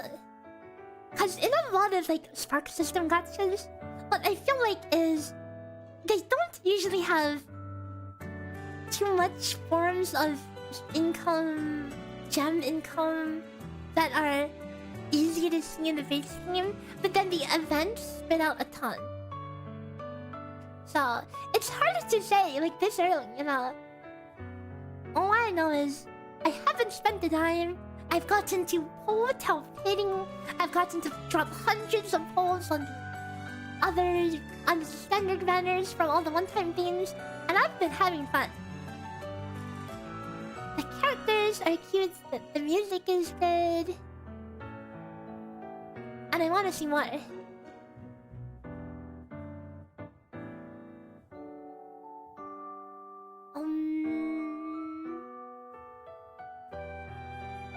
Who can I read out to?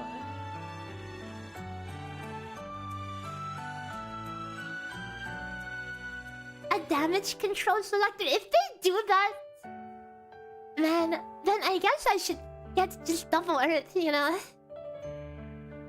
I'm still sitting on my selector. Maybe I just go double Earth, or maybe I go... I don't know. I don't know, guys.